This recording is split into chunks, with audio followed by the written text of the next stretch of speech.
Sanata Dharma University. The Magister Management in International Tourism at Sanata Dharma University prepares future managers in the tourism industry by providing them with a comprehensive curriculum which combines both the theories together with the practical experiences.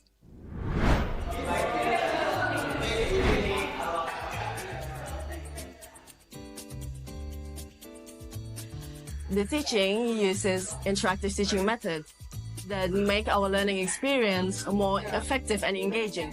The modern facilities, including the library, the internet, and also the beautiful classrooms, enhance our learning experience.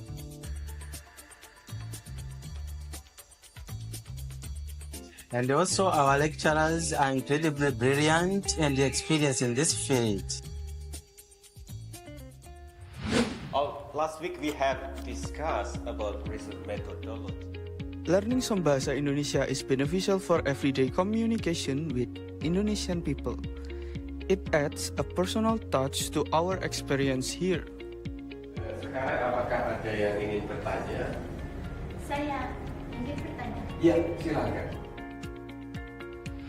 In Indonesia, Yogyakarta is famously for a student city, where our university is located. The city is rich for cultural and heritage.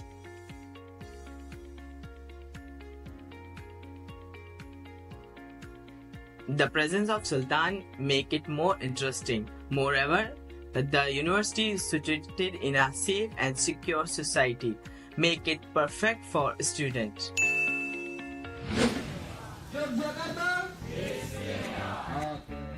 In addition to our curriculum, the program offers various extracurricular activities, such as conferences, study visits, and other events that prepare us better for the industry. The tuition fee in this program is very affordable compared to other universities which is offering the same program. Also, there are different varieties of scholarship available here, such as Universal Scholarship and KNB Scholarship. Let's become a future leader in more innovative and sustainable tourism industry. Join us.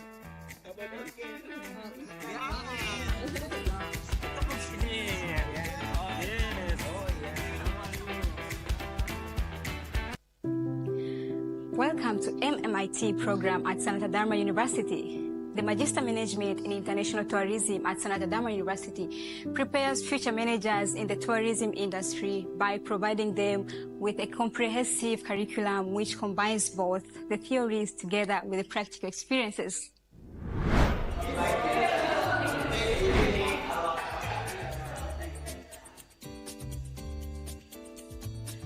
The teaching uses interactive teaching methods that make our learning experience more effective and engaging.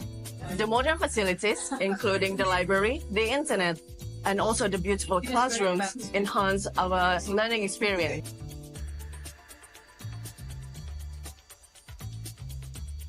And also our lecturers are incredibly brilliant and experienced in this field. Last week we have discussed about research methodology. Learning some bahasa Indonesia is beneficial for everyday communication with Indonesian people. It adds a personal touch to our experience here. Sekarang apakah ada yang ingin bertanya? Saya ingin bertanya. Ya, silakan. In Indonesia, Yogyakarta is famously for a student city, where our university is located. The city is rich for cultural and heritage.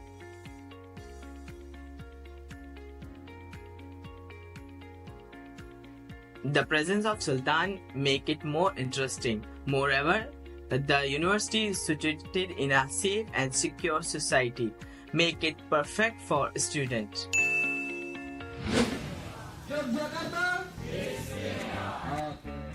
In addition to our curriculum, the program offers various extracurricular activities, such as conferences, study visits, and other events that prepare us better for the industry.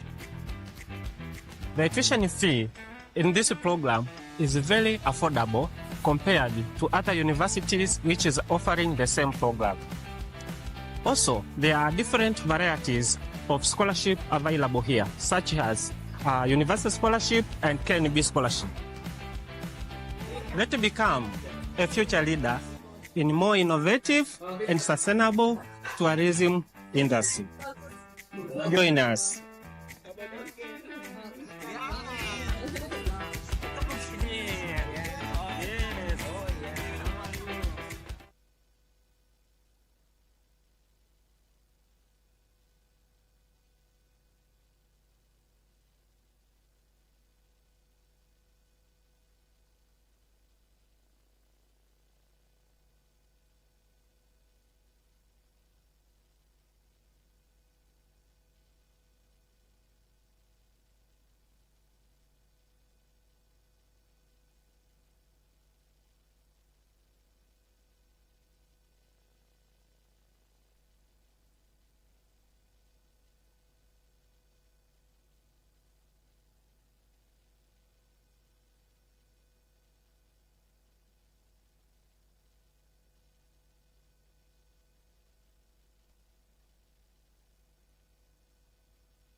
Welcome to MMIT program at Sanata Dharma University.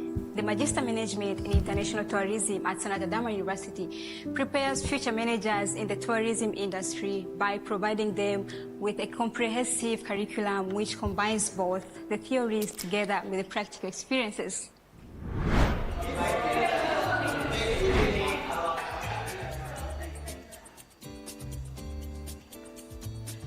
The teaching uses interactive teaching methods that make our learning experience more effective and engaging.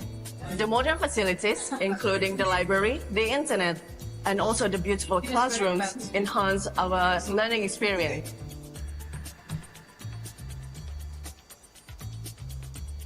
And also our lecturers are incredibly brilliant and experienced in this field. Last week we have discussed about research methodology. Learning some bahasa Indonesia is beneficial for everyday communication with Indonesian people. It adds a personal touch to our experience here. Sekarang apakah ada yang ingin bertanya? Saya ingin bertanya. Ya, silakan.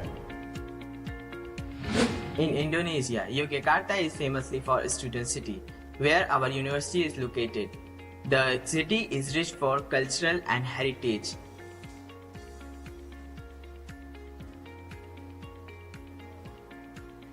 The presence of Sultan make it more interesting. Moreover, the university is situated in a safe and secure society, make it perfect for students.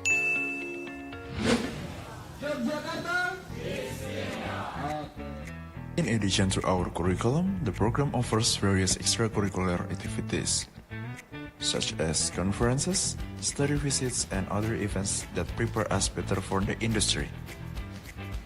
The tuition fee in this program is very affordable compared to other universities which is offering the same program. Also, there are different varieties of scholarship available here, such as University Scholarship and KNB Scholarship. Let's become a future leader in more innovative and sustainable tourism industry. Join us.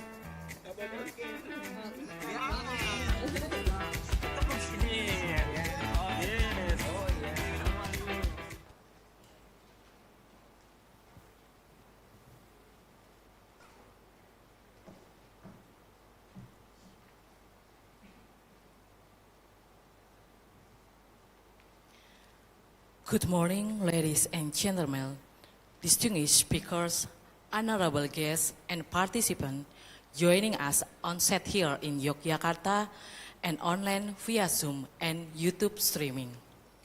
Welcome to the 4th International Conference on Economic, Business, and Management Research, ICEBMR 2025, hosted by the Faculty of Economics, Sanata Dharma University. This year's theme is Cultural Tourism as a Tool for National Building or Neocolonialism in the Bandung Spirit. It is truly an honor for me, Januari Ayu Fridayani, to serve as your Master of Ceremony today.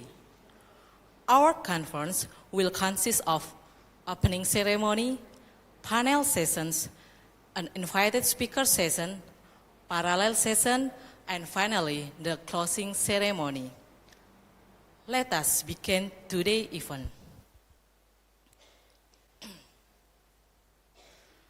To start our event with the spirit of unity, I kindly invite all participants on site to rise as we sing our national anthem, Indonesia Raya. For online participants, please join us virtually in this moment of respect.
Thank you. Please be seated.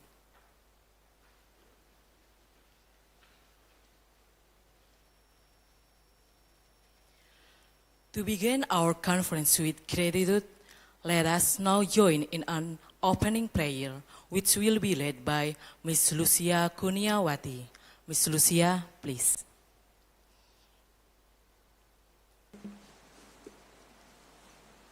I will lead the prayer in Catholic.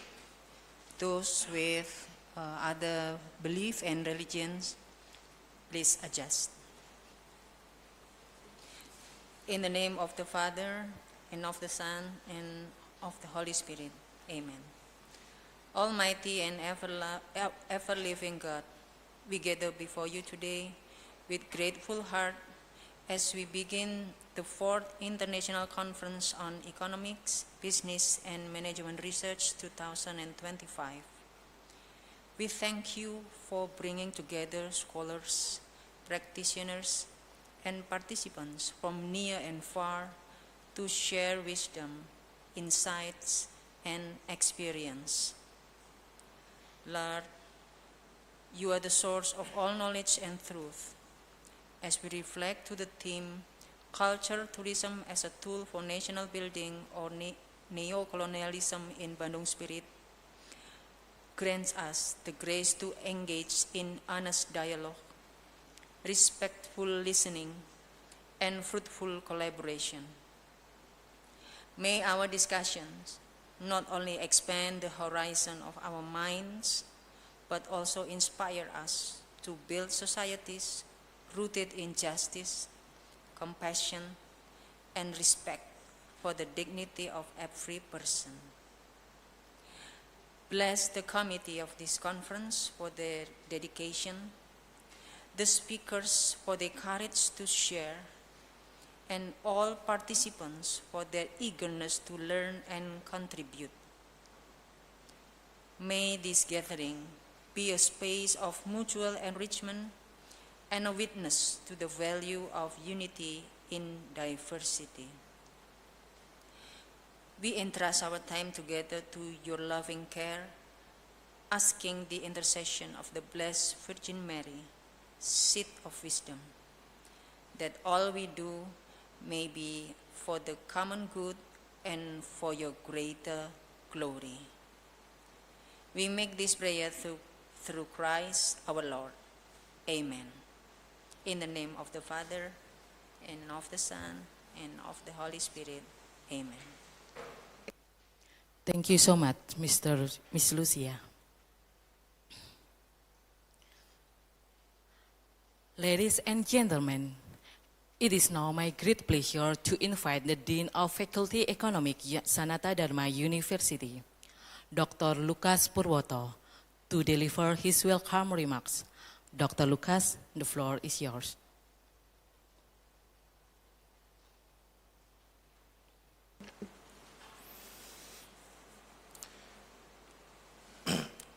Distinguished Rector of Sanata Dharma University, Honorable keynote and invited speakers, esteemed faculty members, paper presenters, and seminar participants, ladies and gentlemen, good morning and welcome to the 4th International Conference on Economics, Business, and Management Research.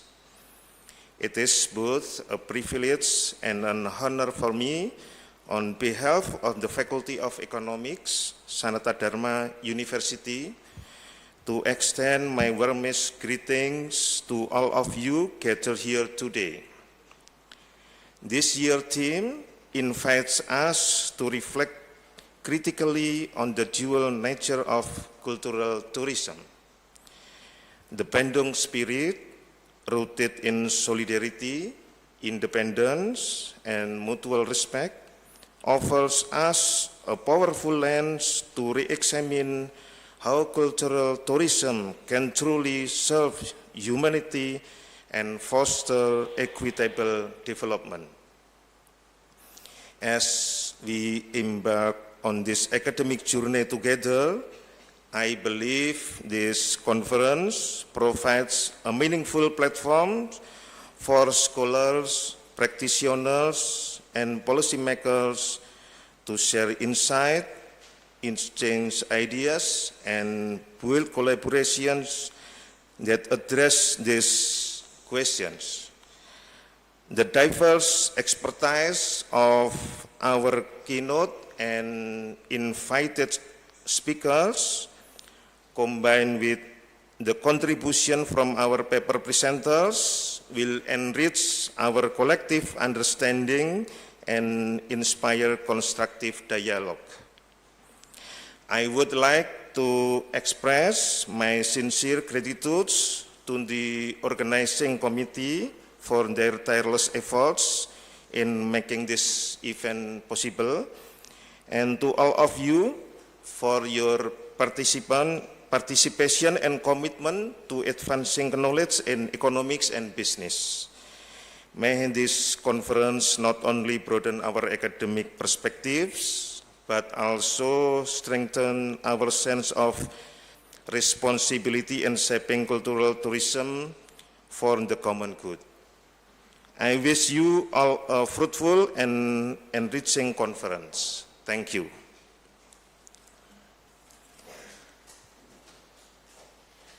Thank you, Dr. Lucas, for your warm and inspiring words. Next, we are honored to hear the welcome address from the Rector of Sanata Dharma University, Father Albertus Bagus Laksana, SJSS PhD. Father Rector, the screen is yours. Thank you, Bu Ayu. Distinguished participants, presenters, members of the committee.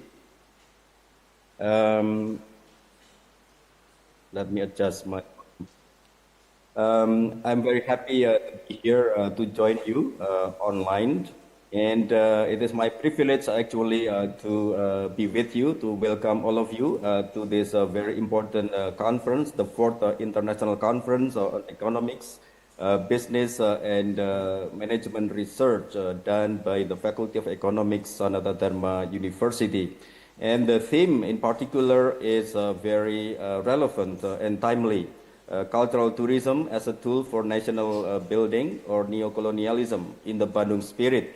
And this is done, of course, in the spirit of commemorating the Bandung Conference of 1955. This is also the year of the foundation of Sanata Dharma University as a higher education institutions in Indonesia.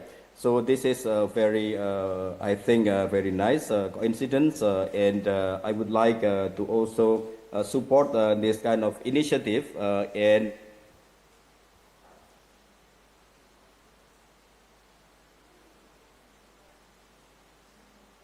to forge here at Sanata Dharma. I'm particularly drawn to the notion of nation building that you are exploring in this conference. This is very important for us. Cultural identity is part of national identity, as we know. And the spirit of Bandung, however, and I would like here to remind all of us, is also about being global citizens. In my view, remembering the Bandung Conference calls us to be global citizens as well, who combines rootedness in our cultural identity, but also immersion into wider web of cultural interactions with other cultures. And we know the Bandung Spirit, of course, the spirit is to gather all nations, or different nations from Asia and Africa, to look for the better understanding of being a citizen in a very tense and politically charged situations after World War II. The conflict, the Cold War kind of atmosphere was there to reckon with, and the leaders from Asia and Africa gathered in Bandung were discussing about how to proceed as a responsible global citizen.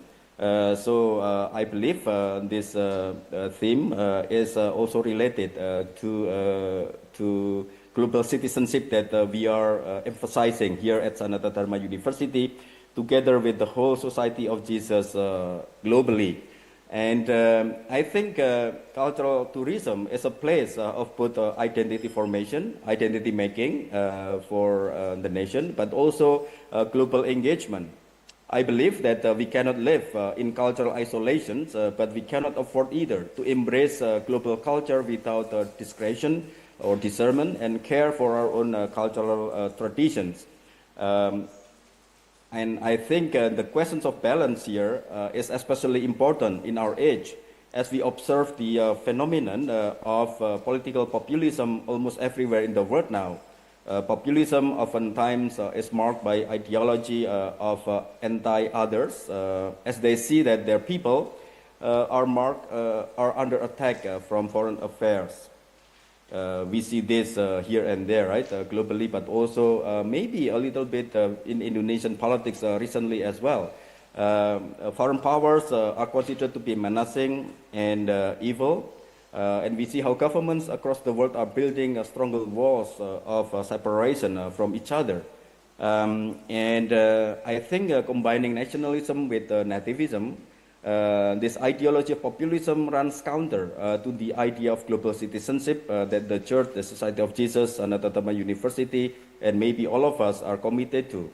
This is a commitment to local context and in the interaction with global community as well. There is another phenomenon. I'm reading a book recently about disaster nationalism. This is a very dangerous phenomenon politically, and it is also a phenomenon that we have to reckon with, discussing our theme here. Disaster nationalism is the dark and alarming phenomenon that has recently arisen among the far-right groups in the West.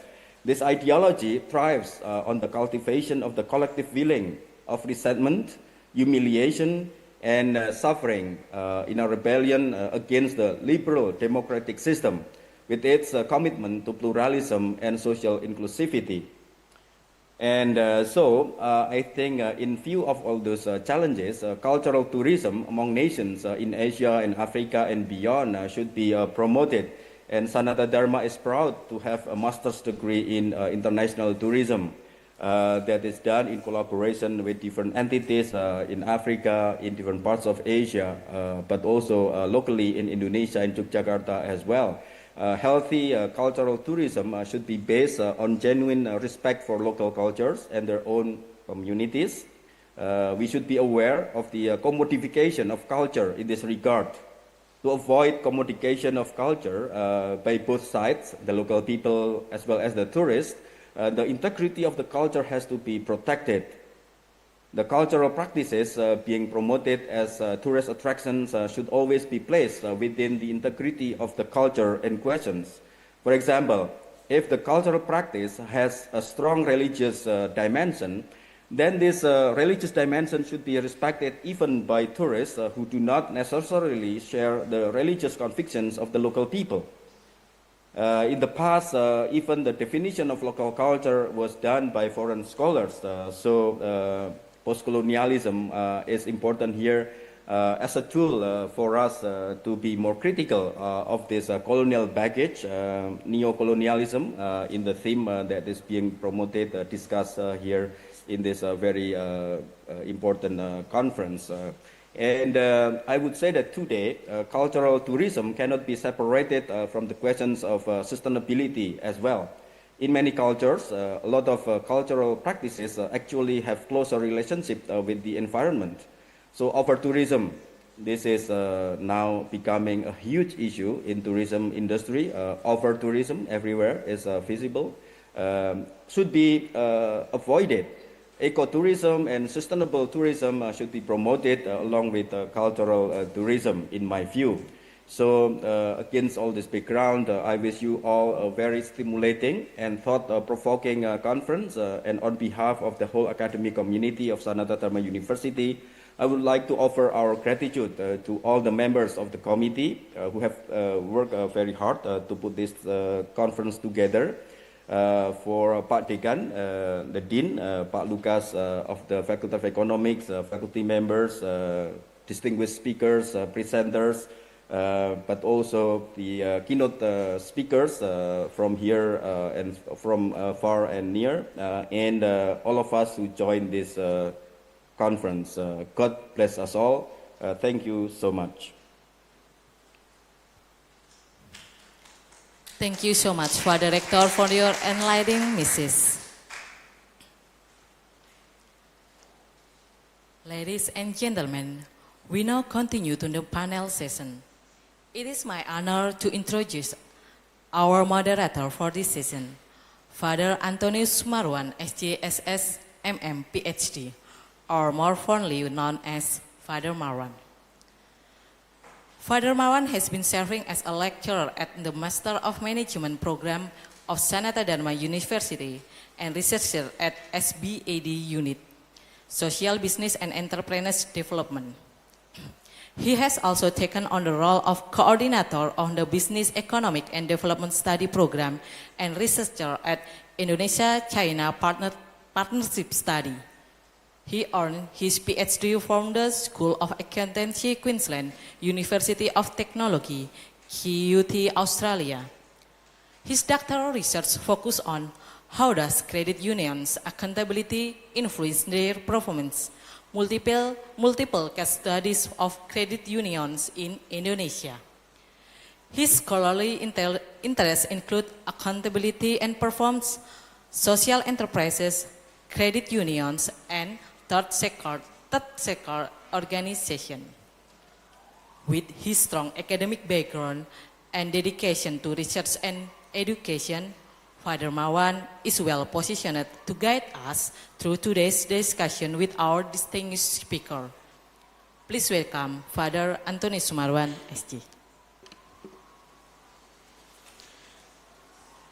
Thank you, Ms. Ayu. It is my great honor to moderate this panel on cultural tourism as a tool for nation building or neocolonialism in Bandung Spirit. Our session comes at a special moment as we reflect on the 70th anniversary of Bandung Conference, a milestone of Asian and African solidarity and cultural sovereignty. 70 years ago in Bandung, leaders of Asia and Africa came together to imagine a world order no longer dictated solely by Western power. Today, we are witnessing another profound shift in global power dynamics. Asia is rising as a major force in the world economy and politics, and new alliances such as BRICS are reshaping international relations. Indonesia's recent decision to join BRICS underlines how this country is positioning itself not only as a regional leader, but also a global power player in shaping a more multipolar order. This new geopolitical landscape also opens a new horizon for cultural tourism. BRICS and other South-South alliances provide opportunities to design alternative tourism models less dependent on Western markets, more rooted in mutual exchange, solidarity, culture, and cultural pride. Yet they also raise the question, will such shift lead to greater empowerment or simply reproduce old pattern of inequality under a new form of global power, or what we can call also neocolonialism? Dear gentlemen and gentlewomen, today we bring together four voices that help us examine this tension from different angles. The presentation and discussion will be organized within 2 sessions. Together, this contribution creates a multi-layer conversation, from structural to the political to the personal and spiritual. They challenge us to ask, how can cultural tourism in the global South truly embody the Bandung Spirit, moving beyond dependency toward dignity, solidarity, and self-flourishing in this shifting world order? In the first session, we will listen to recorded presentation of Professor James Spillane and Professor Valerie Moller. Professor James Spillane, or Father Spillane, is a Jesuit priest and professor of economics at Sanata Dharma University. With decades of international academic and experiences in countries from Tanzania to Colombia, he currently directs the Sanata Dharma Tourism Research and Training Center and is leading scholar on economic ethics and the role of tourism in international development. Father Spilin, with the speech entitled Cultural Tourism as a Tool for Nation Building or Neocolonialism in Bandung Spirit, will bring us to the political and policy dimension, drawing lessons from Indonesia's tourism journey and showing how Bandung Principle can inspire state strategies for resilience and showing how an empowerment, especially relevant as Indonesia enters a new global role in the world. Welcome to Father Spilin, who is also in this room. And let us now, without further ado, listen to the presentation of Father Spilin.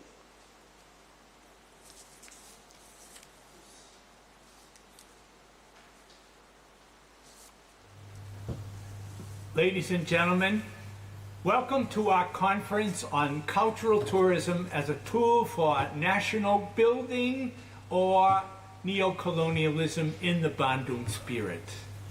The 1955 Asia-Africa Conference was one of the first major political expressions of unity from formerly colonialized nations. It was transformative and resonates beyond two continents. It was opposed to exploitation and domination and advocated for equality, for fairness, and inclusivity.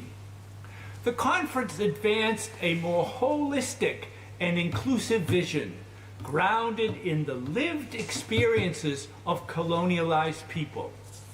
It envisioned a non-zero-sum world in which mutual interests would be promoted.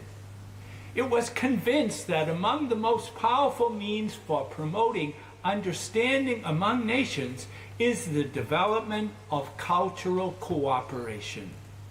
Asia and Africa has been the cradle of great religions and civilizations, while they themselves were being enriched in the process. Thus, the cultures of Asia and Africa are based on spiritual and universal foundations. Unfortunately, contacts among Asian and African countries were interrupted during the past 2 centuries. The peoples of Asia and Africa are now animated by a keen and sincere desire to renew their old cultural contacts and develop new ones in the context of the modern world. All participating governments at the conference in Bandung in 1955 reiterated their determination to work for closer cultural cooperation. Therefore, to commemorate the 70th anniversary, the Magister Management and International Tourism, or MMIT program, at Sanata Dharma University in Yogyakarta, Indonesia, is hosting a conference on World Tourism Day, September 29th, 2025, focusing on cultural tourism in Asia and Africa that resulted from the Dharma Sila, or the 10 Principles of Bandung. The existence of colonialism in many parts of Asia and Africa sometimes suppressed the national cultures of the people. This hampered the development of their personality. It also prevented cultural intercourse with other Asian and African peoples. The conference felt that the promotion of cultural cooperation among countries of Asia and Africa should be directed towards, first, the acquisition of knowledge of each other's country, second, mutual cultural exchange, and third, the exchange of information. The 70th anniversary of the Bandung Conference is a golden moment for the Global South. Then, in 1955, the leaders of 29 nations in Asia and Africa set out an alternative vision of the world, a third voice. They were bullish. Jamal Nehru, India's prime minister, talked about how it was an intolerable humiliation for Asian and African countries to become dependent on other blocs. Sukarno, Indonesia's first president, bristled at emerging countries being the tools of others and the playthings of forces they cannot control. However, today, the Global South, a term which has always encompassed many different divergent economies, has evolved along sharply different lines. Asia has outpaced Africa, diminishing the feelings of solidarity. Since 1950, Asia's share of the global gross domestic product has more than doubled from 17% to 45% in 2022, while Africa's share has stagnated at around 3%.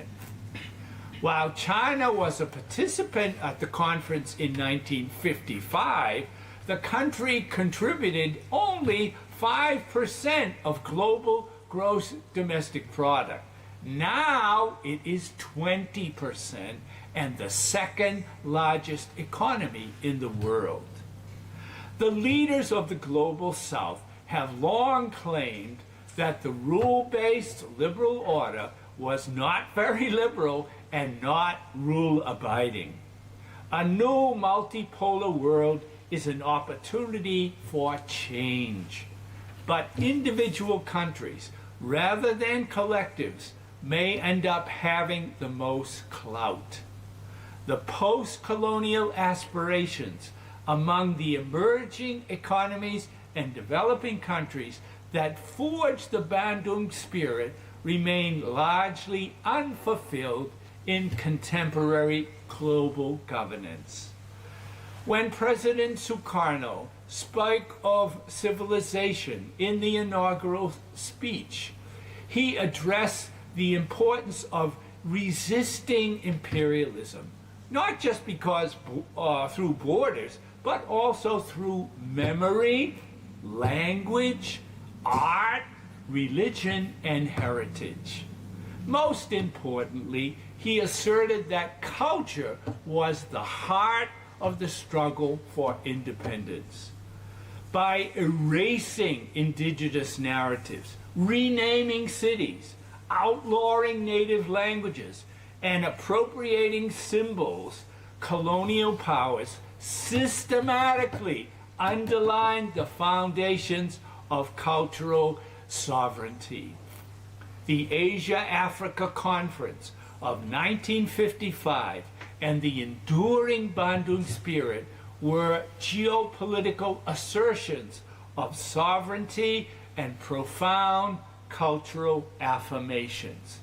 They signaled a unifying refusal to allow the global South civilizations to be diminished or demised or defined by others. In claiming their cultural voice, the Asia-African countries laid the groundwork for a new internationalism. It was rooted not in domination, but in mutual respect, shared dignity, and the support of the principles of self-determination of people and nations as outlined in the Charter of the United Nations. Asia and Africa, the cradle of great civilizations and home to rich, diverse cultures, hold the key to a more just and balanced world. That cultural legacy must not only be recognized, but also deeply respected. What has been forgotten is that the Bandung Spirit was never merely political. but also profoundly cultural. The leaders of Asian and African countries stood not in the remnants of conquered people, but as the heirs of mighty legacies. Their call for solidarity, peace, and justice were grounded in the deep memories of civilizations. Their struggle was not only about winning independence, but also about preserving the culture and identity. The Global South possesses a critical potential for promoting peace and justice. If we truly want peace, we must defend both borders and civilizations. The struggle is not over. Cultural tourism is a potential means for defending civilization from attack. It helps to build a world free from mistrust and fear, with confidence and goodwill to each other based upon respect for fundamental human rights and the purpose and principles of the Charter of the United Nations. Cooperation is no longer a choice, it is a necessity. The spirit of Bandung is not a relic of the past, but a call to action for the future. It must not be reduced to nostalgia, it must live on as a call to action.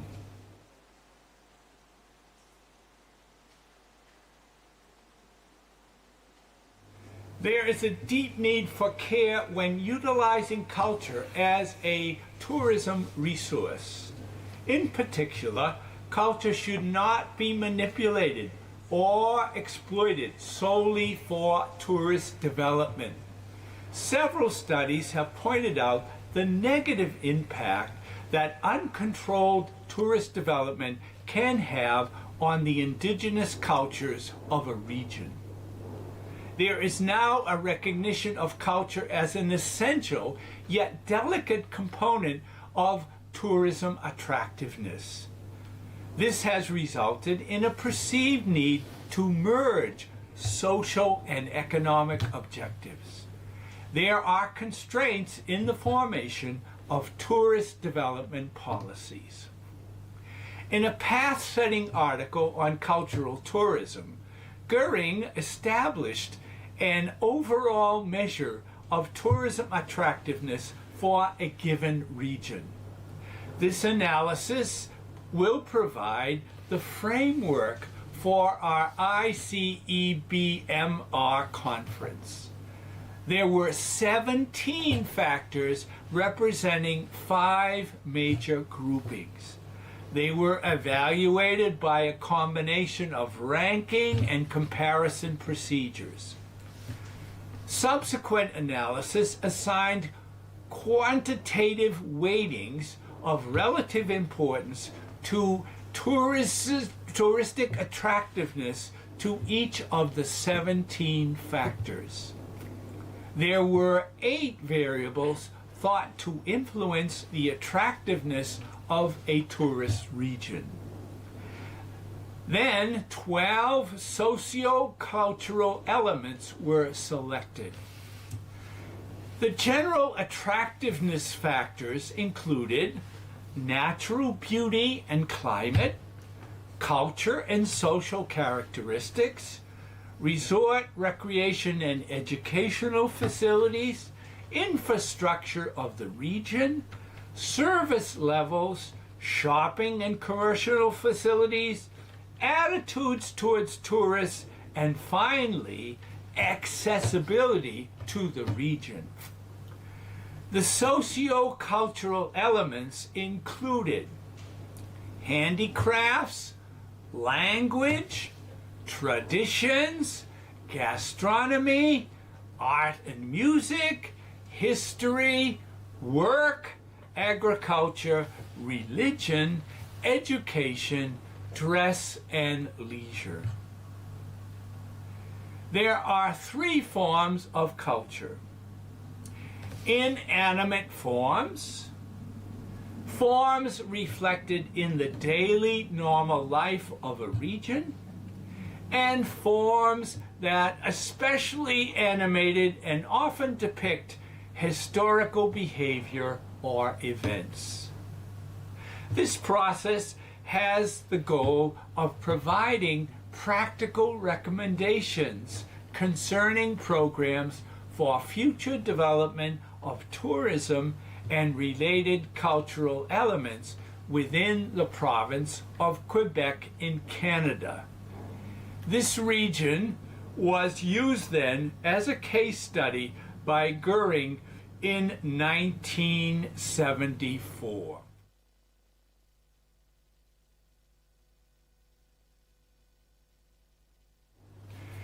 As Peter Drucker has so eloquently pointed out in his famous management book entitled The Age of Discontinuity in 1969, new industries can suddenly spring up and have far-reaching impacts on economies and society in general.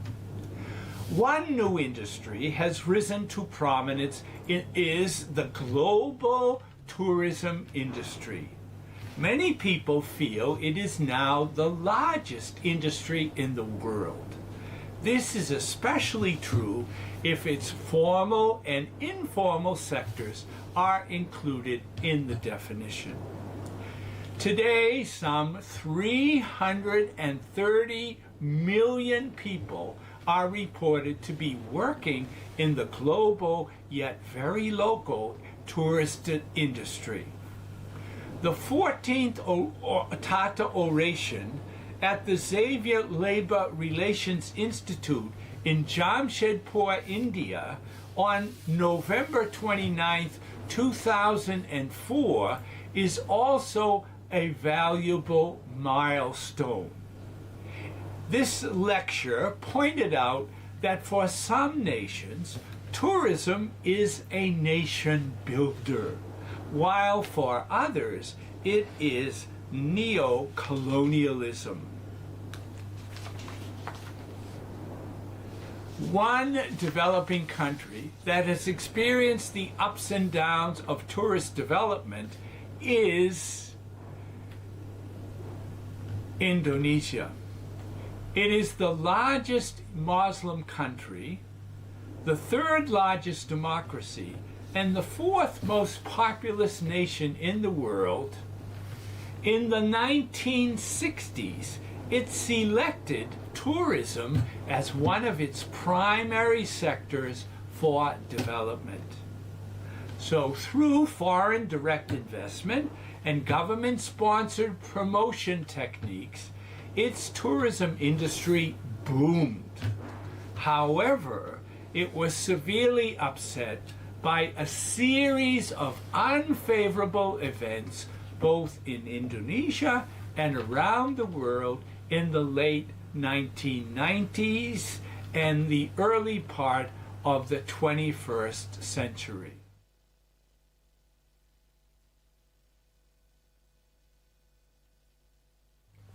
So despite these setbacks, the Indonesian tourism industry today is much stronger and more mature. This is the result of its collective creativity, flexibility, and innovation. The key roles were played by domestic tourists and the many small and medium-sized enterprises in the tourism sector. There was a great promotional campaign aimed at filling idle capacity with domestic tourists. Moreover, through the efforts of perhaps millions of small and medium-sized tourist enterprises, the industry now employs some 20 million people. It has dramatically reduced its dependence on tourists from Western countries. The foreign tourists are now coming from the Southeast Asia and East Asia region. A gradual process of empowerment of the indigenous labor force in tourism has taken place. Moreover, the domestic tourism has become a key player in the efforts at decentralization of political power. It has given greater political autonomy for the islands outside of heavily populated islands of Java and Bali. Thus, the Indonesian case is a good illustration of the three conflicting views of tourism: advocacy, caution, adaptancy. Tourism in a developing country needs to shift away from the emphasis on foreign visitors and the neocolonialism that results. There's a need for a more balanced approach that includes domestic tourists. Hence, there is a hope that modern, well-planned, and well-conceived tourism can indeed be a nation builder rather than neocolonialism. Cultural tourism is a key sector to develop. Hopefully, other Asian and African countries will be able to profit from this Indonesian experience. Many of us have many things in common, especially a rich cultural heritage. So let us enjoy this conference as a reflection on the value and the gifts that God has given us in the rich civilizations in Asia and Africa. Thank you for your attention.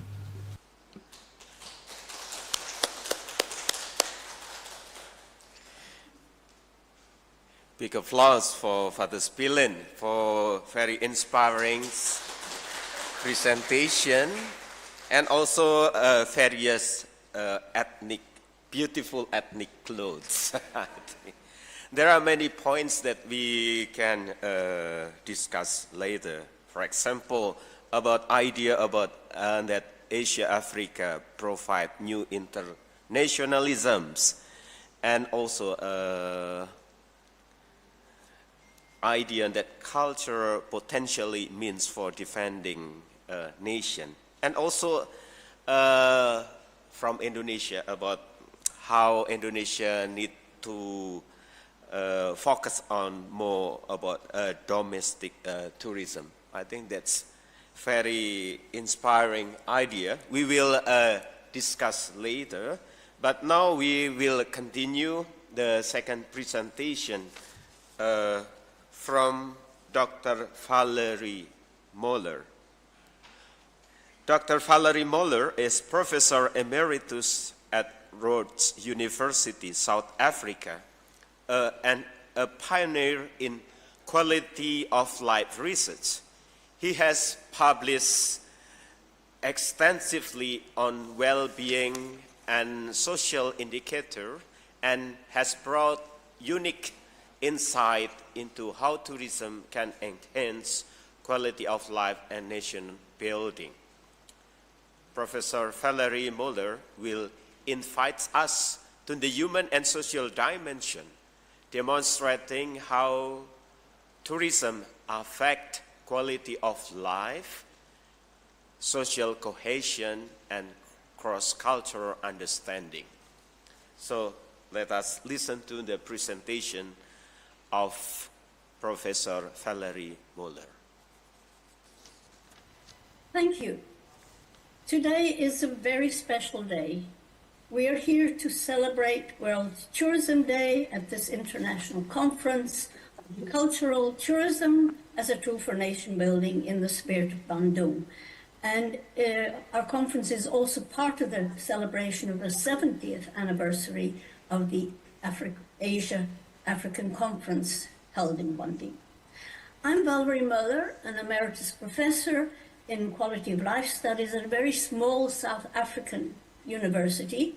It punches above its weight in terms of research and community engagement, Students are prepared not only to get a degree, but also to promote nation building. And its slogan is, where leaders learn, to do more things than just have a degree. I think Professor Spillane may have asked me to welcome you to the conference for two reasons. Firstly, I'm based in South Africa in the spirit of Bandung, and I work at a South African university that supports its academics to travel around the world. I've been very fortunate. I've benefited from 3 sabbaticals. They've allowed me to go to many different places, meet different people, both in the global north and the global south. And as you know, the global south is now coming to its, proper capacity. And I might be able to tell you from a personal experience what it felt like to be a tourist in your country, because I've been very fortunate to visit Indonesia several times, also, as you'll see, Yogyakarta. Professor Spillane also asked me to tell you how I got to South Africa in the first place, because I was born in Switzerland, and he knew why I visited Indonesia, because we met for the first time long ago. Secondly, I think Professor Spillane wanted me to tell you about how tourism can promote quality of life, because I'm a quality of life, some people call it well-being or happiness researcher. And so quality of life studies, they can actually contribute, tourism industry can contribute to economic growth, nation building, and also to the quality of life of the people living in Indonesia and also the people visiting Indonesia. Okay, to begin with, my background, why I came to Africa. I met my husband Per on a train in Austria in, I think it was 1966. It was quite by chance, and so we've been traveling ever since. We found out that when we arrived in Zurich, in Switzerland, that we lived around the corner from each other as students. And so we got married and completed our studies in Zurich before we went to Africa. And I think we lived happily ever after until Per died a couple of years ago. So ours was a cross-cultural marriage. And I'm telling you this personal story because I think it's important for cultural tourism. Both our parents' marriages were also cross-cultural marriages. So Per spoke Danish at home to his Danish father and his German mother, who was actually born in Australia. I spoke English at home to my British mother and my Swiss father. And we also lived in the States for a while, where I learned to read in English. When Per and I first met, the only language we had in common was the Swiss-German dialect spoken in that part of Switzerland. And so we spoke that all our lives. It was sort of like a secret language when we were traveling. I've always believed that cross-cultural marriages foster understanding and respect for other people's backgrounds, customs, lifestyles, and they may be different from your own. So tourism plays a similar role in offering opportunities to better understand what matters to other people who live very different lives in different other parts of the world. Then Professor Spillane also asked me why I came to Africa. It was my husband Per's idea. He was an architect, and I think he liked to draw the lions in the zoo, so he thought we might as well go and see the real lions in, real life. At the time, everybody was going to India, and we were sort of different, went to Africa. What we did is we bought a VW Combi. We converted it into a camper. The camper, we called it the White Elephant. It was a white elephant. It got stuck in the Sahara, so we had to go back to Portugal. We did get the vehicle fixed. We boarded a Portuguese immigrant boat, which can you see me? The White Elephant was hoisted in a net bag, like a string bag, onto the deck. And we went to Angola in southern Africa. We traveled around till Zimbabwe. There we got jobs. Per's an architect. I finally got a job as a researcher at the university, the then university in now Zimbabwe. We went back to Europe so that I could write my PhD, because you need a PhD to get jobs overseas. On the way, a professor who had just started a new research institute at the Durban University, he asked me to join him to do a migrant labor study. And I said, no, I was going to finish my PhD. Well, the job was advertised after I'd finished the PhD. Per and I applied for jobs in Africa. His job was turned down even after he signed the contract in Kenya. That would have been a free country at the time.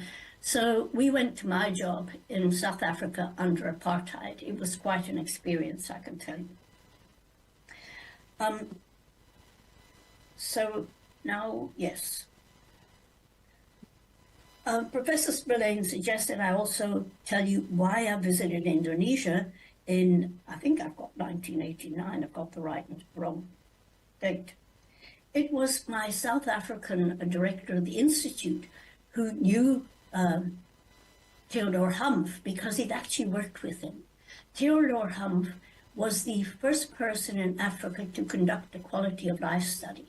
He did it in South Africa among urban migrants in town.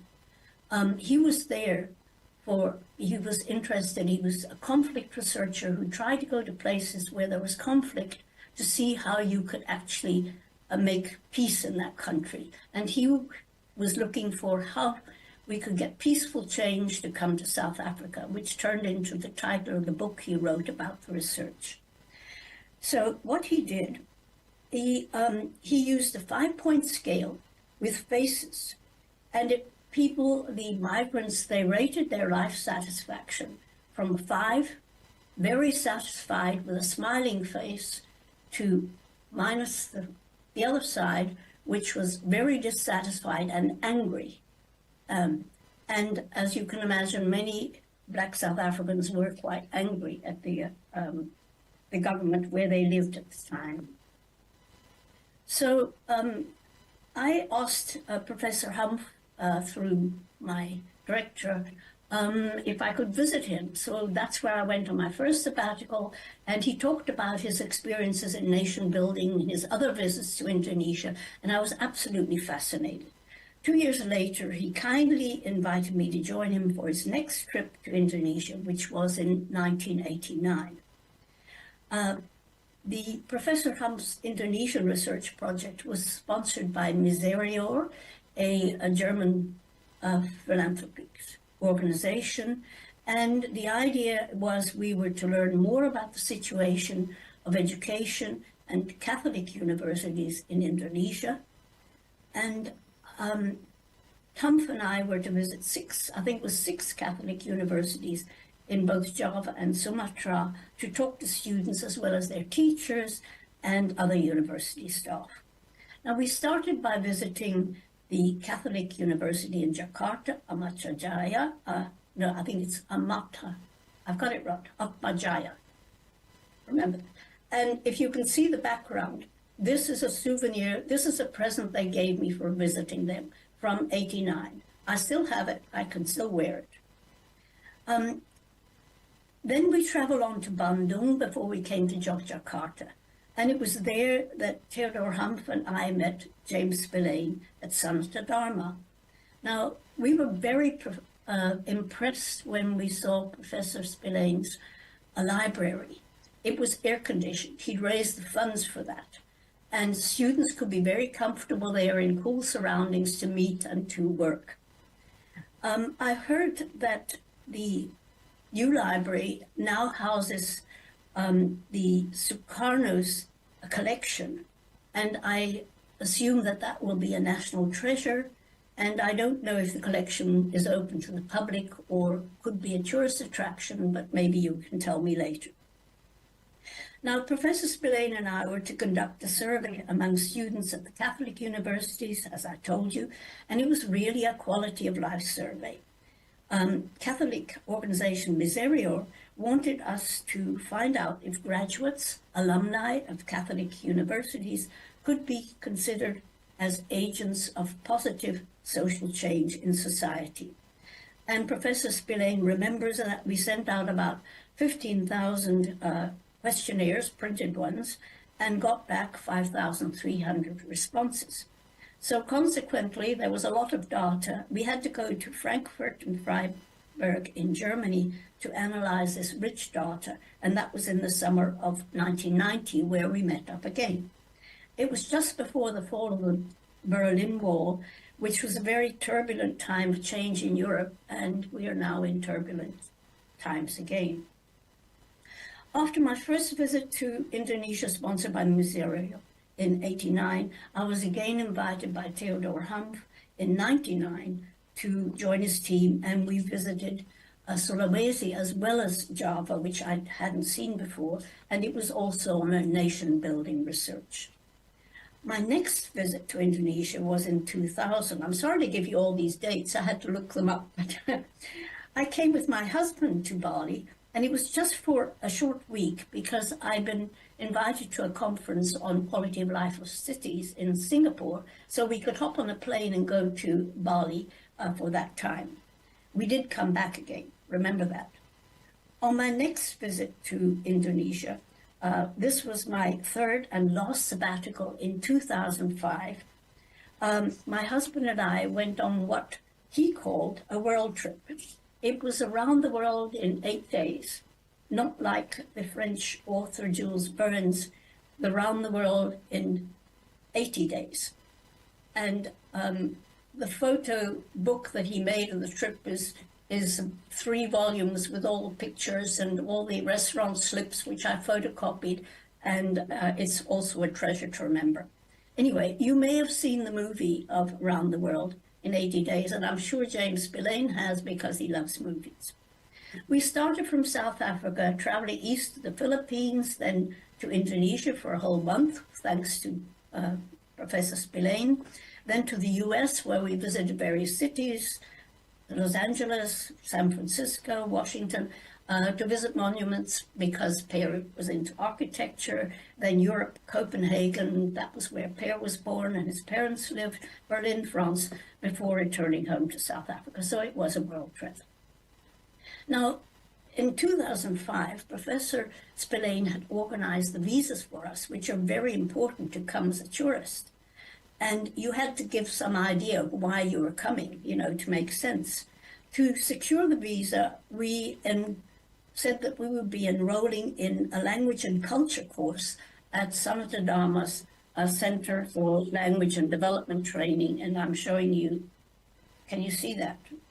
This is it. I still have it. 2 of them, I'll tell you about that. It was really a brilliant idea. Professor Spillane also organized the accommodation for us, which is also a problem for tourists. And it was brilliant. We had a whole house to ourselves. It was a real luxury. We found a street cafe where we went every evening. We braved the Yogyakarta traffic to get there. And our hostess, the chef, she made brilliant noodles. I ate the same meal for a month. She tried to give me something else to taste because she thought I needed some variety. And she made us feel so welcome. So, this is what tourists want. It was a rich experience. Now, for the language course, we could choose, select, parts of the course. So we chose street food culture because we loved eating special food which are cooked by the chefs in the open air, straight in front of you. So it's a special experience. You meet the chef, which you don't in many restaurants. Then music, dance, and art, because I was more into dance, Per was into art. He did the drawings. And the art class was held in the instructor's home, which was in the Sultan's court, which was a real bonus. I don't know if it's a court, but you can get the idea in Jogja. And of course we did language. And I remember counting to 10 in the morning exercises to practice the numbers, which I have forgotten.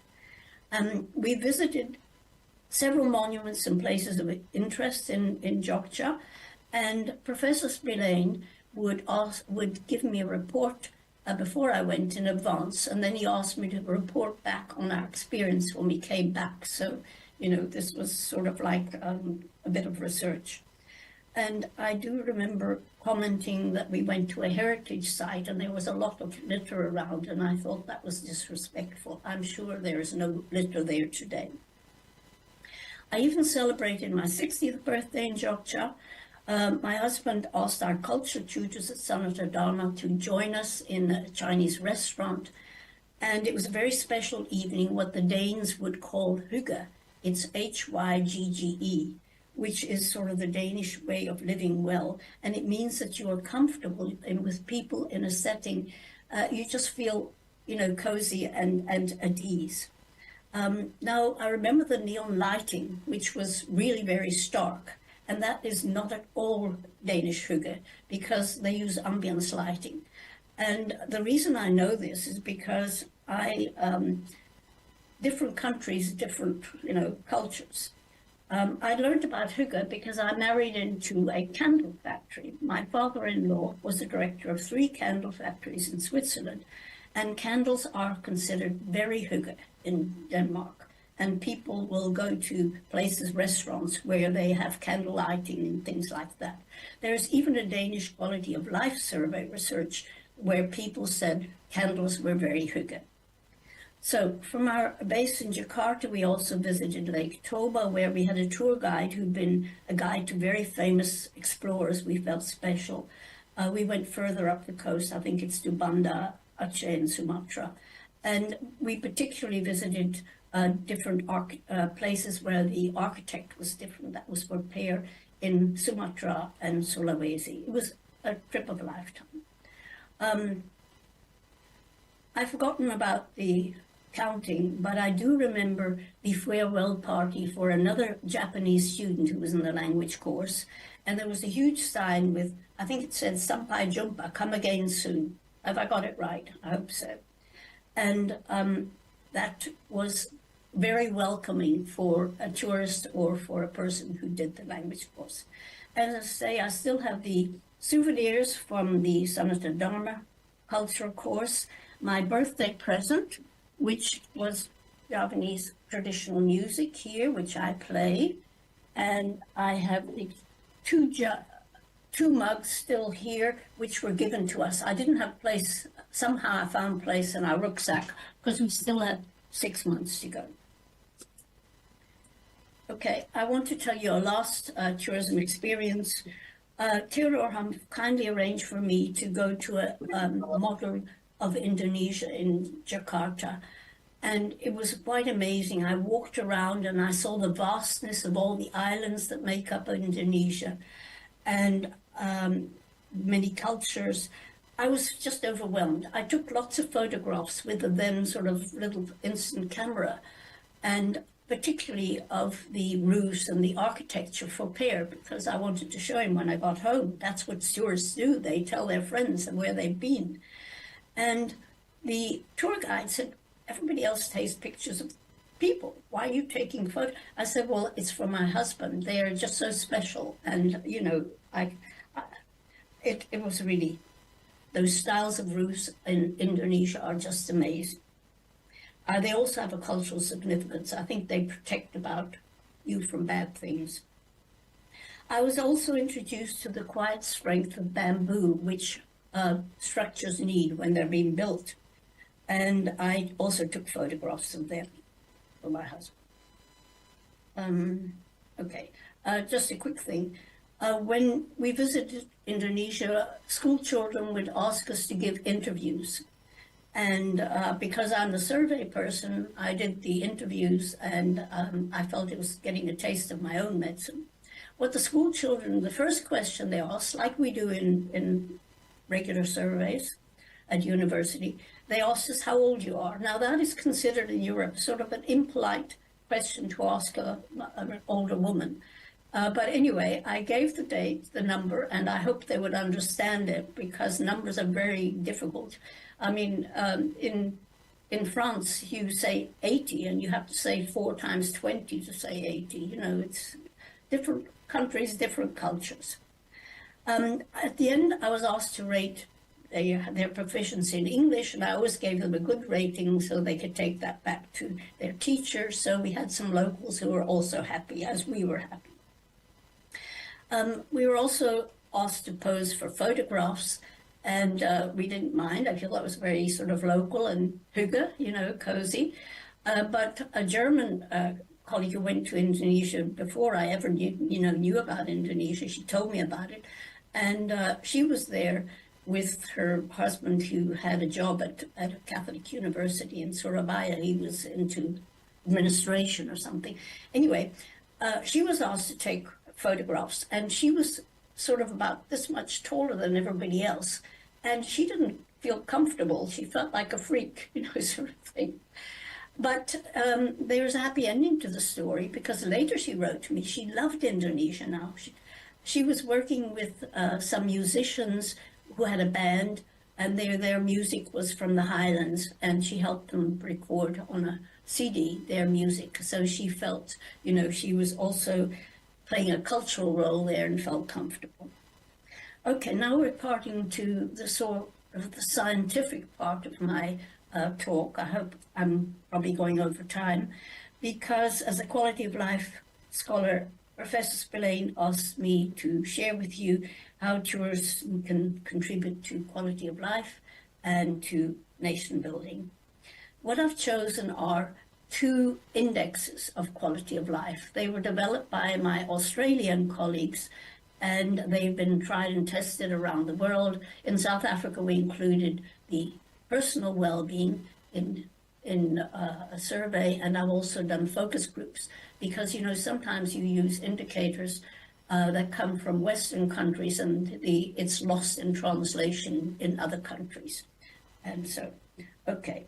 So I'm going to start with the personal well-being, and all the indicators which include standard of life, health, achievement in life, personal relations, feeling part of your community, and how safe you feel, and if you're going to be secure in retirement, and also spirituality and religion. Some countries have taken that away, but we've left it in South Africa.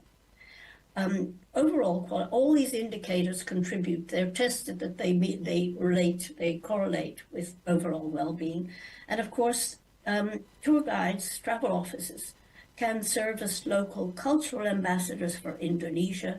So it's important to boost the overall happiness of their visitors, who go home and tell of their positive experiences, and then the tourists become overseas ambassadors for Indonesia.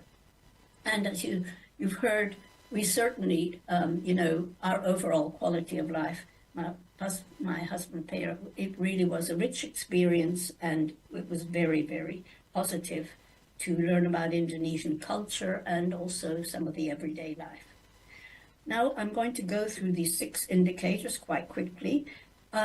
Standard of living, material. Your tourists coming to the country will have invested in their trip, and so they want value for money. They don't want to be exploited or taken for a ride as sort of stupid, tourists. So you can play a very important role in advising tourists to make good choices in where to go, what to see, which restaurants to visit, and also what souvenirs to take home. Maybe not the kitschy ones. I think I'm not allowed to say made in China, but maybe you'll erase that.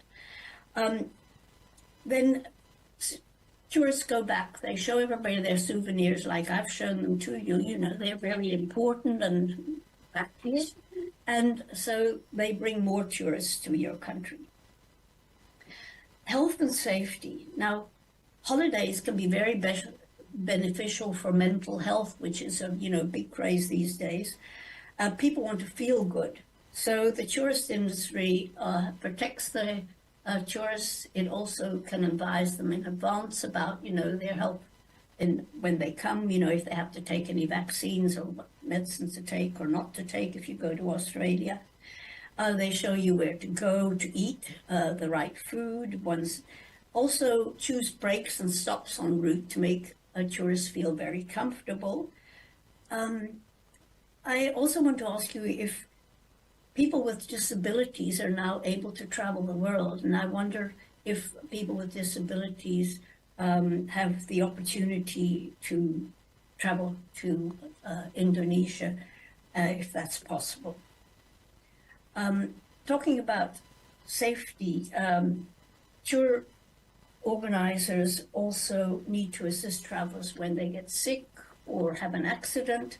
And this actually happened to us. Theodore Humph was knocked over by a motorcyclist. He needed to be taken to hospital to disinfect and fix the wound on his ankle. A Jesuit colleague kindly lent him some crutches, so we were able to visit Sulawesi. Otherwise, we would have to go home right then. So we were helped. That was very important. As for safety, tourists favor countries where they know they will feel safe. It's one of the most important aspects of travel for tourists. So you need to take every precaution to make a tourist. And here, the chauffeurs are very important because they protect tourists on the road when they go to one place and to another. And you also want to protect tourists when they do silly things, don't wear helmets or, wander off to places they shouldn't go to. Now, lack of safety scares prospective tourists off.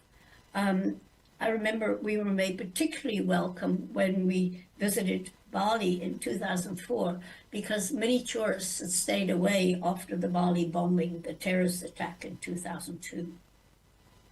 We'll move on to personal relations and feeling part of the community.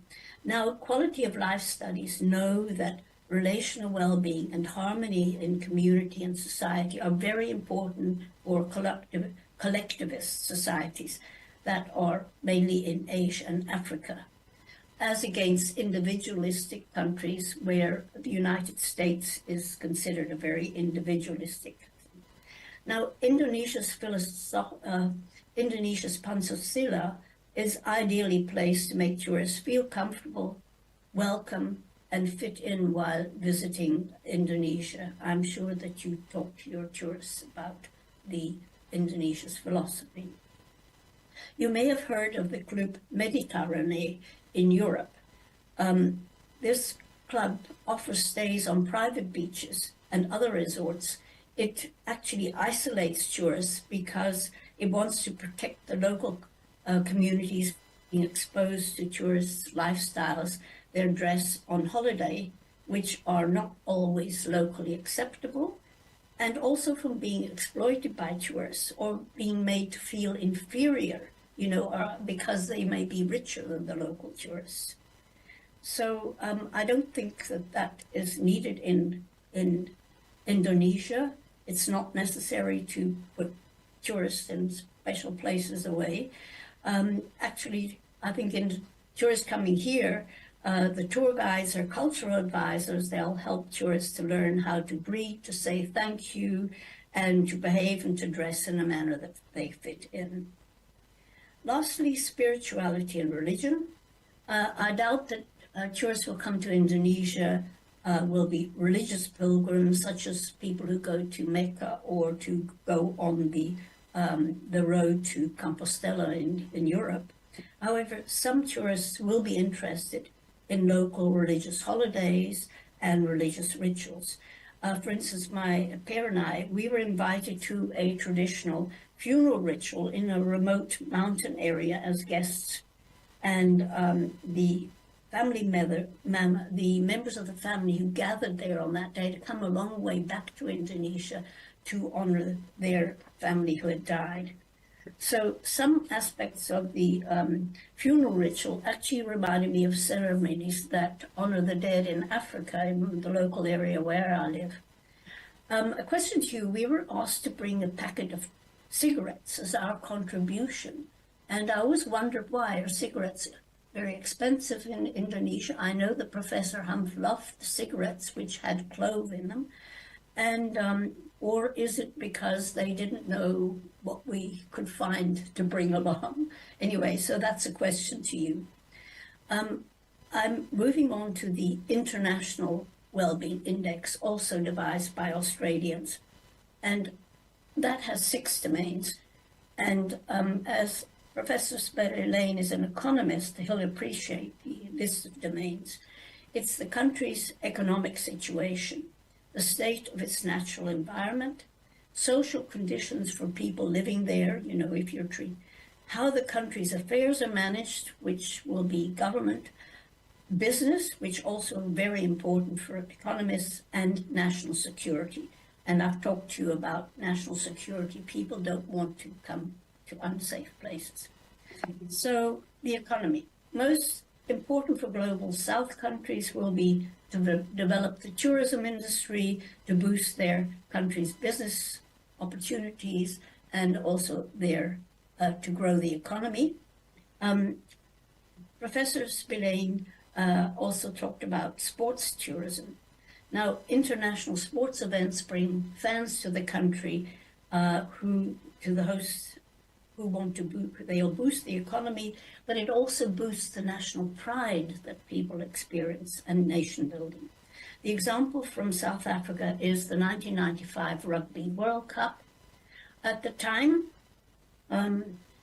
our new democratically elected president, Nelson Mandela, walked onto the field wearing the shirt, the rugby team's rugby shirt, and he congratulated the winning team's white captain, who for the first time in South Africa had some black players on his team. And the film Invictus tells the story. I know that Professor Spillane has seen the film. You may have seen the film. I know that Pierre and I also saw.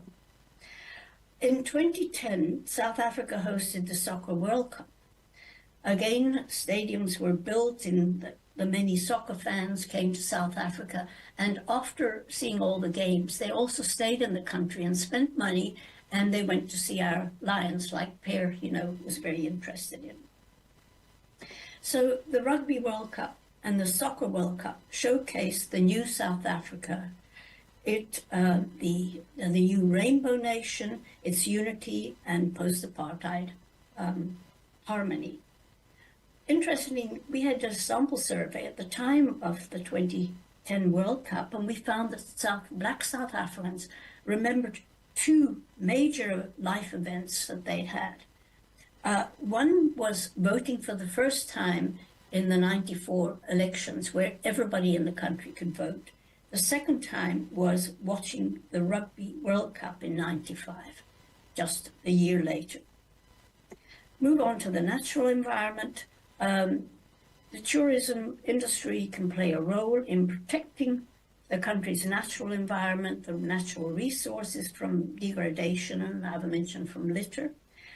This is very important in the time of climate change, that the natural environment is protected, so not to heat up the planet even more. I've mentioned that litter is a no-no for tourism. It reflects lack of respect for the environment. It also causes pollution, and it's not a tourist attraction. As for social conditions, now the tourist industry can serve as a role model for improving the working conditions and safety for its own workforce, and that includes everybody: tour organizers, tour guides, chauffeurs, even the staff working in the hotels and the resorts that tourists visit. Because happy working conditions happen. Staff, tourists, tour guides, if they are happy, they make their people who come to their country happy. As we mentioned, national security is important. Tourists are not attracted to going on holidays in countries that are unsafe or are experiencing conflicts. And I think I'd like to stop there. In summary, as the title of this conference makes clear, tourism plays a very important role of showcasing Indonesia as a tourist destination. Indonesia's tourist industry also plays an important role as an ambassador and a custodian of Indonesia's natural and cultural heritage and in nation building.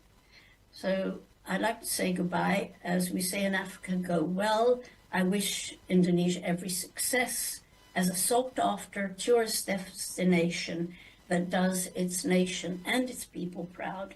And I wish you a good conference. May your deliberations today inspire people in Indonesia's tourist industry. Thank you so much. From me, Valerie.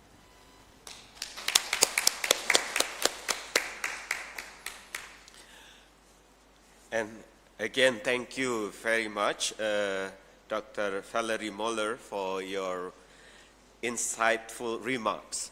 The question that is discussed and explained by Dr. Moller is how tourism can contribute to the quality of life of tourists and to national building or national well-being. And from the explanation, I think, from the personal explanation and from the data, the answer on this question is very positive. She has been visited Jakarta, Bandung, Yogyakarta, Lake Toba, Aceh, Bali, and explained how her well-being is increased. Okay, I think there are many points that we can discuss. So now I invite to all participants to join the discussion. Those who want to pose questions to the speakers, please raise your hand.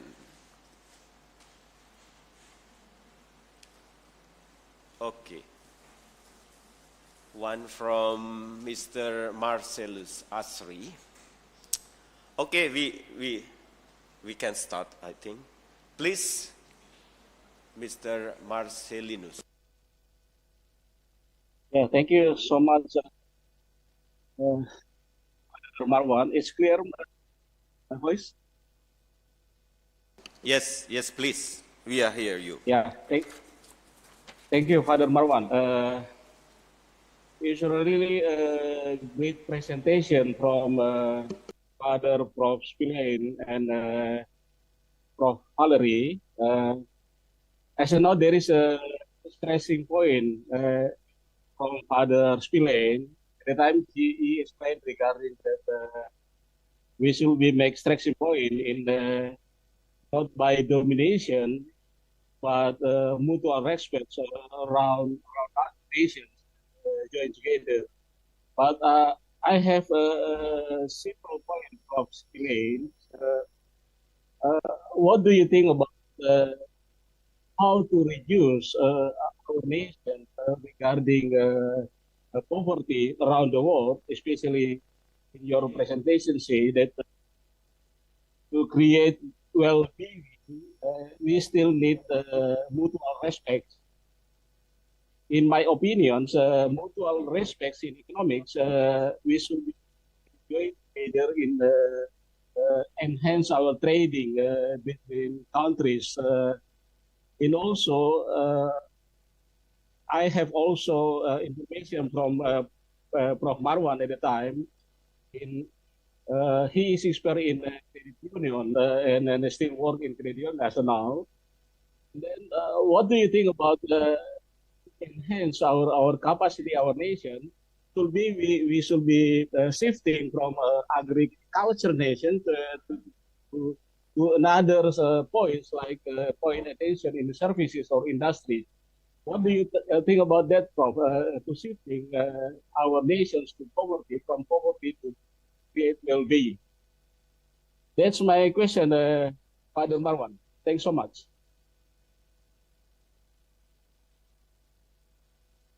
Okay, yes, thank you, Mr. Marcellinus. Unfortunately for me, the sound is not so clear. Do you can catch the question, Father Spillane? Okay, maybe please, could you rephrase just a short question again? I'm sorry, Mr. Marcellinus. Maybe briefly, could you please state your question or point again? Because the sound is not so good previously. I'm so sorry for Father Marwan. My question is, yes, should be the nation shifting from agriculture economics, shifting to industrial or maybe another services to enhance our capacity to create well-being? That's my simple question. Okay, yes, thank you. Maybe this is Indonesia moved from agriculture to industry and services, including tourism. And could you explore about this for the civilian? Thank you. That's a very interesting question, and it's based on a lot of experience around the world where people are finding that people who live in urban areas, which are very crowded, full of pollution, full of noise, sometimes want to get away to another area where they can enjoy some quiet, some peace, and also to appreciate the contributions that farmers make. So here in Indonesia, some of our students from our class in tourism economics this semester are presenting a wonderful paper on what we call village tourism. A lot of our professors here, a lady who gave the prayer, Bu Titik, she has done a lot of work with Bu Ika Dewi on how we can get people who live in crowded urban areas to go to areas where they can appreciate the agricultural life and the rural life. Every 2 weeks I have the privilege of going to a wonderful place called Tawamangu, which is located only 1 hour from Solo, which has 300.5 million people, 3 hours from Surabaya that has about 10, and Semarang, which has about 2 million people. So we can combine the fact that agriculture is declining by supplementing the income of farmers by incorporating this idea of village tourism and people going to see a different lifestyle. Even in Europe, I remember in Italy, going to farms in Sardinia where people would go there and spend the day and see how the farmers worked and also enjoy a delicious meal. So this is a way of being creative in the whole sector of agriculture, because our government here in Indonesia is always talking about adding value to the products that we produce. And one of the richest areas of Indonesia is just the area of coffee. Think about all the kinds of coffee we have in Indonesia based on location and the height of the mountains and the soil and so forth. So some people like to go just to have a tour of a coffee plantation, at the end of which they will enjoy a good cup of coffee. In Australia and all parts of wine growing areas in France, people like to go to the vineyards, to the wine vineyards.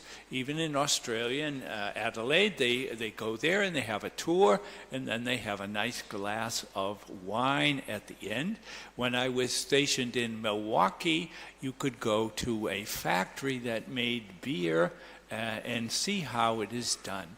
So this is an area where we could be creative and try and create a win-win situation where people in urban areas working in industry in a stressful life can combine their desire for leisure and a change of pace with the development of agriculture, or especially village tourism. We have a lot of examples of it here in Jogja itself. Many of the tourists who come from Jakarta, and they want to see something different. And a lot of them are the grandchildren of rice farmers here in Jogja, but they have been raised all of their life in Jakarta, so they want to see how grandpa and grandma lived here in Indonesia, in Yogyakarta. Thank you. I hope that's what you had in mind when you asked the question.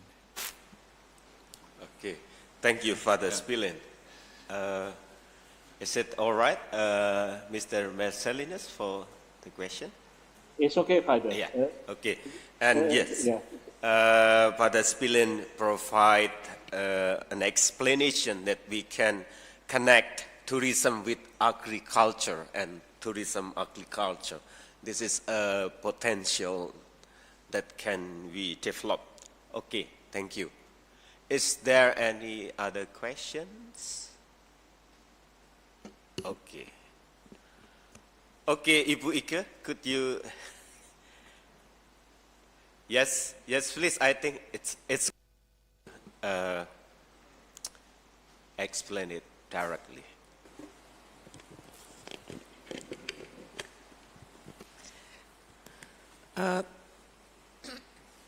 Thank you, Professor Spillen and Dr. Valerie. I have a question directed to Professor Spillen. Professor Spillen and Dr. Valerie have presented reflections and case studies on Indonesia and African nations. How about the Asian-African nations cooperation on cultural tourism development as mandated by the Bandung Spirit? Can you please explore on the cooperation between these nations as mandated by the Bandung Spirit, not separate case studies on Asian nations and African nations? Thank you.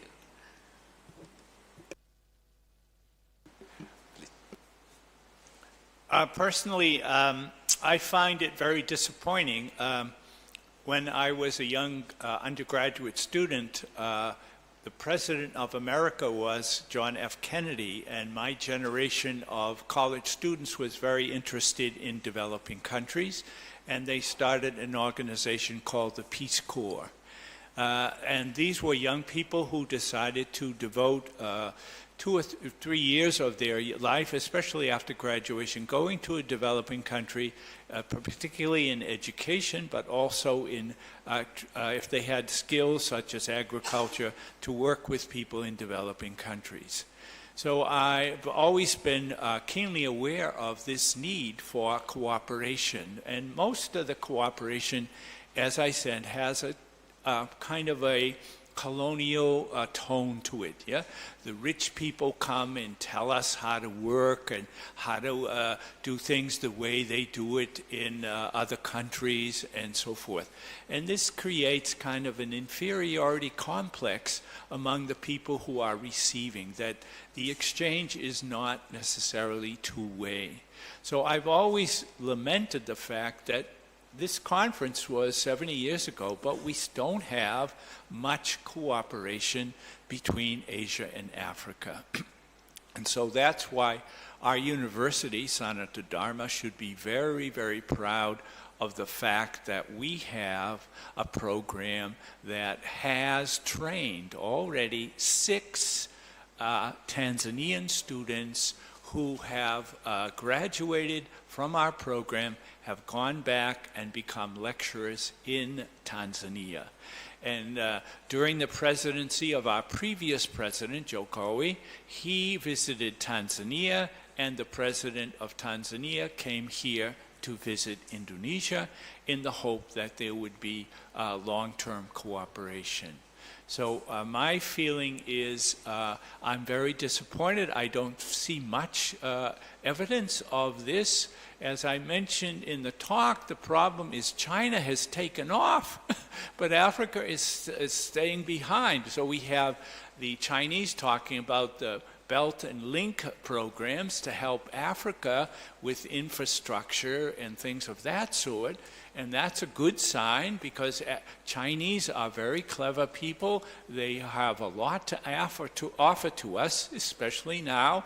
The electronic car is much more affordable in a developing country, and so a lot of the wonderful technologies that they have developed are now becoming available to us, especially in Africa. And I'm very optimistic that India is also beginning to develop quite well, and they are very excellent in the field of pharmacy. They are the leader in genetic medicines and so forth. So those are 2 countries that have developed, and hopefully they can continue to help African countries. So this is a challenge that I think the conference is trying to present to us. How do we realistically help other countries? And I am optimistic because technology is now a great tool that can help us. Yeah? This conference, if people came to Yogyakarta, would be impossible for our friends in Africa. But now, because they also have the internet, they also have handphones, they can enjoy this conference in the leisure of their homes. And so another example is, for many years I was librarian here in Sanata Dharma, and our biggest problem was buying textbooks, good textbooks for our students, very expensive. Now we can send them the electronic copies of the latest textbooks. So this is a way of helping Africa. And I was reading recently that the AI, artificial intelligence, can be a wonderful tool in education, that a country like India, which has always been facing a problem of teaching shortage and so forth, can now use AI to give good educational services to people who could not afford to go to a school, or even a great shortage of teachers. So I think we have to have an optimistic view of the possibilities, but we have to really think very creatively. How can we help, especially our friends in Africa, who have a very rich culture that we should also enjoy as much as we can.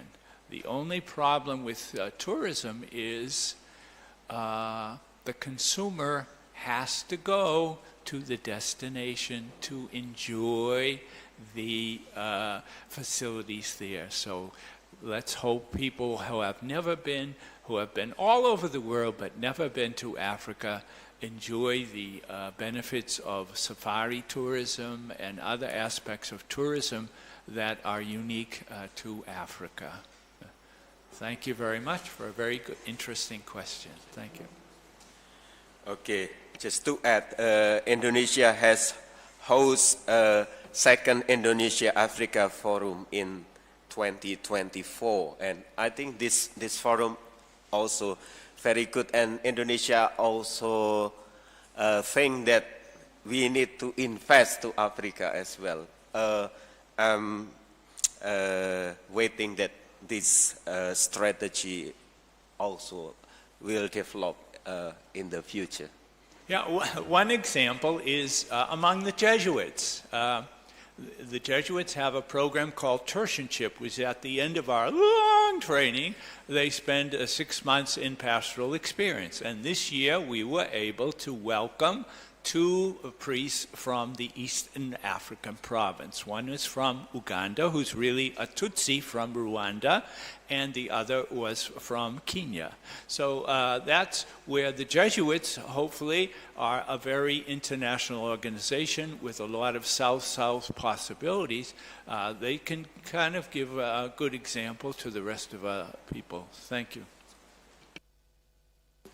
Is there any more question? Maybe we can have one more question. If there is no question, I want to raise a question to Father Spilin. Professor Muller convincingly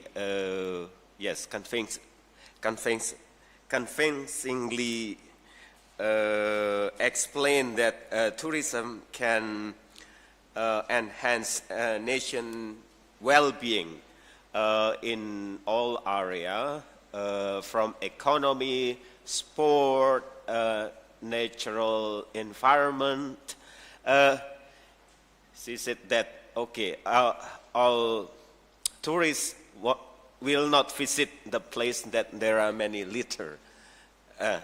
Litter is not a tourist attraction. What I want to raise here is there are some discussion about over-tourism. For example, in Spanish and sometimes also in Bali, there are discussions about over-tourism. How do you explain that phenomena? This is a very good question, because one of the main concepts we develop in tourism studies is a thing called carrying capacity. And we have a good example nearby here in the case of Borobudur. When I was a student of theology, I had a chance to attend a class on Buddhism at the famous Harvard University Divinity School, and we had lectures not only in the classroom but also at the Fogg Museum, and there were 3 lectures on Borobudur. So when I arrived in 1977, I said to my Indonesian friends, where is Borobudur? Can you take me there? And a lot of people had no idea where Borobudur was. So I went there. 7 or 8 Dutch people were interested, and it was falling apart. But fortunately, there was a UNESCO project, a good example of cultural tourism. Over 4 years, they reconstructed or rebuilt or renovated Borobudur, and it became very popular, especially during the time of the New Order or Suharto government. And so a lot of rich, wealthy Western tourists came to see Borobudur. But then when it collapsed, the international market collapsed, a lot of students were going there for study tours and so forth. And then it became very popular with the hand phone, so that people came to make mostly selfies on the Borobudur monument. And there was a concern on the part of people running the temple that its sacred nature was being lost. And there was a concern that if you have too many people on that monument, sometimes as many as 10,000, it could hurt the structure. So they have decided to try and limit the amount of tourists who come there, and to preserve it and compromise the desire to see it, but also with respect for its original nature. But as I read the newspapers here, I'm very concerned about the fate of Bali, because 2 major concerns. First is the garbage. A lot of articles about how they are having trouble throwing away a lot of the garbage that is the side effect of tourist industry. And secondly, the fact that the global illegal drug industry is discovering that Bali is a very potential market. So they're talking about international crime syndicates moving into Bali, selling illegal drugs. So this is an area where the people in Bali and in Indonesia have to be able to address this problem. How do we reduce the garbage, and how do we avoid making it a center of drug smuggling? Yeah? So, and it's interesting that this is also experienced by over-tourism is a problem in a lot of tourist areas. Leading ones are in Venice, Venice, Italy. A lot of huge cruise boats come in with 10,000 people. They all go into Venice for the day, and then they go back on the ship and have their lunch and dinner. And so the Viennese do not receive much from the tourists. Barcelona is also complaining. What's happening in Barcelona and in Spain is this idea of the Airbnb. People who used to go to hotels now go to houses where they don't have to pay taxes, and so it's cheaper and so forth. So it's alienating a lot of the local Spanish people who see homes that are nearby have been bought up by investors and now being used as kind of hotel. So that is a concern also in Barcelona. So it's also in Amsterdam. People are concerned there about overcrowding and so forth. So this is an area where good management and planning is important.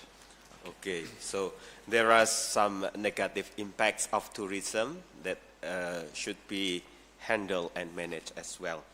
Okay, thank you again. And due to the time limit, we need to pause our discussion of the first session to listen to the next speakers. But Father Spillen is still here. Okay, and we will continue the discussion.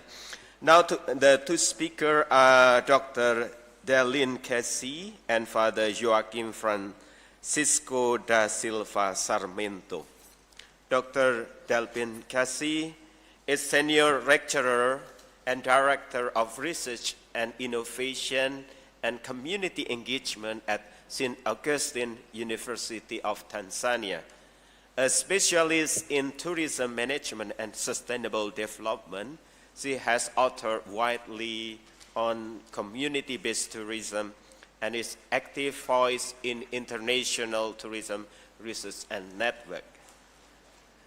Dr. Delpin Casey will deliver a speech entitled Cultural Tourism as a Site of Contestation and Co-Creation in the Shadow of Bandung Conference.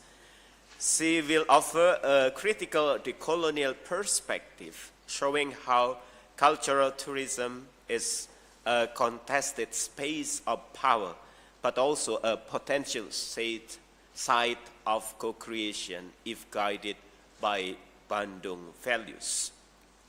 Without further ado, let us listen to the presentation of Dr. Delpin Casey.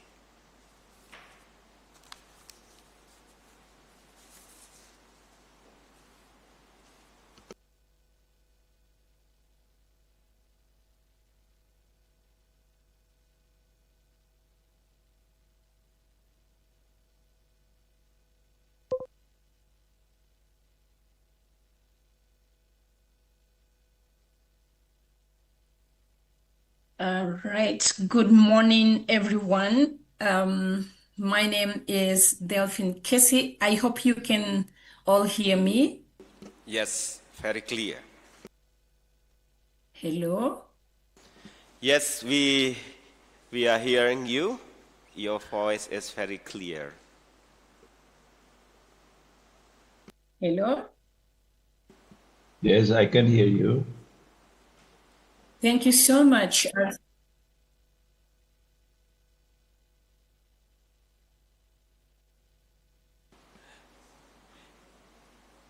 And yes, I am happy to take you through today. I'm only at the cultural tourism in the Bandung conference. I hear echo. I don't know whether it is the same on your side, or please, I want to confirm that you're clearly.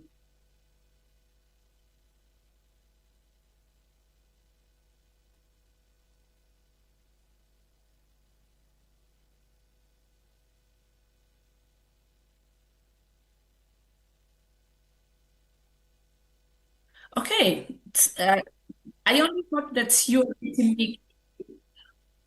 I proceed with my topic introduction. I said culture. It is not one. It's built on the people's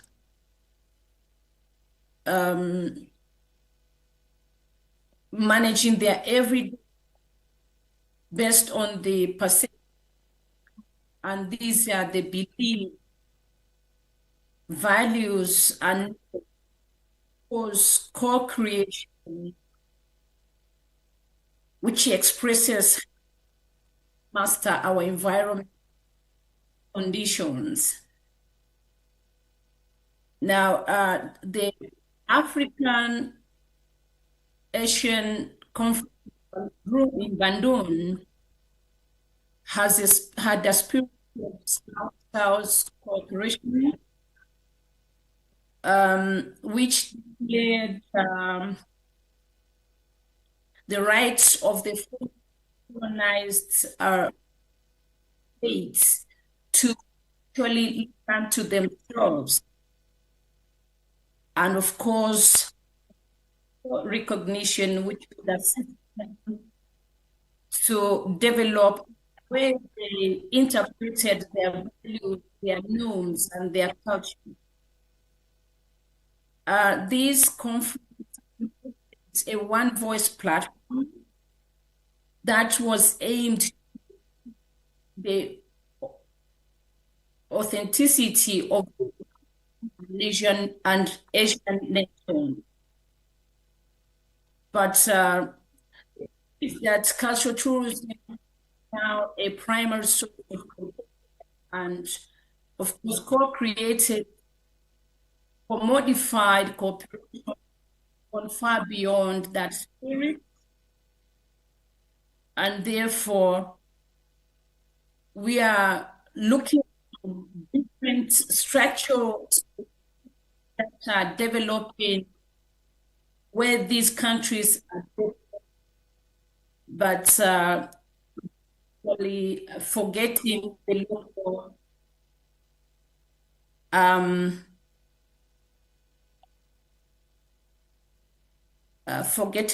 local contributions in the different perspectives as they leave the local communities from the plan to the implementation of different policies and which guide the general development together. And now, when I was reading literature, I found a lot of literature that is talking about employment, which eventually starts with creating policies that benefits anything that is obtained from development giving be shared among all. And by Bandung Spirit, of course, empowerment to at least create adaptive and ethical development models, especially for the countries that are still striving for independence.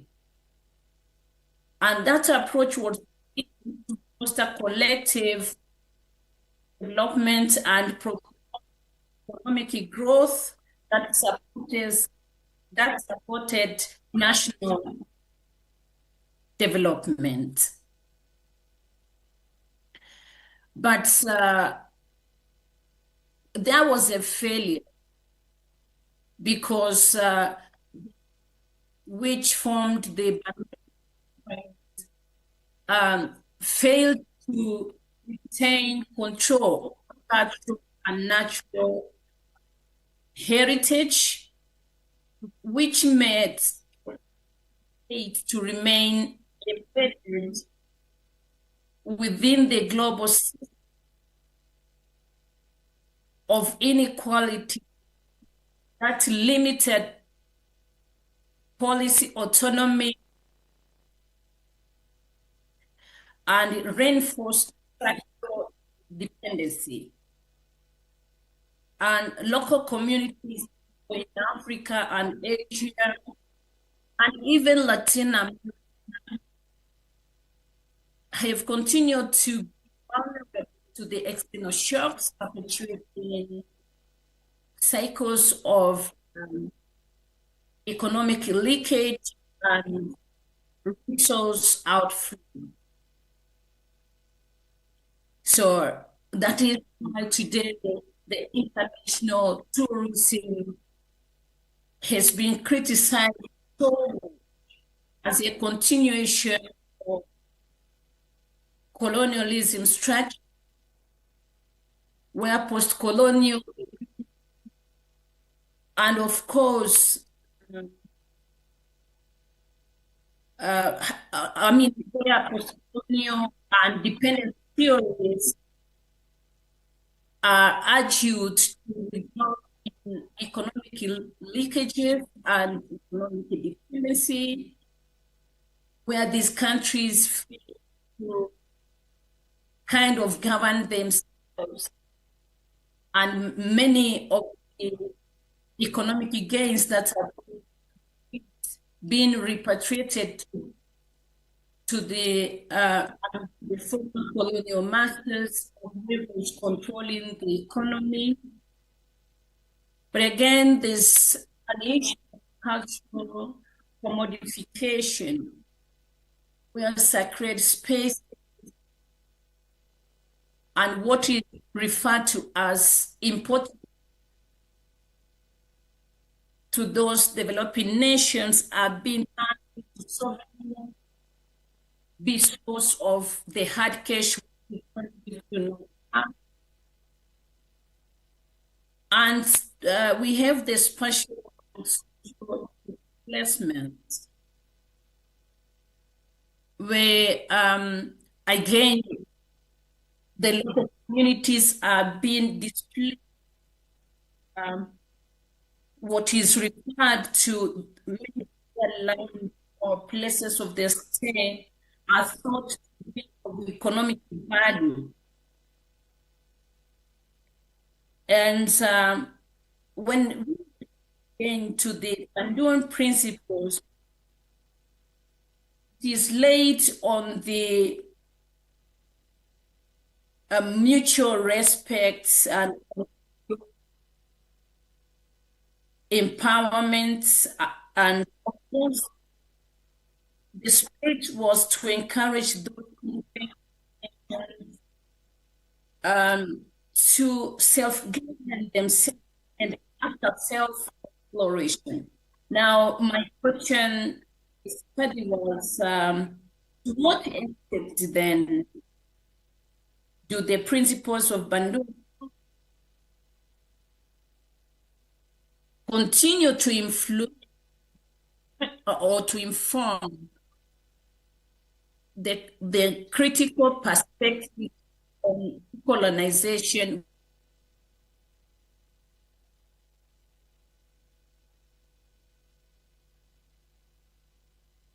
was how is cultural tourism continuously contested and co-created within the intersecting interest of community, governance, and global market. So my findings were the Bandung conference acted as, and its agency was fundamentally on foreign nations and people's control of their own destiny and engage with those independent nations of that time, engage with the world as equals, but not as subordinate of followers. And that engagement was defined in three perspectives. One is mutual exchange, which ensures that any counter tourism should be structured as a two-way knowledge and respect and not one direction. Two is of resources where host community nations should have retained control over their cultural and heritage. And number 3, respect for cultural integrity, in which we see presentation and practice of culture must be determined by the culture bearers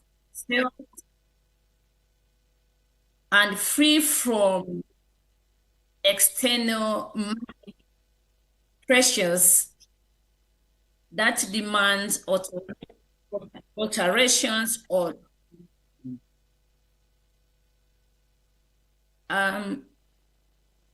when I was looking at stakeholders that are in the development of cultural tourism and the contribution of the Bandung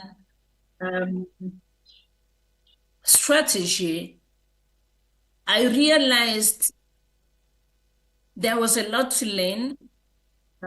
The result is that because I was analyzing the interest, for example, the interest of the local communities included cultural integrity, life and land rights, and spiritual science, which eventually the colonial perspective or the current, or especially in Africa, when tourism is being operated, has delineated, and therefore the local community less influence on the decisions that are being made for them. And if you look at power, it's very often very low, and it requires mobilization and legal support. Now, the Bandung strategy would have advocated maybe implementation of tourism with equal ownership and create that even sharing mechanism.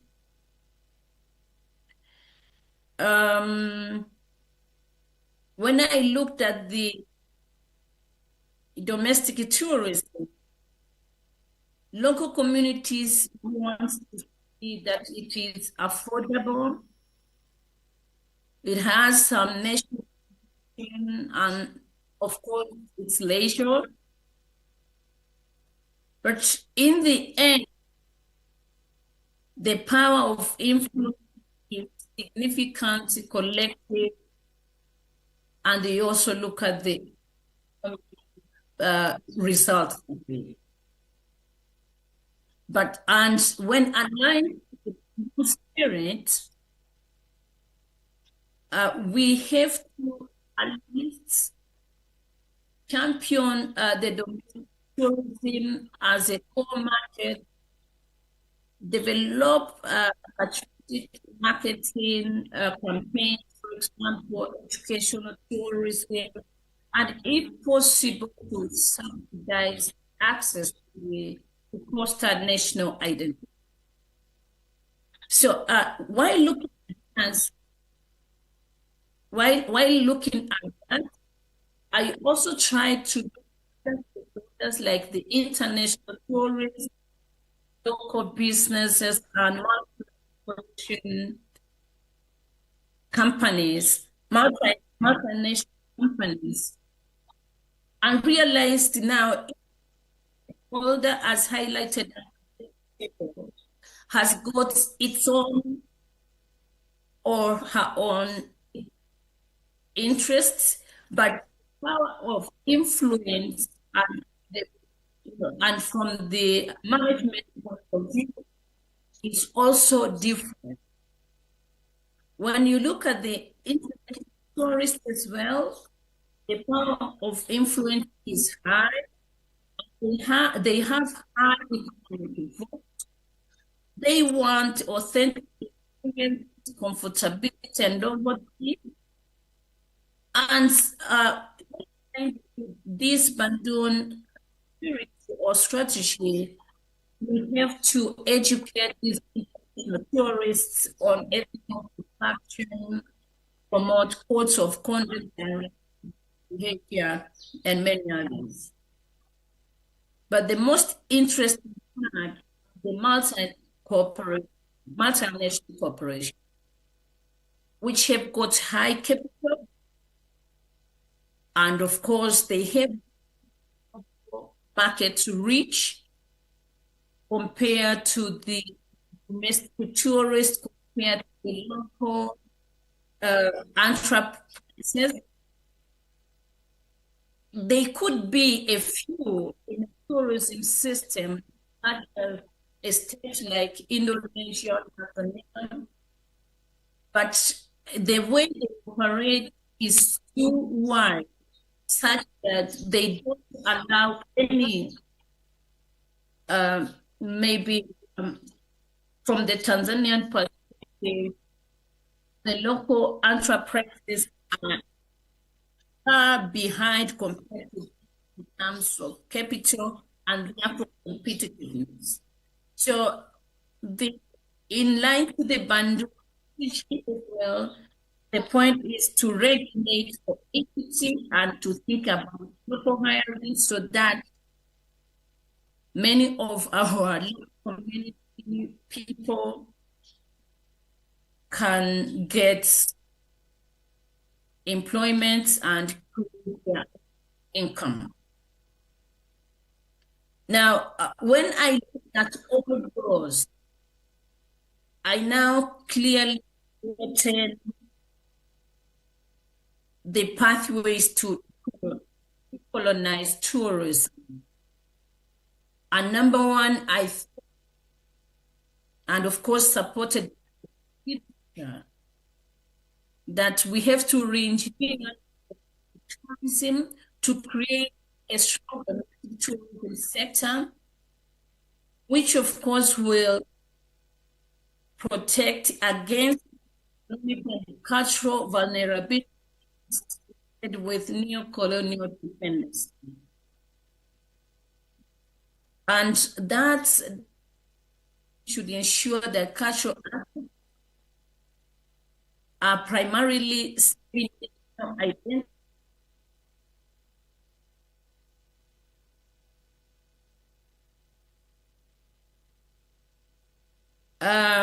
Number two, as a pathway,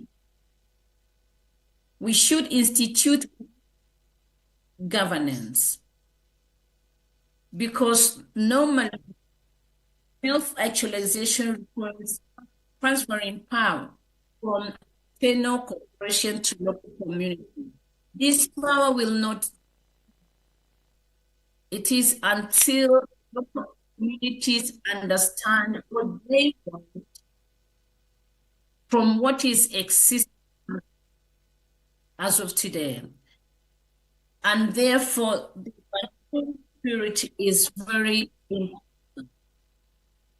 That's, that self-examination, to make sure that the local communities can govern their own states, nations, and the like. Number three is to protect intellectual property. This is because we all understand there are many operations which are associated and commodification, as I previously said, that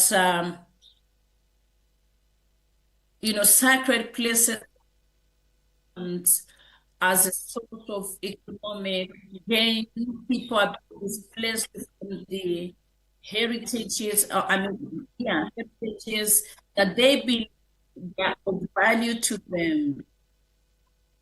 And the most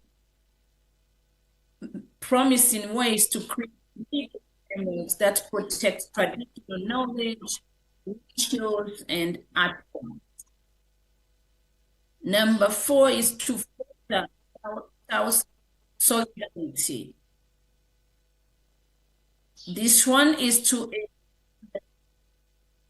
tourism flow knowledge which are occurring between and Asian states, and that could also aid the creation of status of travel that are less embedded in historical colonial power dynamics, and therefore foster more equitable global tourism landscape. And in conclusion, it's cultural tourism reveals spaces of creativity, and communities are not safe as many people do.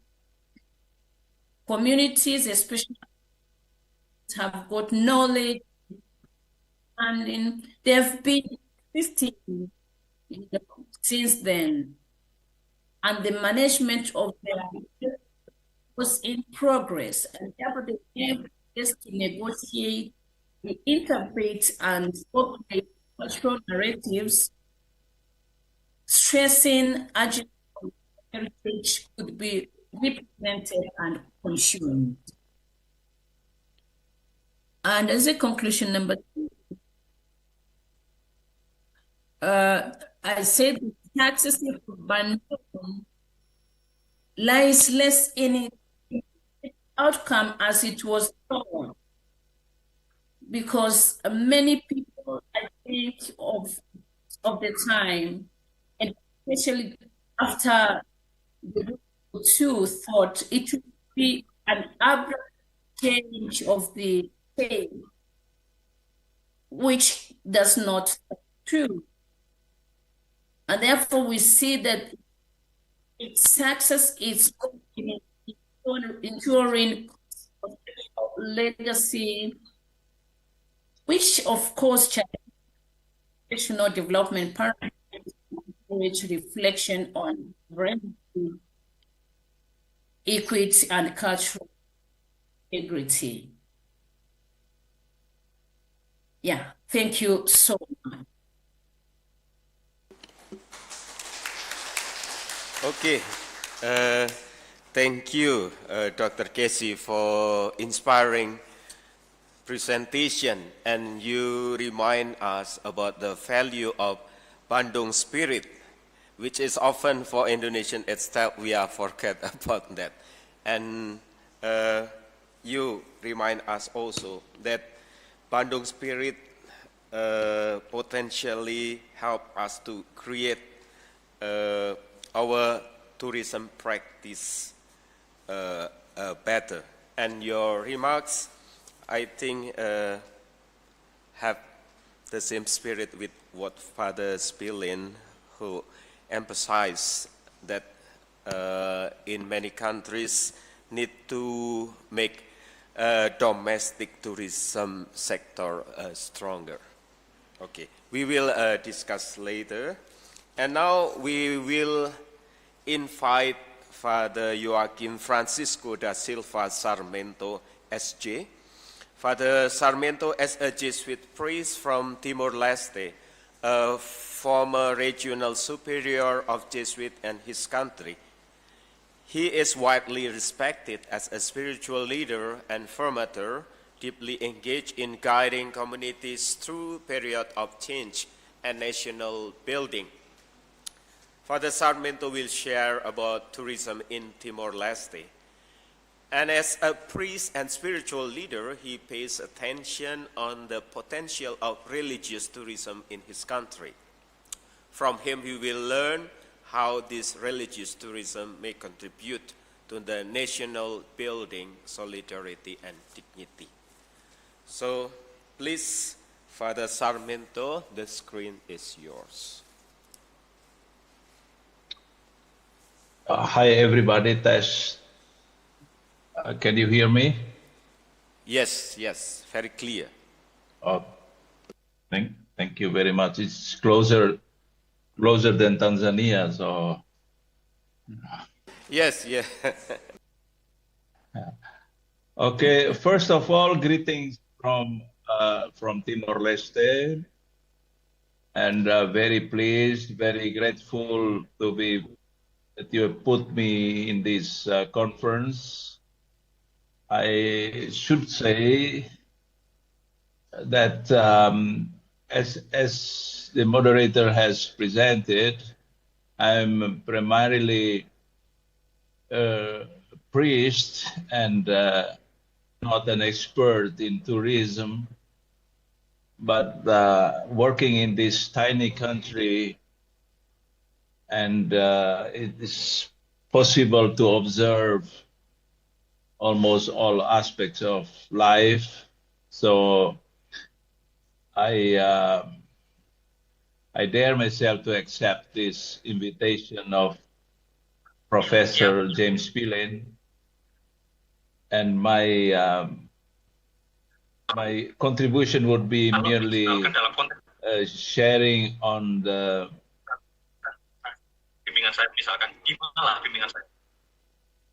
Hello?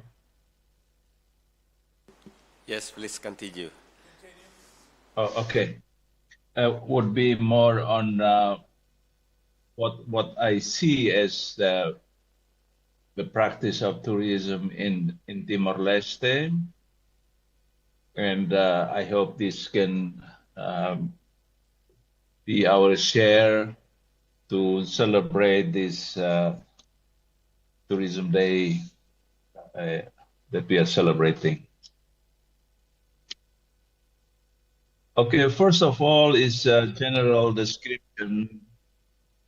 As you know, Timor-Leste is a tiny country, only around 15,000 kilometers square, with a bit more than 1 million population, 2.5 small islands, practically lost among oceans, among the almost 17,000 islands of Indonesia, and has no long experience of self-governing, and still struggling with the burden of its history. Timor-Leste has been, as a new nation, has been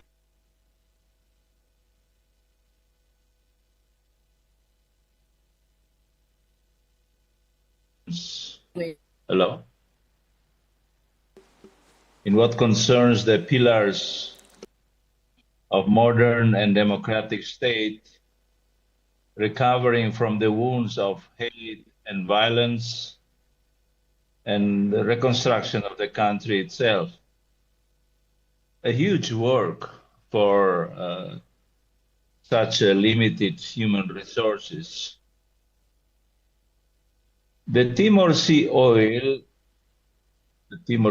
Fund, I should say, has been always a blessing, but at the same time, almost like a curse. It has been the center of international dispute, conflicts, and war. But thank God it's now a blessing. Its revenue is the main source for the life and the reconstruction of the country. Timor-Leste enjoys peace and development despite some sporadic conflicts, enjoy international friendship and collaboration, learning experience not only in what regards tourism, but in building the state itself. So for this, I think I have been given something like 20 minutes now for this presentation. Concerning tourism in Timor-Leste. Latest research on tourism in Timor-Leste, that was from last year, revealed that Timor-Leste has immense potential, but lack worldwide awareness.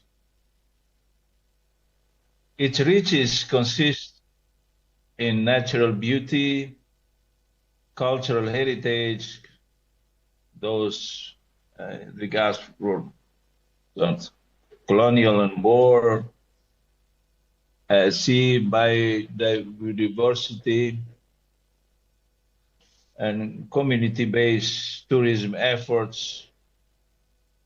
The strategic plan of the country, of the government, has also put emphasis on agro-tourism and organic tourism. I intentionally separate religious tourism. It's our strength. What has kept us alive in times of darkness, not only traditional beliefs, such as what we call Lulik here and its celebrations, but the canonic Catholic faith itself. The late Pope Francis, the Catholic, on his last visit last year, stated that Catholic faith has been the strength and the hope of the country. So, to be short, possibilities are great. And we are so blessed with our nature, especially with the biodiversity in the seas surrounding our islands.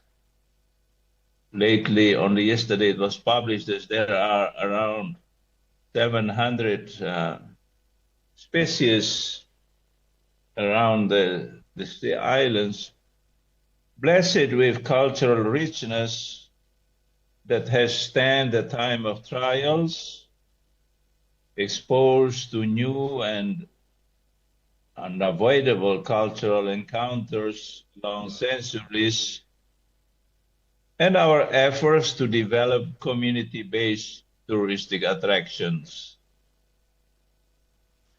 As I said, I'm not really an expert in this area, and the short time we dispose doesn't permit us to go into details as regard the number of tourists who have visited our country. Many foreign citizens have been here, like UN staff or people traveling in work trip and took the opportunity to enjoy some touristic sites, or about the total increasing revenue that the government has been doing efforts. It's not much so far. Still can't provide a significant option to replace the oil fund.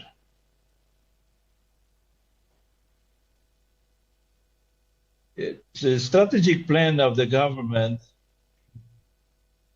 though only started since the fourth and the fifth constitutional government.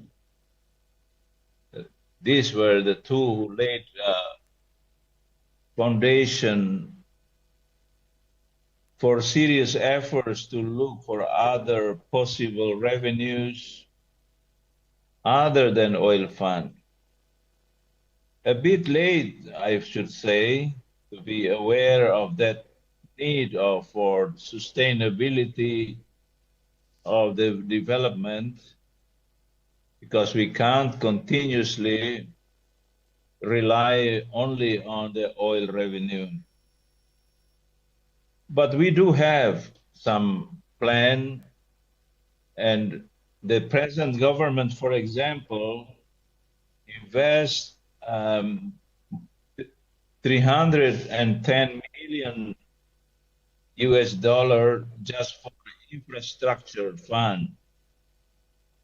As you know, since connectivity, that is facility and certainty and security in traveling, is so crucial in tourism. Efforts like setting a forum, what we call the Timor-Leste Tourism Investment Forum, has been created as a platform for dialogue. But not only, it is a reflection of the commitment to fostering partnership and exploring innovative solutions. The latest forum was held last year with the theme Fostering Business-Friendly Environment for Tourism, Overcoming Challenges and Unlocking Potential.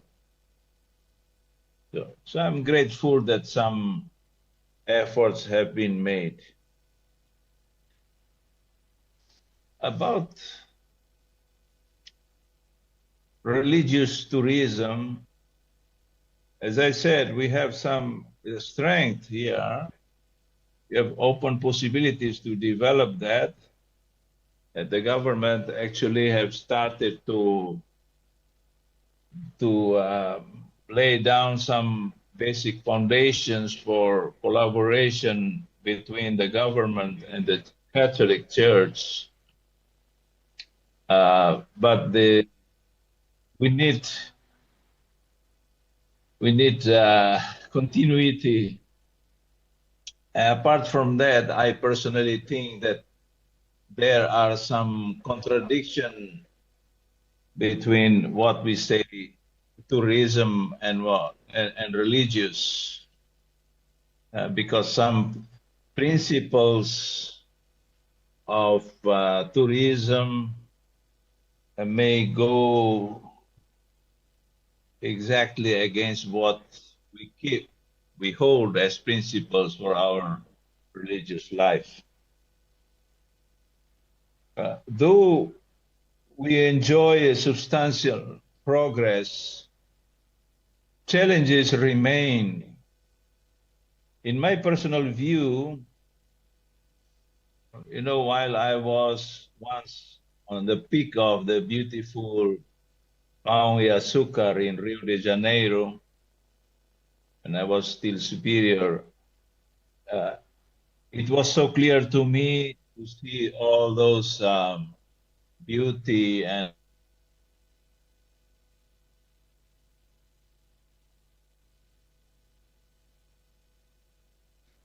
particular city. And I said to myself, to develop this, you need at least three things. One is the blessing of natural beauty, business management or marketing, and a kind of artistic soul. Because without that, it is difficult to develop a place, a cultural heritage to become a touristic destination. Now I'd like to say some points about the challenges we are facing here in the country. You know, in the beginning we mentioned that research has concluded that tourism in East Timor has immense potential, but lack of worldwide awareness. I personally would say that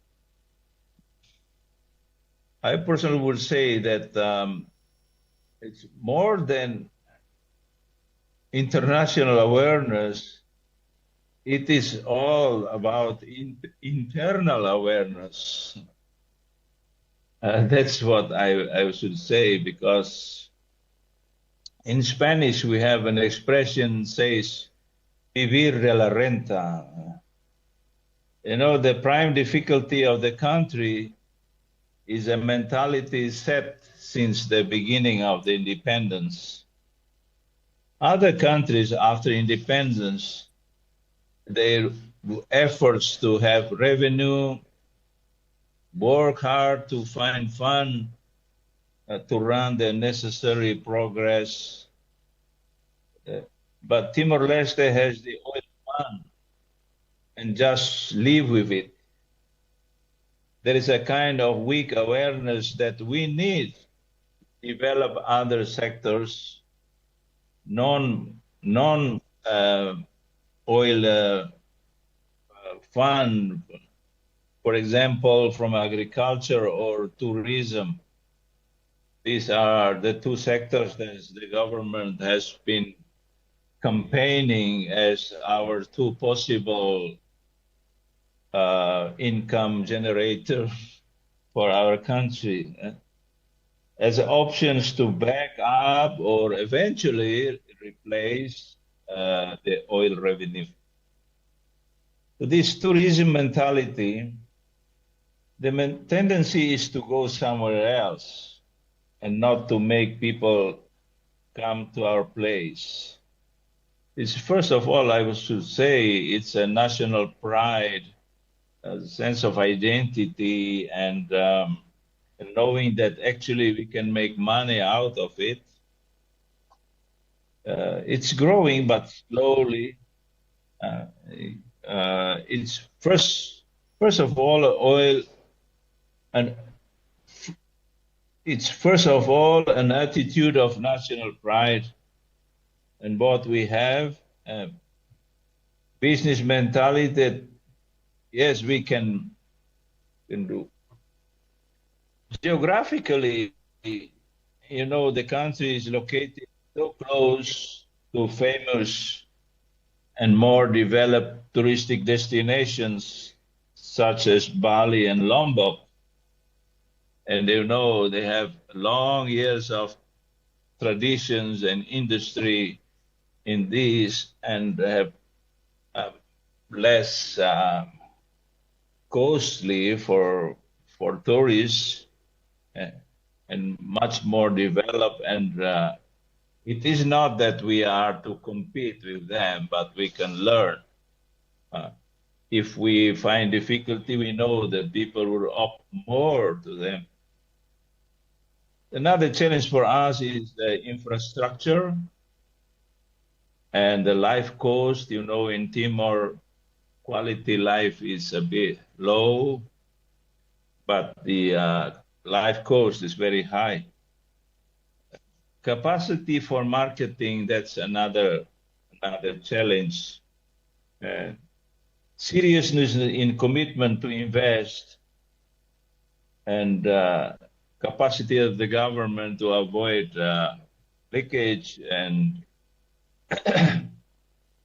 make it possible that this tourism can become an option for our oil fund, as experts in economics are talking more seriously now about what we call financial cliff in the Timor-Leste. So if we ask whether tourism in Timor-Leste is more country builder or a neocolonialism, I think I should say it's a bit a bit of both. So as a country builder, certainly it's among our best options to have income generator for our life, and okay, the moderator has informed me that the time is ended, and I would like to thank you for bearing with me, and hope this will contribute to our discussion. Thank you very much. Shalom. Thank you, Father Sarmento, for your sharing.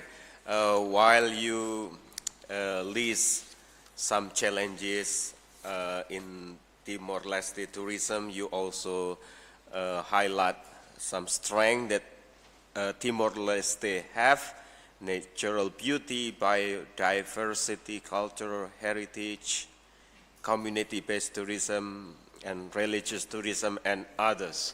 And what for me interesting is you said that the national pride should come first. Only after that we can make money from tourism. I think this is a good idea. Okay, now we will have a short discussion, in particular related to the presentation from the last two speakers. But if you have other question and topic to discuss from the previous session, I think it's also welcome. So, is there any question, comments?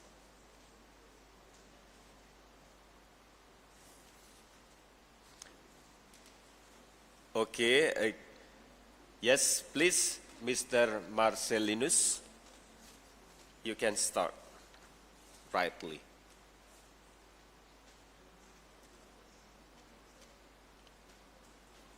Thank you. Thank you so much, Father Warman, for the second chance for the questions. It's very interesting regarding I think that more reflection from Father Joachim says something regarding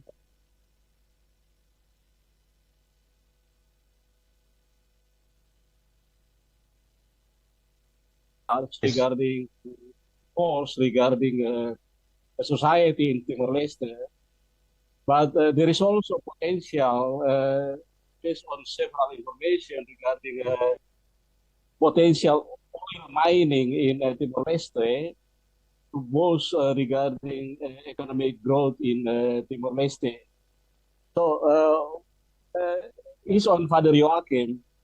What do you think regarding the joint collaboration between church and government to make to overcome poverty or something like that in these regions?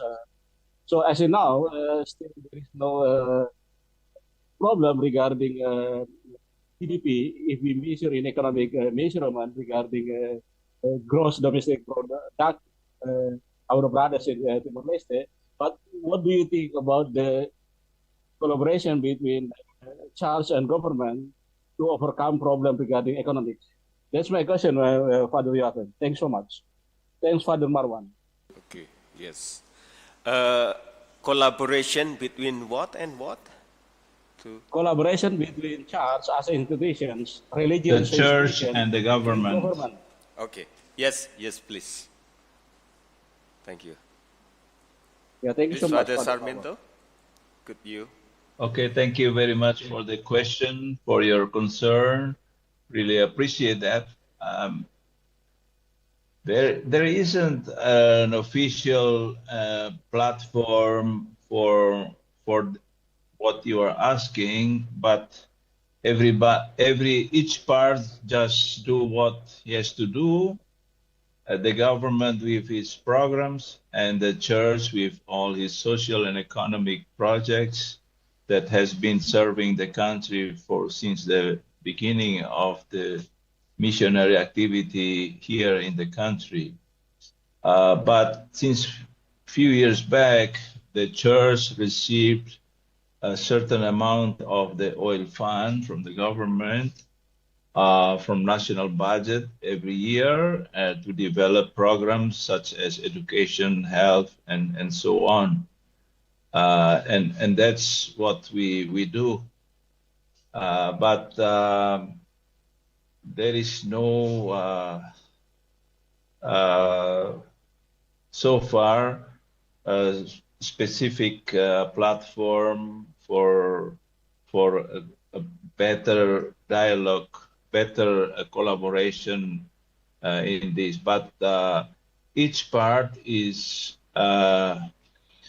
aware of the respective responsibility to work to handle this situation in the country. That's what I can say for now. Thank you. Okay, thank you, Father Sarmiento, for your answer. Is there any other question from the participants?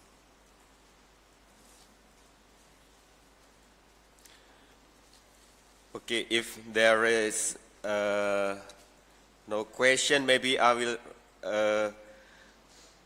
I have a question that for Ms. Cassie and also for Father Spillin. This is related to the need of creating a domestic tourism sector, and this raised by Ms. Cassie as well as Father Spillin. And for Father Spillin, in your presentation, you said that Indonesia, and I think this is also Africa, need to save from dependency on foreign visitor to a domestic tourism. And how this happened, and also related to the experience in Africa. Is there already strong domestic tourism sector and also a strong tourist national or tourist visit from their own country? Maybe Father Spillin first, and then Dr. Cassie, if you have. Thank you. Please. Thank you very much. So my experience in Africa is only limited to one country, which is Tanzania, and I was 11 years very fortunate to work there. And I would say that the potential for domestic tourism in Africa is rather weak because of the situation of the economy. However, there were some efforts to make a lot of the attractive tourism destinations more available to the local people. And a good example was safari tourism. Safari tourism, especially in the famous Serengeti region to the west and northwest of Tanzania, is one of the most exclusive and interesting destinations. And so the government was making an effort to make this affordable for school trips. So they were building dormitories which were rather simple, but also affordable for local students who could go there, even though they didn't have to fly far away from destinations such as Europe or the Middle East or India. They could go and afford a simpler vacation, but at the same time be able to enjoy the benefits of seeing one of the most beautiful natural game parks in the world. So I would say this is unfortunately not a very great possibility for Tanzania. I could only say that perhaps simple people do have their local customs which bring people together for festivals. For example, the family is very strong in Africa, and they like to have, for example, wedding ceremonies and other ceremonies of this kind. If they could be more professionally managed, they could also create some income for people working in the tourism industry. One of our dreams is if we could ever get a tourist flight direct from, for example, from Jakarta or Bali direct to the Serengeti, that would be a great way to help out the industry of tourism in Tanzania, because if you ever go to Tanzania, you have to spend a long time traveling north to the Gulf and waiting a long time and then changing planes to go down to Tanzania. But I would suspect that a direct flight across the Indian Ocean wouldn't be very long and it wouldn't be too expensive.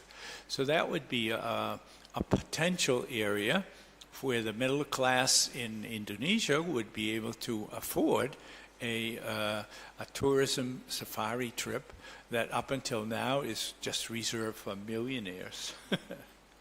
Yeah.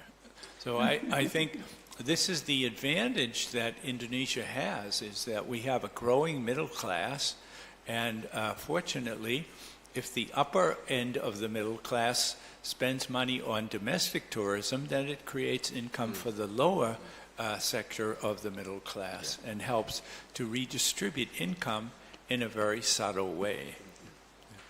Thank you. Thank you, Father Spilin.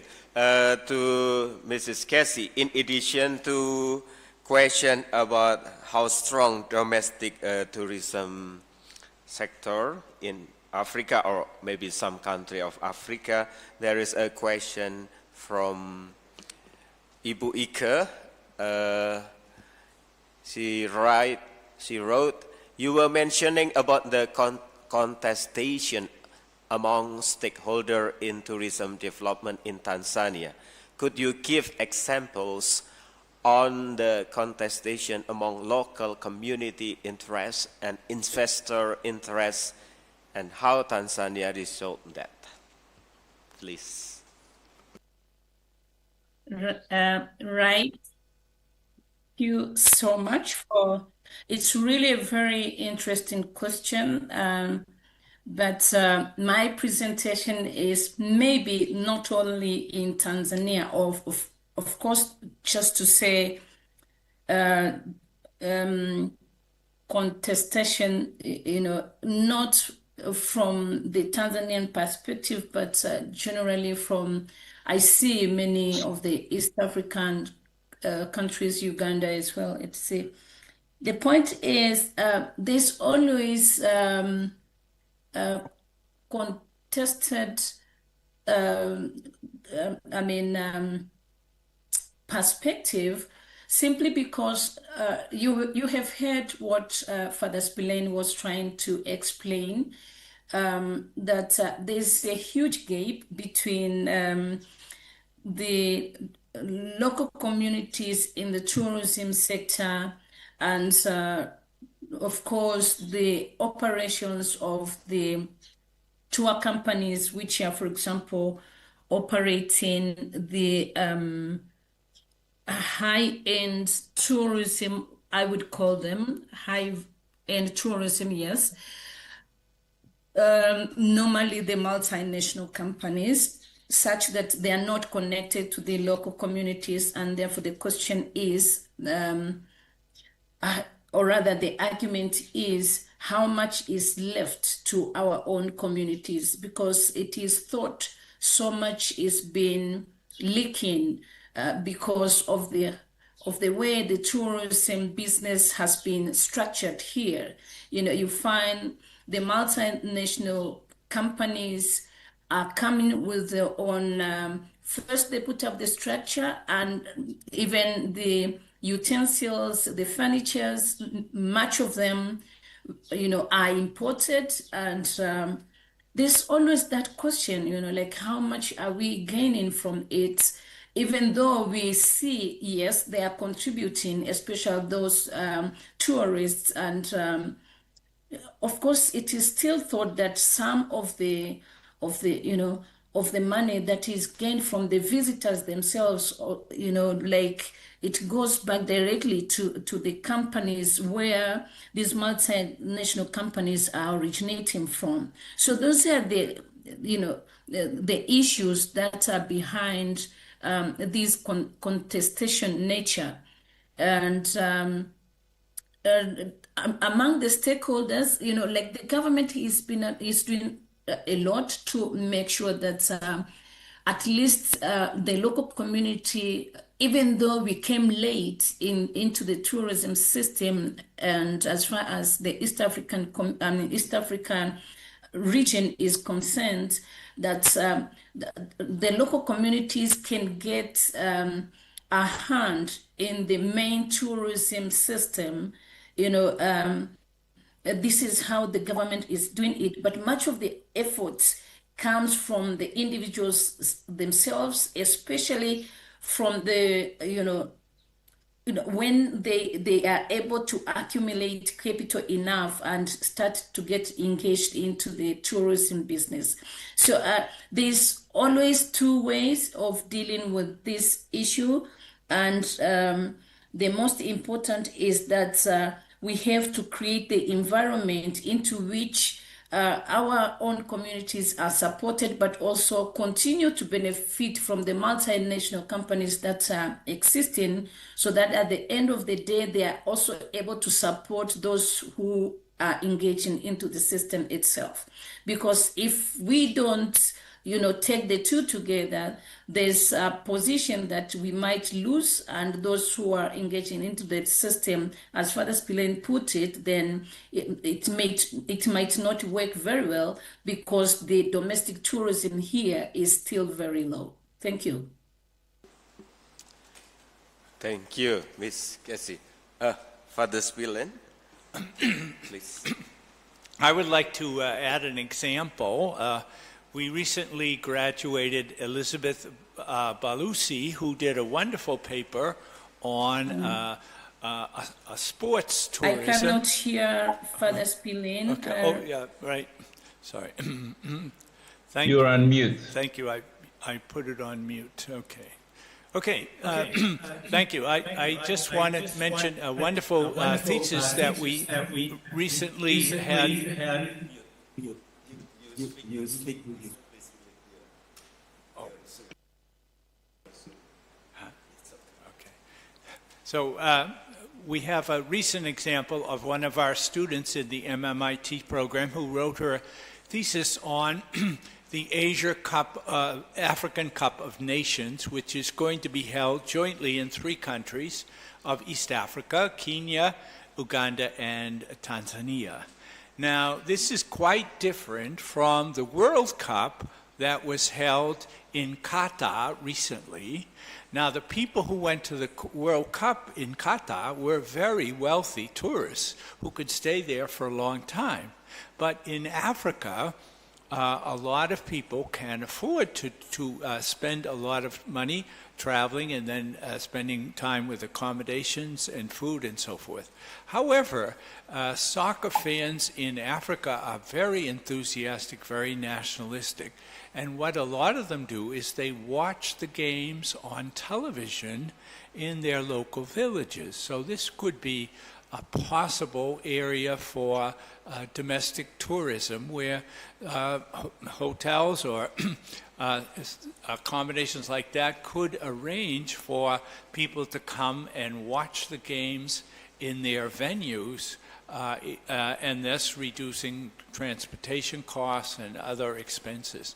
So it's an example of sports, especially soccer, is very popular in Africa, and it could be used as an opportunity to develop domestic tourism. Okay. We are run out time. Mrs. Casey, if you have some to say, but it should be very short, please. Thank you. I only wanted to show my, if I can still share. The point is that Janet wanted to see the contestation among local communities and interests and investors. I only wanted to share this screen because her answer could easily be found here if she has, we see the interest of the local communities, which are different from with the other stakeholders. For example, the national government. The national government is looking at economic growth, and of course is looking at creation from sometimes investors, and we all know the interest of the sometimes profitability, and of course there's somebody who will be interested in investing where there's no return. So as they make sure they're maximizing their shareholder value, now the work of the government is to regulate between the investors and of course the local.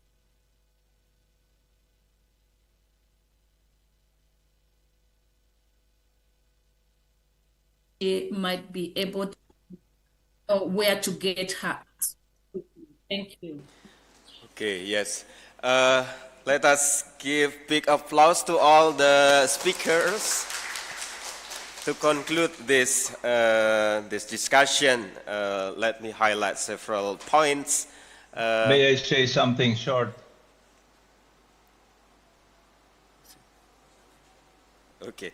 Yes, Father Spillane has brought us back to Bandung principle of solidarity, sovereignty, and cooperation, showing how this can still guide tourism policy today. And Dr. Valerie Moller reminds us that tourism is not only about economies, but also about people's life. And Dr. Casey reminds us that tourism is never natural. It can either empower communities and build nations, or reproduce dependency and neo-colonial patterns. But she offers how to make tourism build community.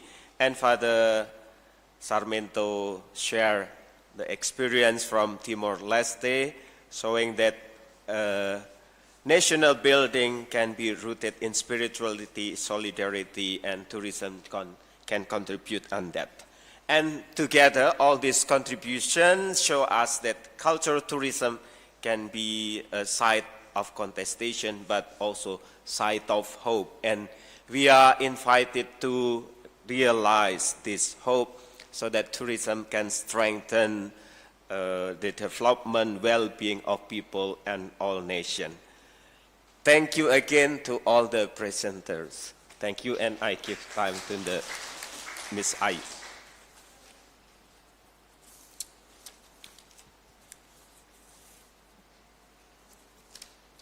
Thank you very much, Father Mawan, for leading the first round of session.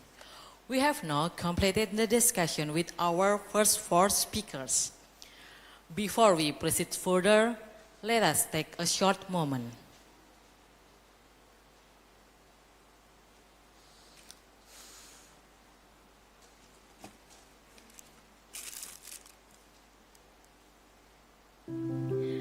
Welcome to MMIT program at Sanata Dharma University. The Magister Management in International Tourism at Sanata Dharma University prepares future managers in the tourism industry by providing them with a comprehensive curriculum which combines both the theories together with the practical experiences.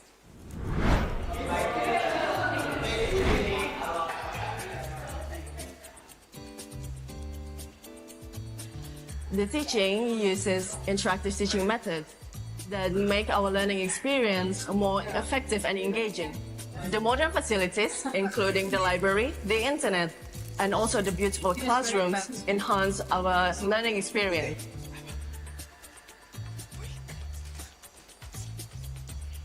And also our lecturers are incredibly brilliant and experienced in this field. Last week we have discussed about recent methodology. Learning some bahasa Indonesia is beneficial for everyday communication with Indonesian people. It adds a personal touch to our experience here. Sekarang apakah ada yang ingin bertanya? Saya ingin bertanya. Ya, silakan. In Indonesia, Yogyakarta is famously for a student city, where our university is located. The city is rich for cultural and heritage.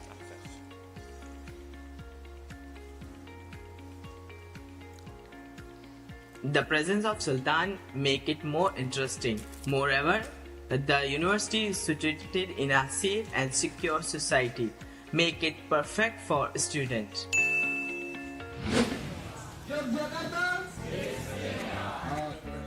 In addition to our curriculum, the program offers various extracurricular activities, such as conferences, study visits, and other events that prepare us better for the industry. The tuition fee in this program is very affordable compared to other universities which is offering the same program. Also, there are different varieties of scholarship available here, such as Universal Scholarship and KNB Scholarship. Let's become a future leader in more innovative and sustainable tourism industry. Join us.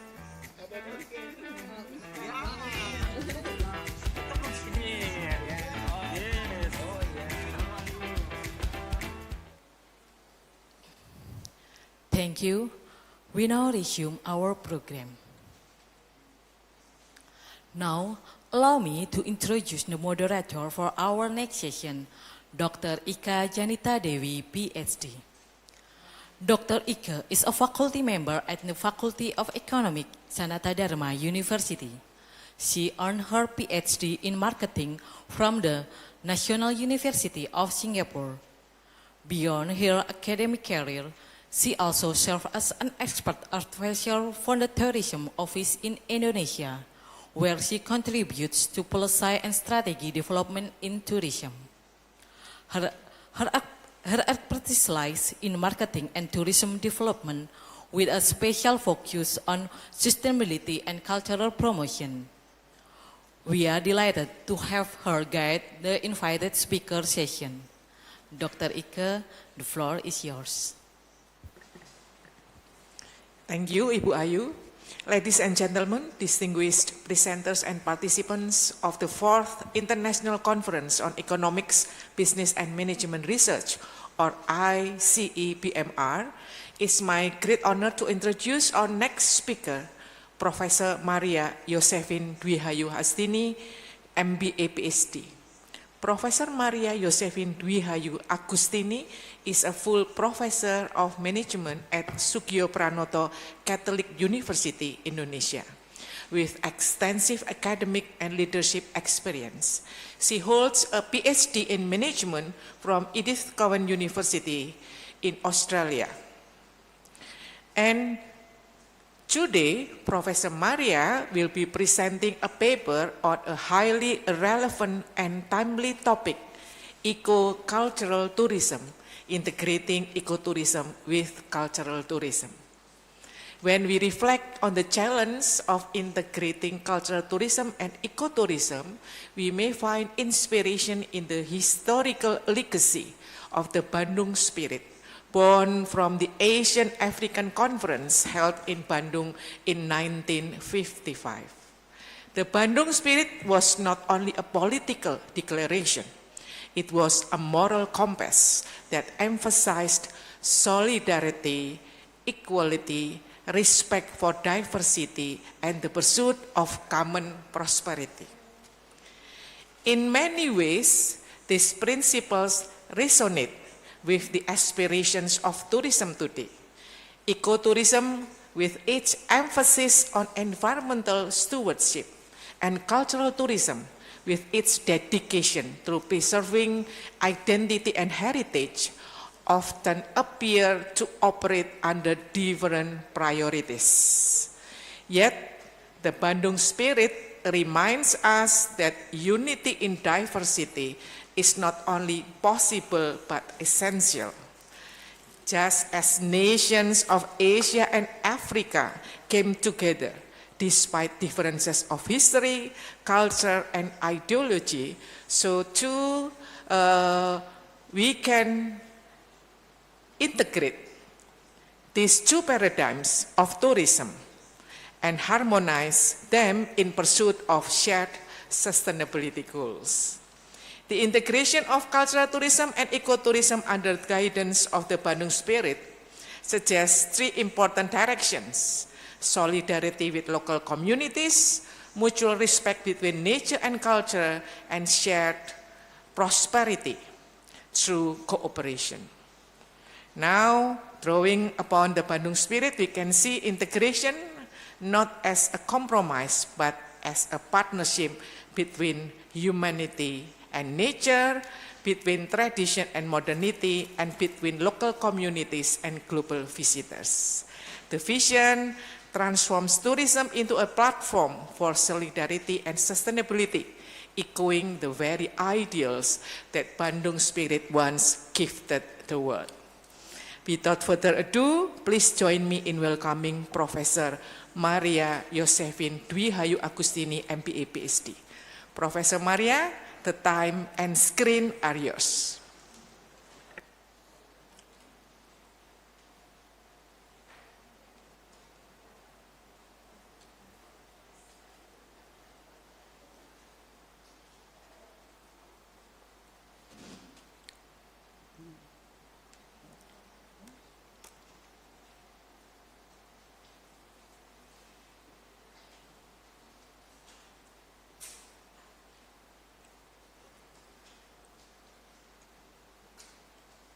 Thank you to Janita. Good morning, everyone. First of all, I would like to thank for this occasion to have a forum on tourism with distinguished experts on the area. Today, I will share a more practical view about two types of tourism that are gaining their popularity in the area: ecotourism and cultural tourism, and their possible integration terms as eco-cultural tourism. This resulted in our research on beach destinations in the context of ecotourism.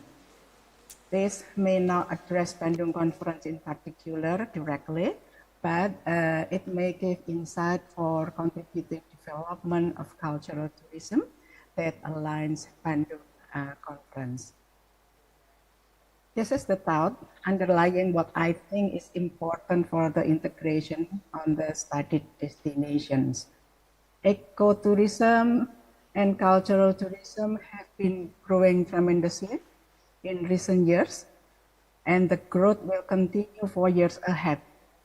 They are estimated to continuously grow rapidly globally from 2025 to 2035 with respectively 13.5% and 0.1%, or the value of 551.8 billion for ecotourism and 2.6 trillion US dollar for cultural tourism. This fact indicates that both has role in contributing for a better life. As we may know that tourism in general affect all aspects of society, including economy, culture, and social life. And we'll see how each brings impact.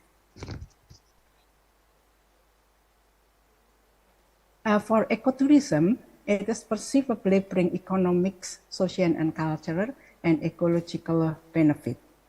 Economically, it contributes to enhancement well-being of the local people through employment creation, increased welfare, and poverty and disparity reduction. In terms of social and cultural benefits, it is a media for promoting conservation and introducing local social and culture to tourists. Ecological benefit of ecotourism relates to sustaining natural setting. And pondering this benefit, the Indonesian government in particular committed to developing ecotourism to be the backbone of the national economy. Meanwhile, cultural tourism is also known to bring similar benefits to ecotourism. Its development is, however, driven by different things. It is a demand for authentic, immersive, and enriching experiences from which tourists learn about things influence societies. Cultural tourism thus considerably provide tourists an extensive learning environment. Tourists may learn about ancient civilization, architectural wonders, or historical events, and so on. Among others, visiting heritage sites, known as heritage tourism, has been considered as the most robust segment of cultural tourism, as it has successfully drawn millions of tourists. Ecotourism and cultural tourism has apparently have been treated and studied separately. This probably due to differences in focus of each, in which ecotourism focuses on ecosystem or nature in tourism activities, even though it also sells what I call in the workshop, sell cultural products that is obvious in particularly community-based ecotourism, in which local culture and tradition become attraction for tourists. Meanwhile, cultural tourism emphasizes on historical aspects, which have effects on society, and very often it is defined narrowly as visiting a physical place which has historical elements such as museums or heritage sites. Both, however, carry the same responsibility in cultural and ecological preservation. Ecotourism and cultural tourism also differ in their drivers. Scenery, nature, and new experience or places are the novelty demand of ecotourism. Pleasure is the basic motivation to visit an ecotourism destination. On the other side, authentic, immersive, and enriching experiences are the driver for demand of cultural tourism in learning the prime motivation. Even though visiting museum and heritage sites are considerably the main activity in cultural tourism, they are considered boring or perceivable not interesting for many. The data recorded a significant decrease in the number of museum visits in Indonesia. It plummeted steadily from 11.1 million people in 2019, that is considered as the peak of the cultural tourism, to become only 2.1 million in 2020 and only 119 in 2021. Visiting museum and heritage sites may be less interesting compared to ecotourism that relates to visiting an attractive place with beautiful views and scenes. That's why the cultural tourism has a challenge to attract more tourists. Here, we want to explore possibility to integrate ecotourism and cultural tourism in the destinations that we studied to be a tourism that will cover basic purpose of each, so that the preservation of nature and culture can be integratively conducted, and the results are expectedly able to promote a type of tourism in the destination that can meet demand and provide more benefits for tourists. To review a bit further on ecotourism and cultural tourism, I think it is necessary for having a better understanding on the context. By definition, ecotourism is an activity of invading natural habitats for the purpose of taking pleasure. From the definition, we can identify two main points: setting a natural habitat and the motivation to take pleasure. In relation to the first, ecotourism must involve ecosystem or nature. To be considered as an ecotourism, it must depend on nature, develop from nature, and need a nature setting. This makes ecotourism as a form of natural tourism, and this brings consequence to responsibly conserve the nature and protect ecological environment. For this, ecotourism is identical with responsible tourism. The International Ecotourism Society emphasizes the responsibility, which include 3 points. First, to conserve the nature. Second, to sustain well-being of local community. And third, to involve education and understanding.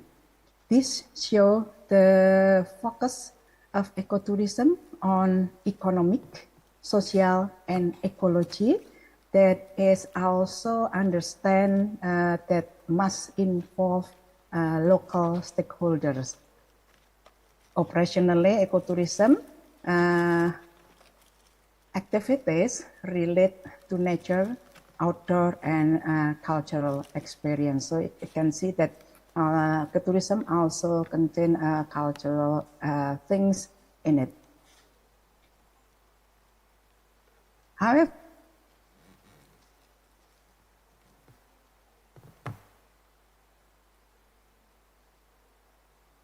resulted from wide definition of culture.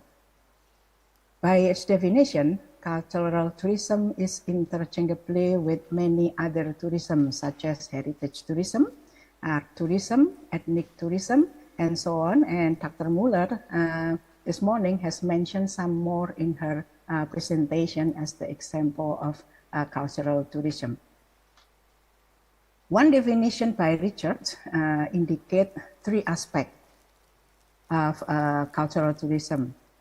Visit cultural attraction, intention to gather new information and experiences, and satisfy cultural needs. This definition emphasizes learning aspect, which cover learning about product and process of other culture, history and heritage of others, or about contemporary ways of life or thought that already also mentioned by the speaker before. The result of learning from the cultural tourism is personal development. However, contradictory view on cultural tourism exists. On one side, it is regarded as a good tourism that generate benefits in economic, social, and environmental.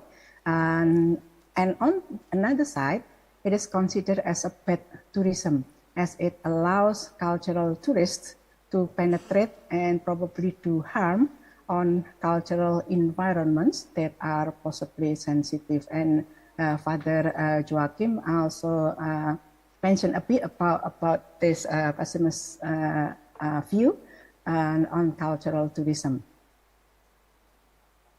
However, cultural tourism provides tourists with distinguished, informative, and entertaining experiences through the cultural values displayed in the cultural products. That is called by Chen as cultural identity. Comparing both, we can see that there are a subset between ecotourism and cultural tourism in terms of their responsibility to economic, social, and environment, and in tourism product that involving nature and cultural experience. This creates a possibility to integrate both into eco-cultural tourism.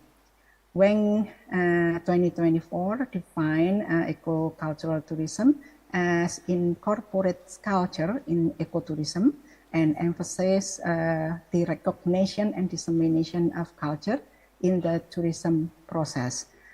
Eco-cultural tourism may make tourism activities more enriching and interesting, in which tourists enjoy historical, cultural, natural heritage products in a natural setting.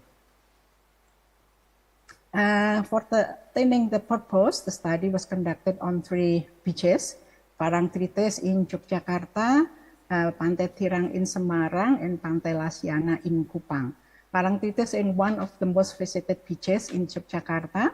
Pantai Tirang is a beach that is gaining popularity in Semarang because of its beautiful sunset. And Lasiana is the first beach destination in Kupang, and it is expected to be the main beach tourism in the city.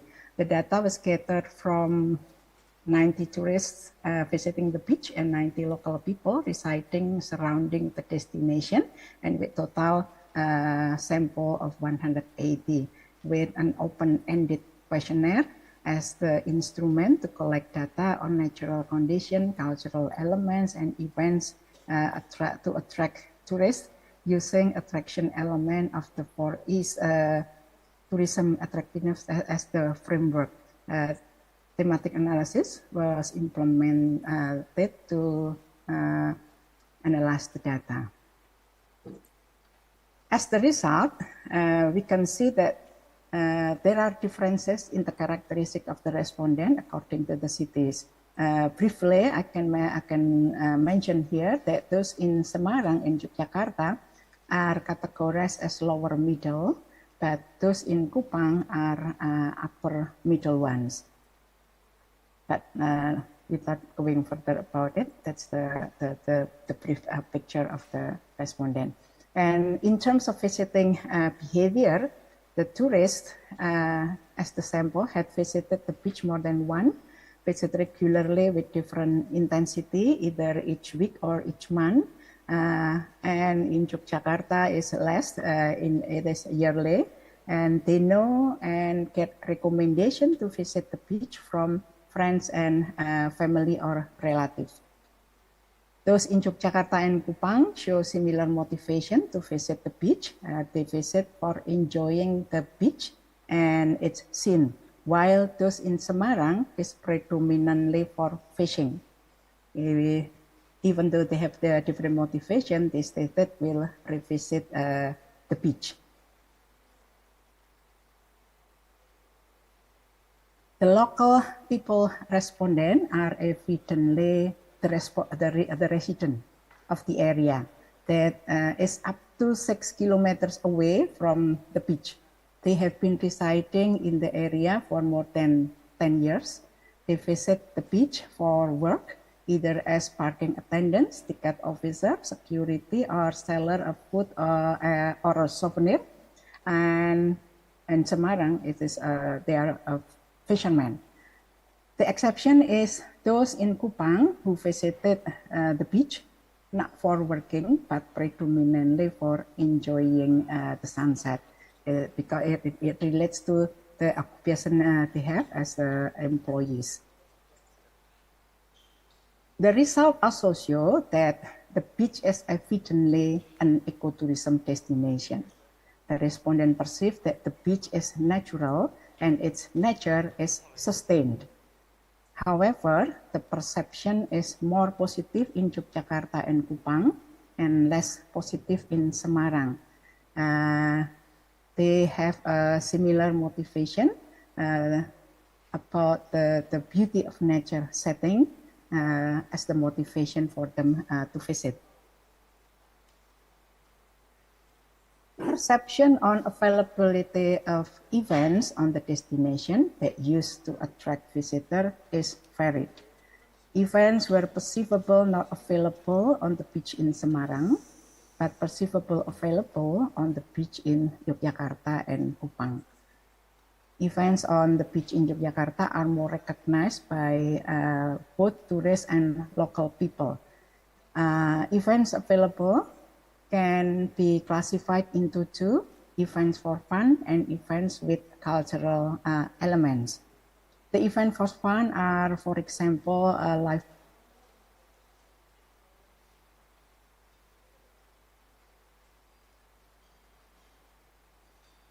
kites festival and social activities.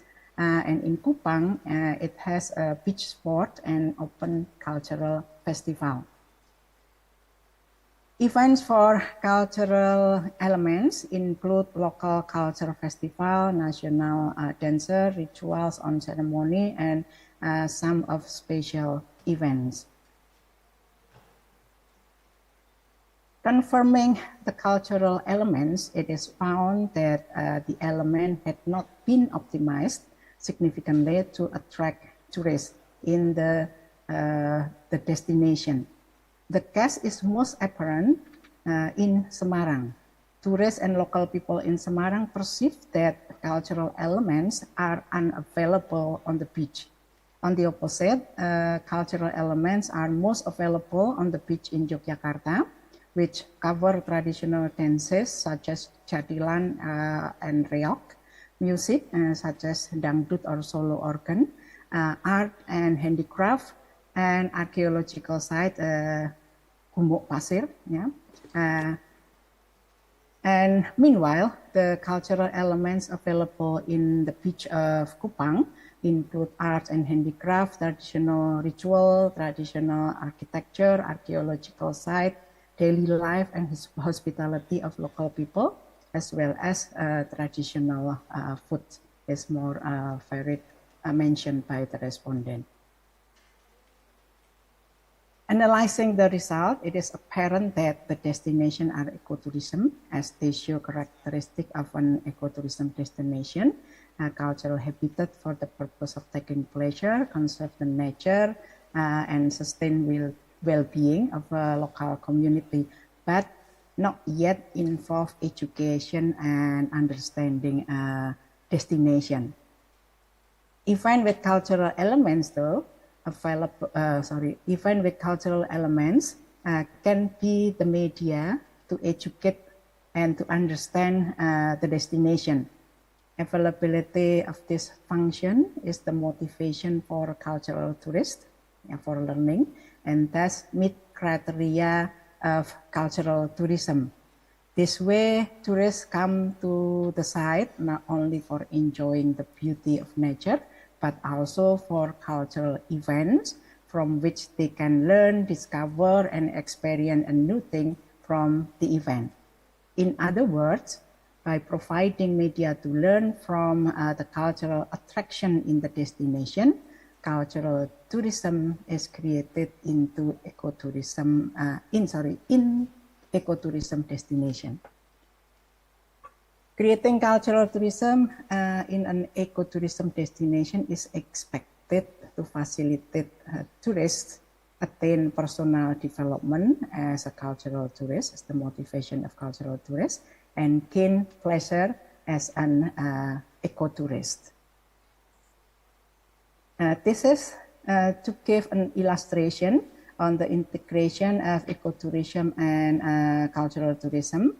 The destination evidently indicated the characteristic of ecotourism, natural habitat, pleasure and conserve the nature, and also well-being for local community, but not yet for the education. And by adding events with cultural elements on the destination and providing means or media to learn from the cultural elements, an ecotourism destination can thus provide the need for learning, and learning need is the main characteristic of a cultural tourism. Here, tourists can enjoy the nature as the aspect of ecotourism, while learn, discover, and experience a new thing from the cultural product on an ecotourism destination as the aspect of cultural tourism. This is the result, and this the result of eco-cultural tourism. It can be concluded that it is possible to integrate ecotourism and cultural tourism to be eco-cultural tourism in the case of beach destination. However, there are operational challenges in creation means of media or facilities for learning a cultural product on a natural setting, and it's also because it is most are outdoor conduct on ecotourism destination. The development of eco-cultural tourism is also limited only to what I call mobile cultural products such as traditional dances, traditional music, ritual and ceremonies. They are not embedded in a specific location.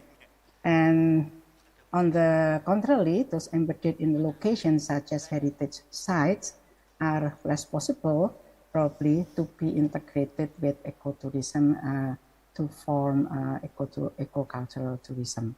And yeah, for more operational and how to integrate by providing means or to cultural product in ecotourism destination probably need further research.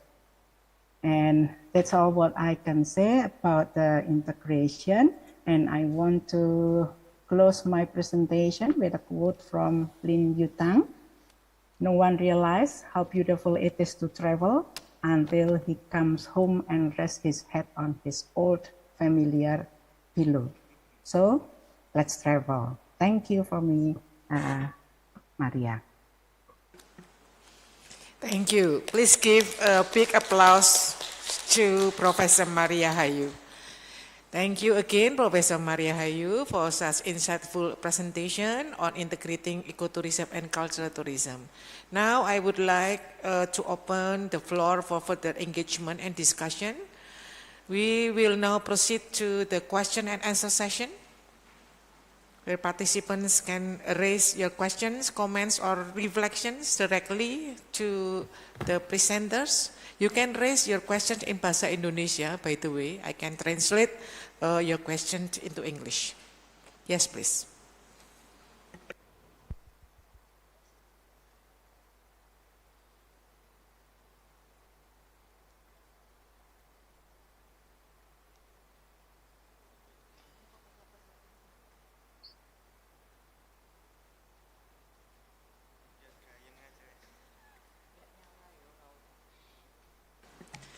If the audience has no questions, then I would like to raise questions to Ibu Professor Hayu on the very interesting topic on the integration of cultural tourism and ecotourism, especially for the case studies in beach tourism in Indonesia.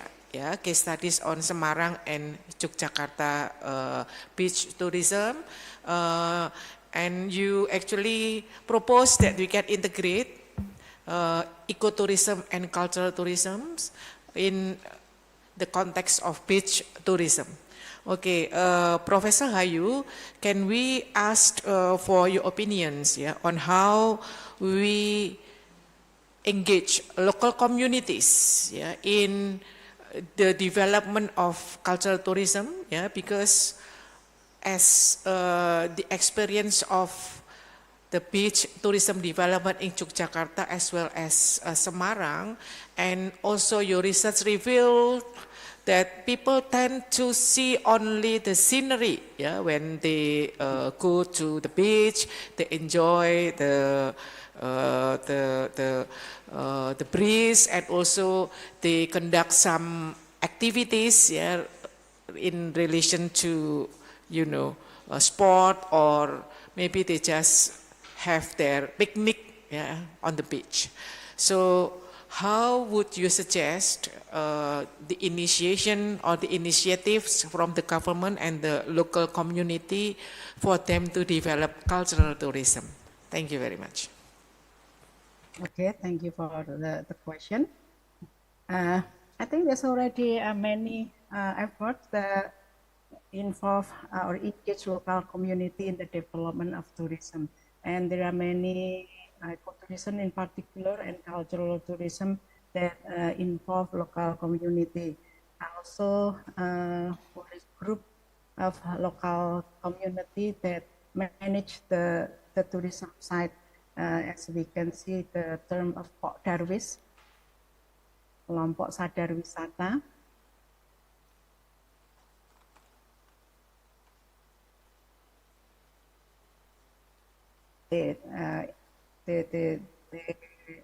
How to create events on the site, on the destination, to attract more tourists to come, even though they will have limited knowledge about how to manage tourism, and probably this can contribute or generate negative impact as considered by Father Sarmento, if we cannot control the tourists who are coming in the destination, because they just come, collect money, more tourists, more coming, and then we also actually identify the negative problem in relation to waste, littering, and for example, in the Tirang beach, waste are just there and not yet managed well, and Pokdar waste are responsible for the management of the destination. Just put the sand on the rubbish, on the waste, and it's become more and more. And if the practice is just like that, and it will not good for the long term time. So local community is already involved, but the problem is how to make them have a knowledge about the tourism management. Hope it answers your question. Thank you, Professor Hayu. Since Dr. Delvin is still here, maybe you can also give your perspective I cannot hear you yet.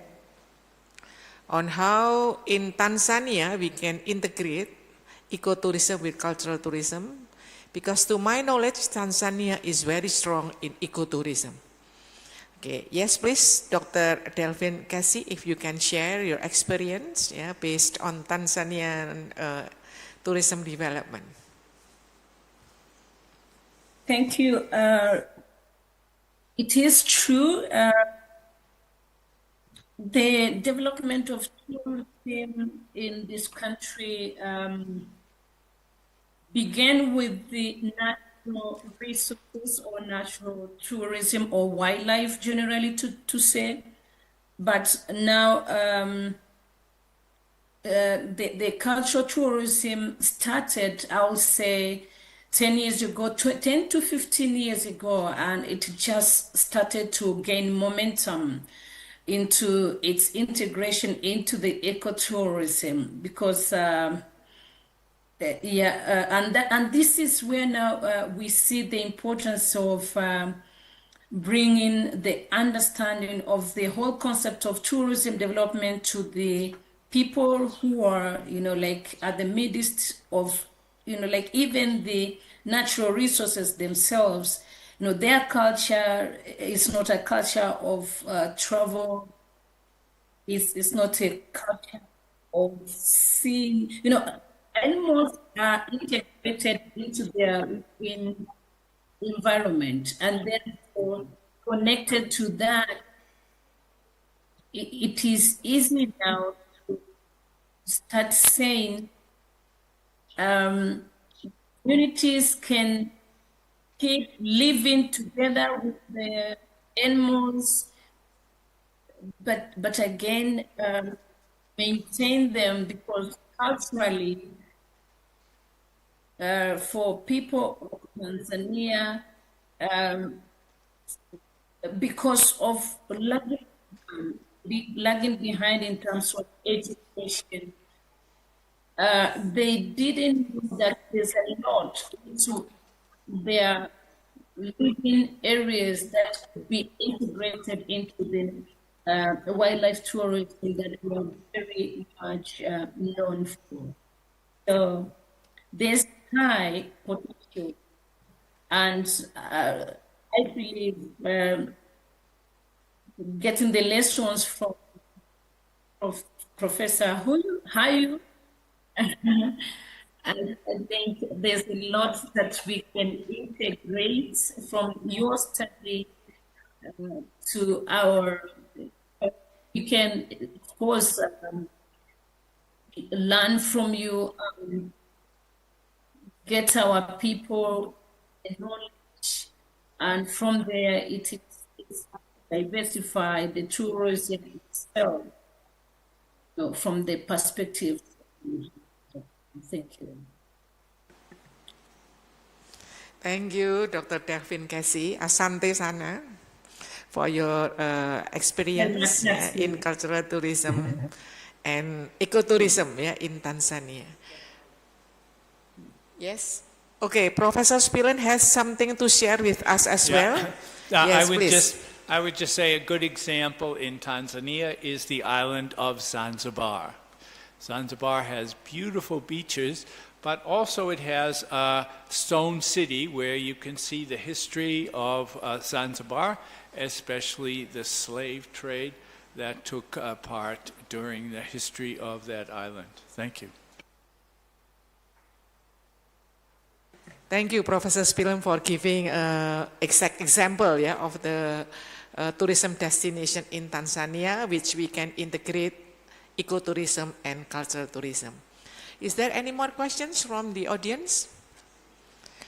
I guess because it's lunchtime, so okay, let's just close the session. And we would like to thank again Professor Maria Hayu for such an insightful and thoughtful, provoking presentation.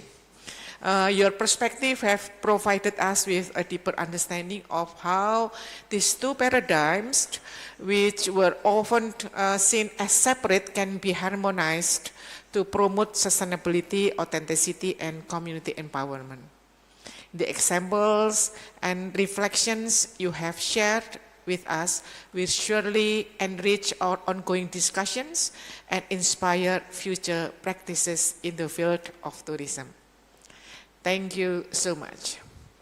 And let's close this session, and I would like to give another round of applause for Professor Hayu and also for the questions. Thank you very much. I give the session back to the Master of Ceremony. Thank you. Thank you very much to Dr. Ika Janita Dewi and Professor Maria Josephine Dwi Hayu Agustini for the insightful session. Ladies and gentlemen, we will now take a 30-minute break. Before stepping away, may I kindly remind you to complete both the attendance and evaluation form, available on-site and online through the links provided. Please note that filling in the attendance form is required in order to receive your certificate. I replace again. Please note that filling in the attendance form is required in order to receive your certificate. After the break, we will continue with the parallel session. Participants who are not presenting are warmly welcome to join any breakout room according to their interests. Once the session concludes, we kindly ask everyone to return to the main room for our closing ceremony. And, of course, the announcement of the best presenter. We will reconvene at 12:55 for the parallel session. See you shortly.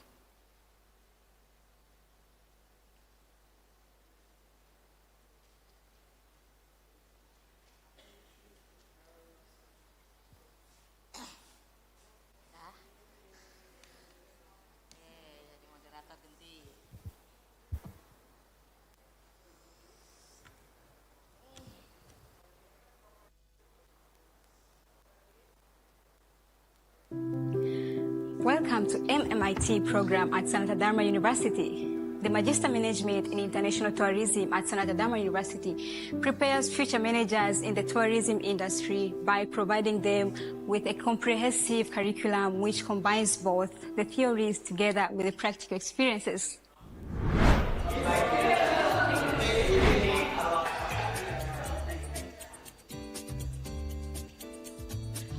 The teaching uses interactive teaching methods that make our learning experience more effective and engaging.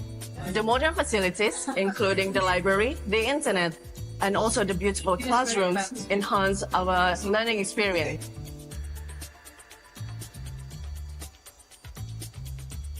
And also our lecturers are incredibly brilliant and experienced in this field. Last week we have discussed about research methodology. Learning some bahasa Indonesia is beneficial for everyday communication with Indonesian people.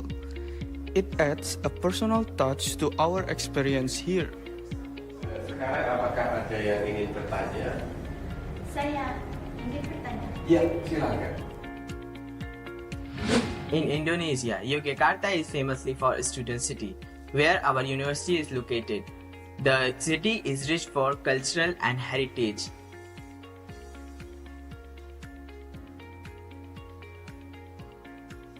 The presence of Sultan make it more interesting. Moreover, the university is situated in a safe and secure society, make it perfect for students.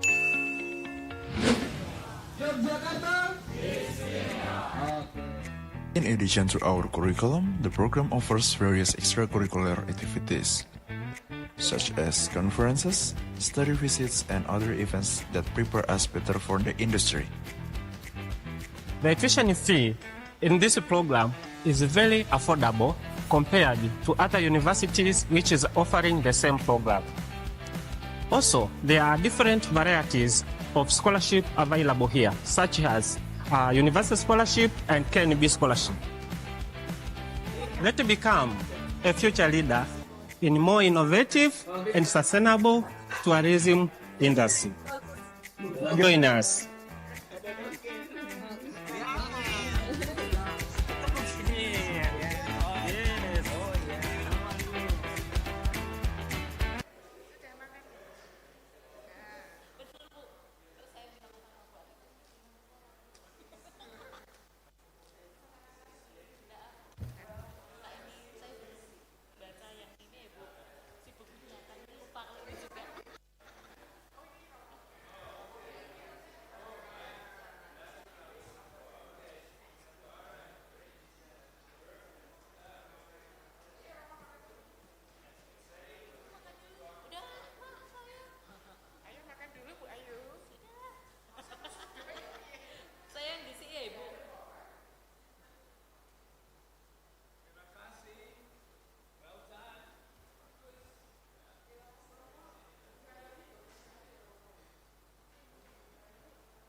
Ladies and gentlemen, welcome back from the break. We are now ready to begin our parallel session. Presenters, please proceed to your assigned breakout rooms. For participants who are not presenting, you are most welcome to join any breakout room of your choice. Our team will assist in guiding you into the breakout rooms. During the session, the main room will remain closed and the MC will be silent to allow the discussion to run smoothly. Once the session are completed, please return to the main room for the closing ceremony and the announcement of best presenters. We wish all presenters and participants a fruitful and engaging session. The parallel sessions are now officially open.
After each presentation, I will briefly conclude and introduce the next speaker.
Ini masih break ya.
different landscape. Yeah.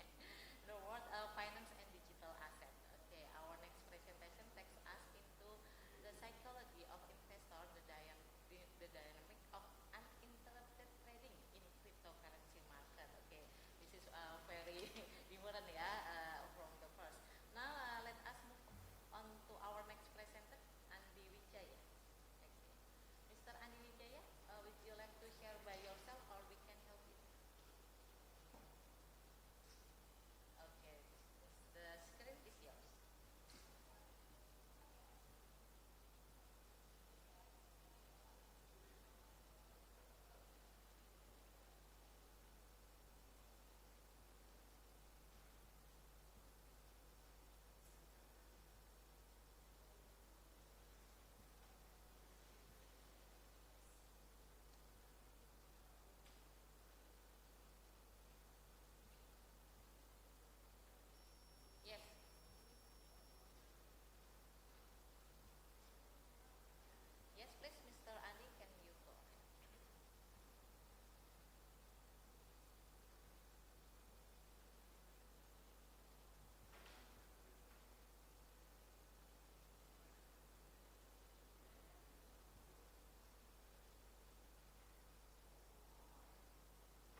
Recording in progress.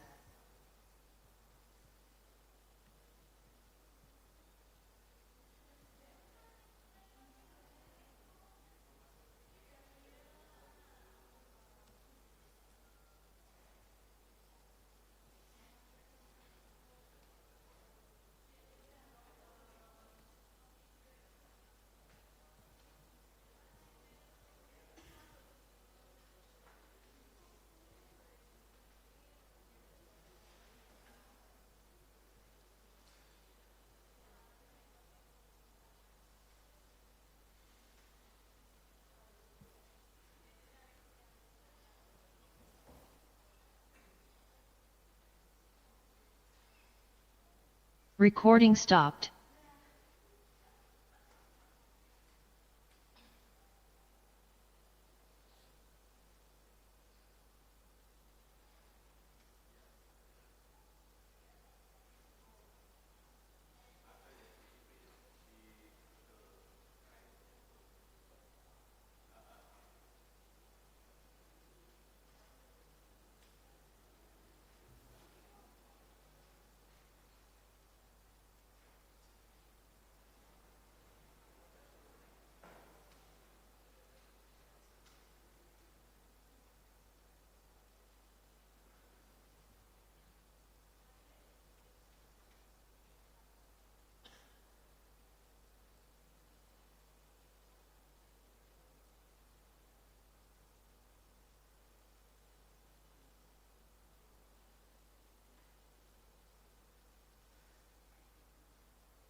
Tourism at Sanata Dharma University prepares future managers in the tourism industry by providing them with a comprehensive curriculum which combines both the theories together with the practical experiences.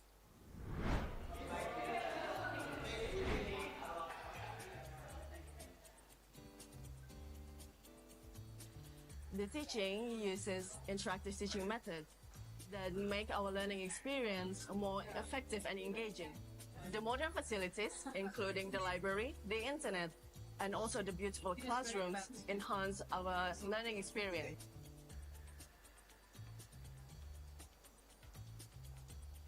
And also our lecturers are incredibly brilliant and experienced in this field. Last week we have discussed about research methodology. Learning some bahasa Indonesia is beneficial for everyday communication with Indonesian people. It adds a personal touch to our experience here. Sekarang apakah ada yang ingin bertanya? Saya ingin bertanya. Ya, silakan. In Indonesia, Yogyakarta is famously for a student city, where our university is located. The city is rich for cultural and heritage.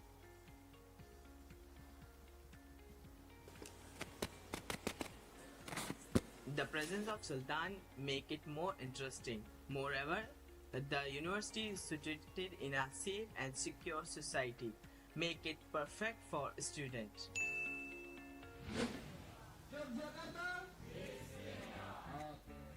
In addition to our curriculum, the program offers various extracurricular activities, such as conferences, study visits, and other events that prepare us better for the industry. The tuition fee in this program is very affordable compared to other universities which is offering the same program. Also, there are different varieties of scholarship available here, such as Universal Scholarship and KNB Scholarship. Let's become a future leader in more innovative and sustainable tourism industry. Join us.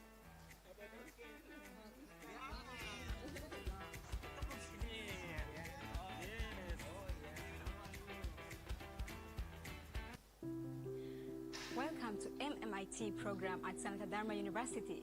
The Magister Management in International Tourism at Sanata Dharma University prepares future managers in the tourism industry by providing them with a comprehensive curriculum which combines both the theories together with the practical experiences.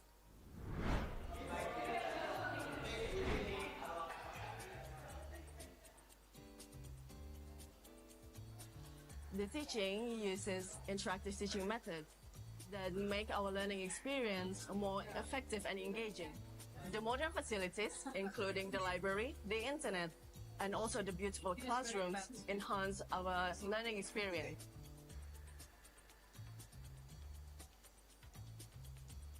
And also our lecturers are incredibly brilliant and experienced in this field.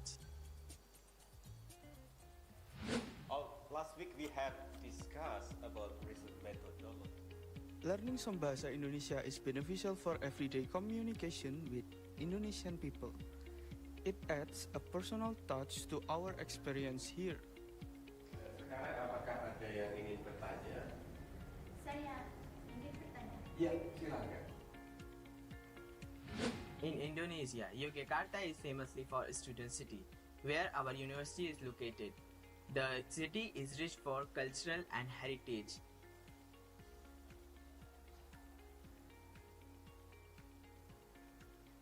The presence of Sultan make it more interesting. Moreover, the university is situated in a safe and secure society, make it perfect for students.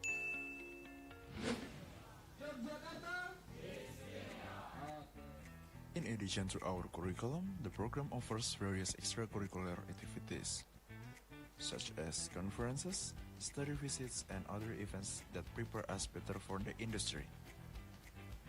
The tuition fee in this program is very affordable compared to other universities which is offering the same program.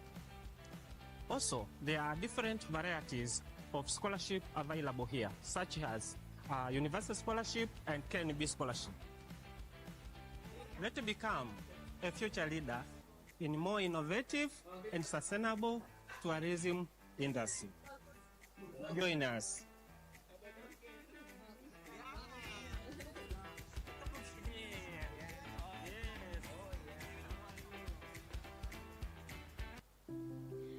Welcome to MMIT program at Sanata Dharma University. The Magister Management in International Tourism at Sanata Dharma University prepares future managers in the tourism industry by providing them with a comprehensive curriculum which combines both the theories together with the practical experiences.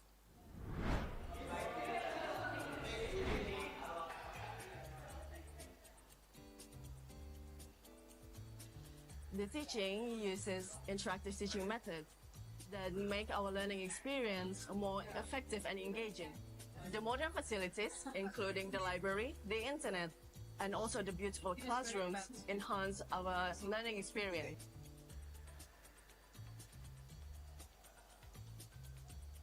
And also our lecturers are incredibly brilliant and experienced in this field.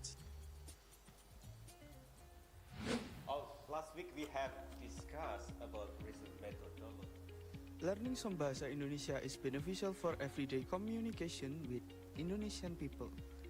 It adds a personal touch to our experience here. Sekarang apakah ada yang ingin bertanya? Saya ingin bertanya. Ya, silakan. In Indonesia, Yogyakarta is famously for a student city, where our university is located. The city is rich for cultural and heritage.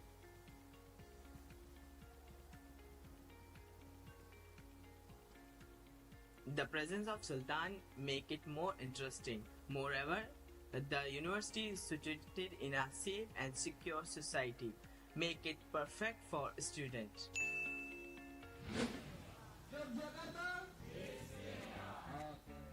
In addition to our curriculum, the program offers various extracurricular activities, such as conferences, study visits, and other events that prepare us better for the industry. The tuition fee in this program is very affordable compared to other universities which is offering the same program. Also, there are different varieties of scholarship available here, such as Universal Scholarship and KNB Scholarship. Let's become a future leader in more innovative and sustainable tourism industry. Join us.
Jen.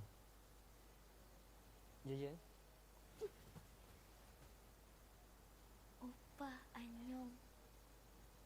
Opa kenapa ada di sini Jeseo? Aku pamit dulu Imnida. Pamit? Emangnya Opa mau kemana ya Peo? Sementara aku harus pergi untuk menjaga perdamaian dunia. Araso?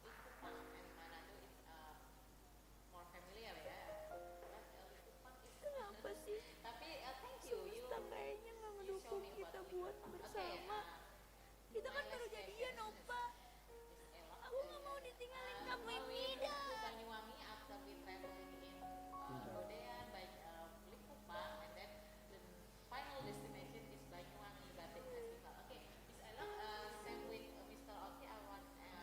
Jaga dirimu. Tunggu aku kembali Juseo.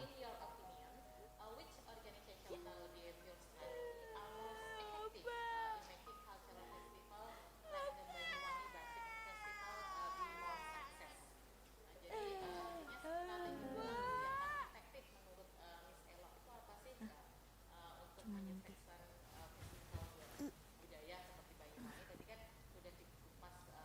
Roy, kamu kok masih di sini? Tapi kamu kok gendutan? Mimpi nggak sih? Lah, Mas Tomo, ngapain ada di mimpi saya? Mimpi sih? Orang gue mau nginep di sini, gue disuruh tidur di kamar mawar. Mana mawarnya? Ini mah kaktus. Ya, lu no, badan lu makin gede, kayak betap lu. Ya berarti lu bebek-bebekannya. Lah, berarti gua nyemplung di situ dong. Noga gua ada di dalam perut lu. Ada apa sih? Ngeributin soal betap. Ini kan kamar tidur, bukan kamar mandi. Itu ade lu. Maksudnya itu ade bapak. Kenapa tiba-tiba ada di kamar saya, Pak? Dek, kamar mawar tuh di sana, bukan di sini. Jen. Ya, Pak. Mas Tomo rencananya mau nginap di sini sementara. Karena dia mau ada pameran lukisan. Ya, sebulanan lah. Gitu. Iya. Mas Tomo masih jadi tukang lukis. Tukang lukis? Seniman lukis. Hati-hati dalam bertutur. Tukang kayu tukang. Berarti nanti Mas Tomo tidurnya di kamar Mbak Mawar, Pak. Iya, Jen. Si Mawar kan udah ngekos deket kantornya. Ya udah besok-besok kalau mau nampung orang bilang dulu, Pak. Jangan seenaknya kayak gini. Iya, Jen. Udah. Jen. Kenapa saya harus izin sama kamu? Ini kan rumah saya. Lagi pula ya, Jen. Saya itu nggak butuh izin siapa-siapa di sini. Ya kamu tahu aja, Jen. Ma, izinin dong, Ma. Enggak boleh. Harus mama sih. Masa aku nggak boleh jadi kiper sih? Papa kalau olahraga 1 hari, pegelnya 1 bulan. Aku males ngurusinnya. Ini kan demi RW kita, Ma. Siapa tahu aku bisa gabung sama The Blues kayak si Bambang Penangkis. Astaga. Jen. Ya, Bu. Ampun. Kamu bukannya nyapu main HP. Iya, maaf. Siapa tahu karir aku bagus, terus aku jadi kiper timnas U23, mah. U23, U73 kali. 73 bercanda aja sih, Mama. Kenapa pakai gelas ini sih? Kalau botak itu udah nggak apa-apa, gue tahu. Pisang goreng Udah, ntar aja. Nanti grade kamu kambuh. Enggak, udah, ntar Tomo bisa sendiri. Awas kalau nggak dihabis. Iya, Mama. Sri. Ya. Kamu tetap jualan hari ini? Iya, sebentar, Ma. Kan nanti malam mau nobar. Yes. Tumben. Pasti cuma pengen lihat cowok ganteng ya kan? Kita tuh perempuan tahu juga apa yang namanya penalti, ball, corner, stiker, striker, offset. Ya kalau itu bener. Mah, ini bilangin anaknya nih katanya mau jadi kiper. Tak kalau kenapa-napa gimana aku nggak mengurusin loh. Bagus tuh kamu jadi kiper, Mama dukung. Yes, boleh kan, Ma? Iya. Aduh, aku gimana ya? Udah pada siap nobar nih. Joko, kita nobar malam ini. Asik. Anyat gimana? Bisa nggak jadi kiper? Ditungguin anak-anak tuh. Roy, bentar, Roy. Dia lagi usaha biar dikasih izin. Mas Tomo. Ih, baru kelihatan. Datang kapan? Semalam, Roy. Berarti nanti malam bisa dong ikut nobar. Oke, thank you. Nggak, That's all. gua ada aktivitas ngopi. Lah, kan bisa nobar sambil ngopi. Masa sih? Nonton, ngopi, nonton, ngopi, Gak fokus, Roy. Susah itu. Masih aneh.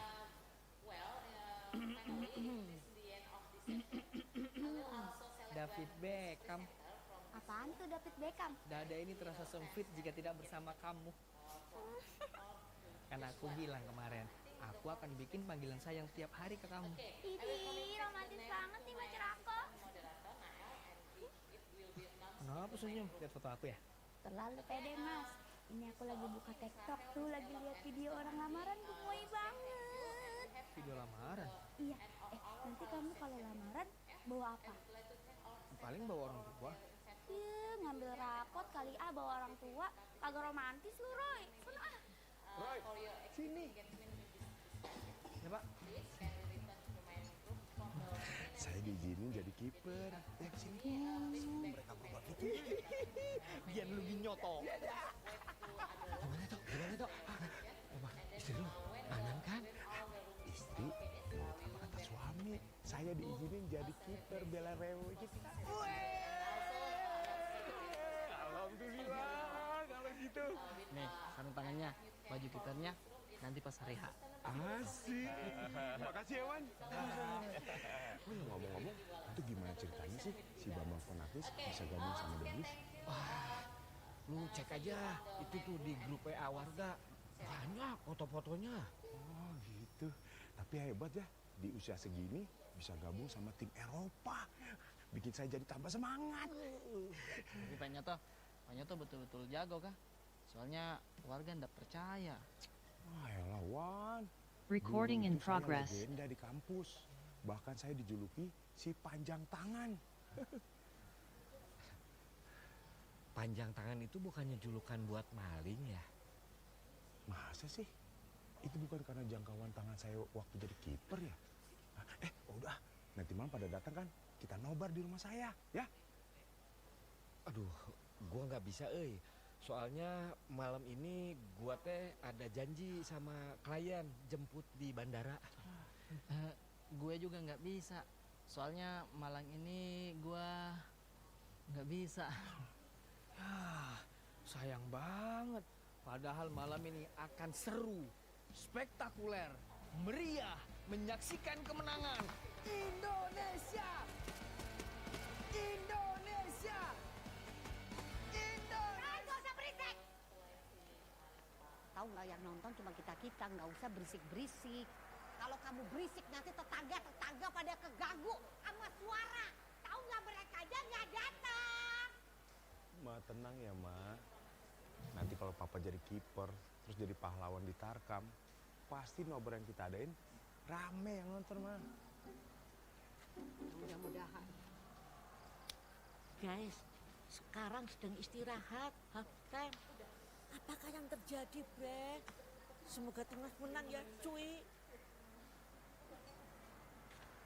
Jen, kamu mau kemana? Mau naik gunung.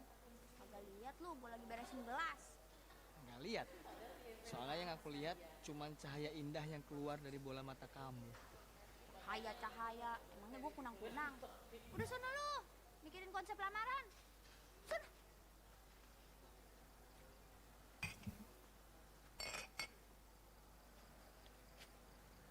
Lu lagi ngapain sih? Habisnya chatnya nggak dibales. Gimana itu Opa Dayat? Susah, laporan keuangannya nggak bisa. Ada nggak aplikasinya? Gue kagak tahu aplikasi begituan. Gue kan kagak sekolah. Lu tanya Mas Tomo aja deh, noh. Mas Tomo? Adanya Pak Nyoto. Oh, ganteng. Baik. Tapi ganteng. Baik.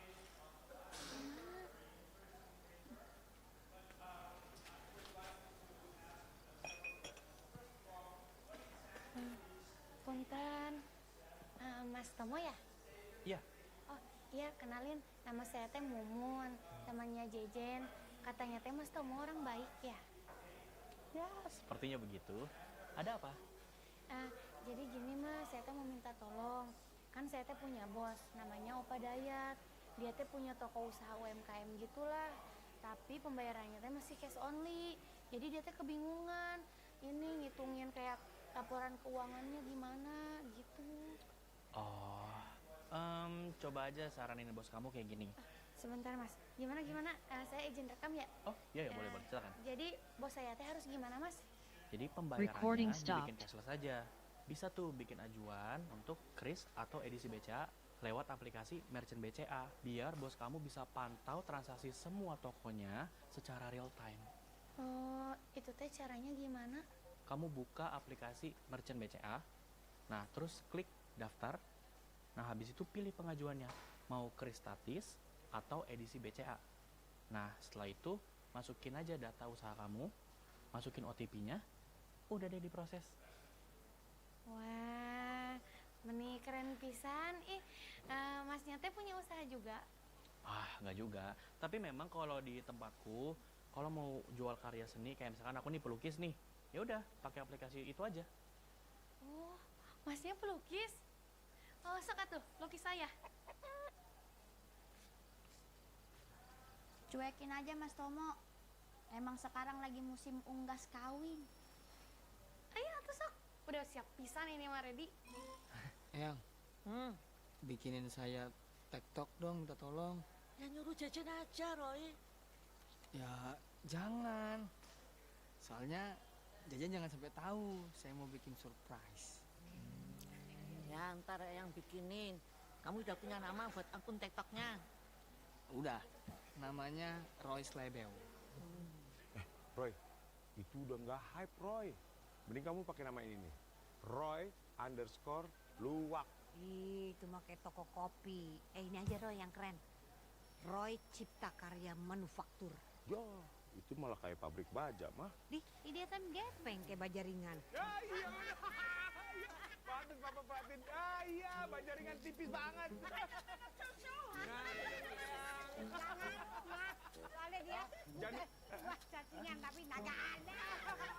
Susunya jangan diminum, diguyur.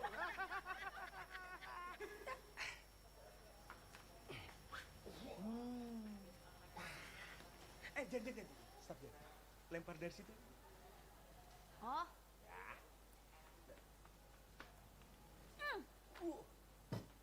Ini, Pak. Nggak gitu juga kali. Ih, Mama. Ini namanya latihan refleks. Jadi kiper begini, Ma. Satu lagi, Pak. Jangan itu juga, itu kan berat, Jen. Berat. Pokoknya refleks. Pagi, Bu. Udah buka?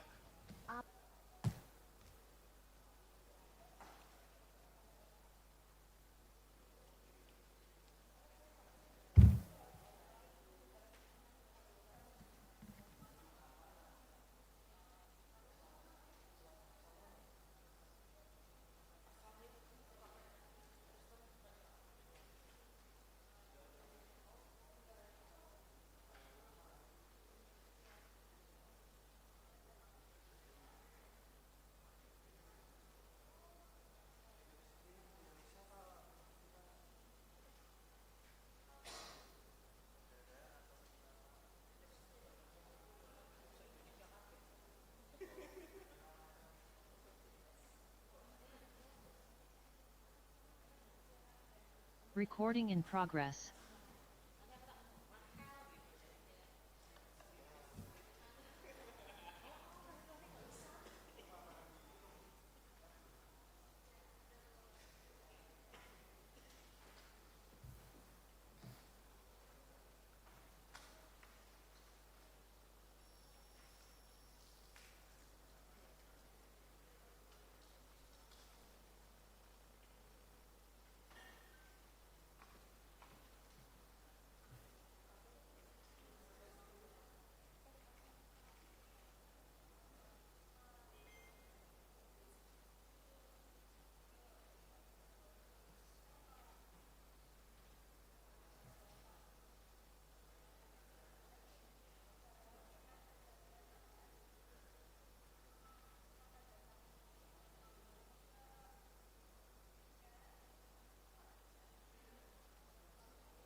Halo.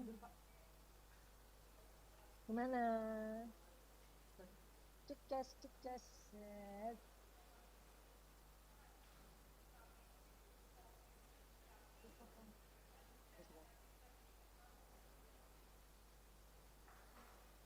Terima kasih Mas Chandra.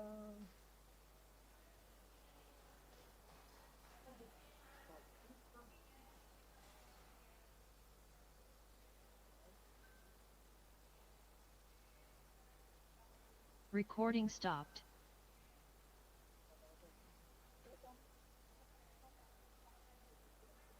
Media parot apa media privasi. Baroto.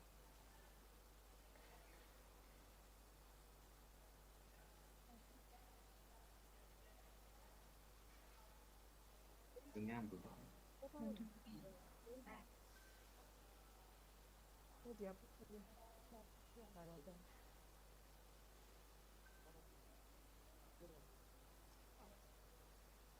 Nah, tapi mulainya direkamnya cukup lambat ya, Mbak? Iya.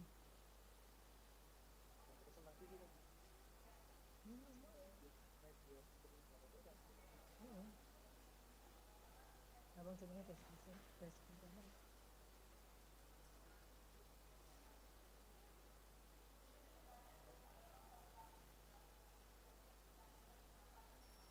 Aku rasa dana aku kira kayak mau.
Nimeweka tu picha, kabidi tunaweke picha.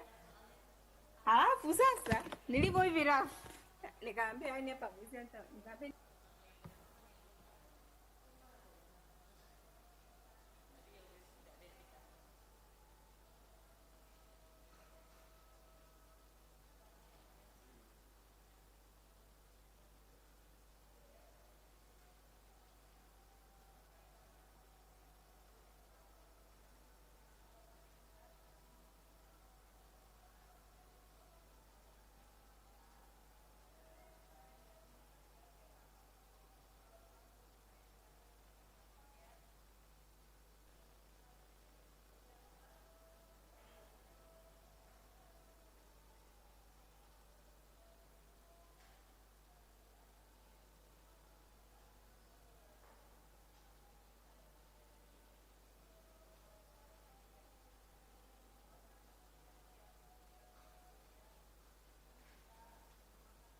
Recording in progress.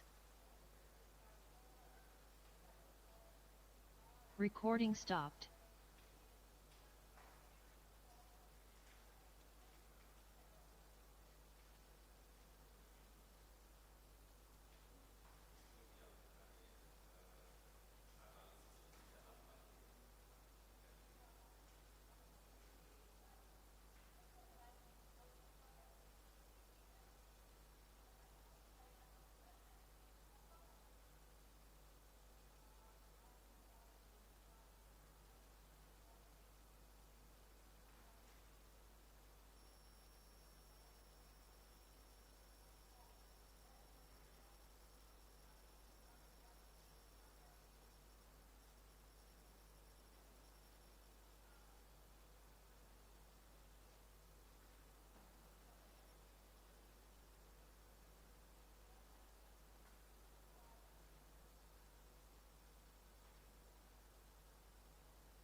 Welcome to MMIT program at Sanata Dharma University. The Magister Management in International Tourism at Sanata Dharma University prepares future managers in the tourism industry by providing them with a comprehensive curriculum which combines both the theories together with the practical experiences.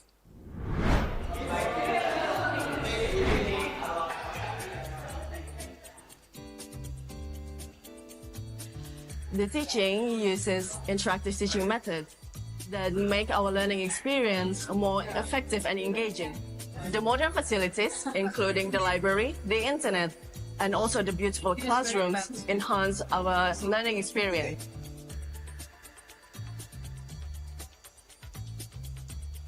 And also our lecturers are incredibly brilliant and experienced in this field. Last week we have discussed about research methodology. Learning some bahasa Indonesia is beneficial for everyday communication with Indonesian people. It adds a personal touch to our experience here. Sekarang apakah ada yang ingin bertanya? Saya ingin bertanya. Ya, silakan. In Indonesia, Yogyakarta is famously for a student city, where our university is located. The city is rich for cultural and heritage.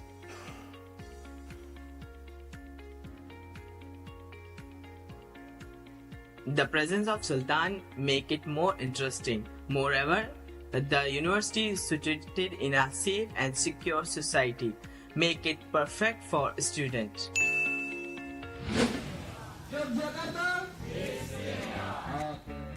In addition to our curriculum, the program offers various extracurricular activities, such as conferences, study visits, and other events that prepare us better for the industry.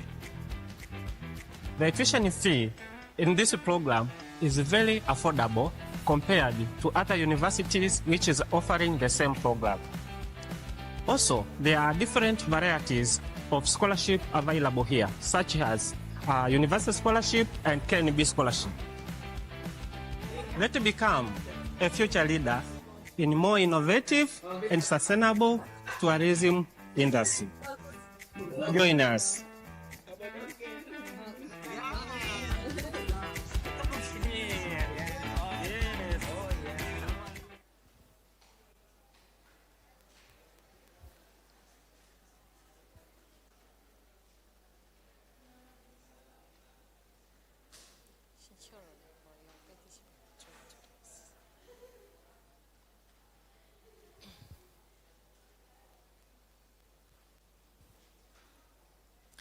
Ladies and gentlemen, as we come to the conclusion of our conference, allow me to thank you sincerely for your participation through today's session, both on-site and online. We are now delighted to announce the Best Presenter Awards for this year ICEBMR 2025. The name will be displayed on screen.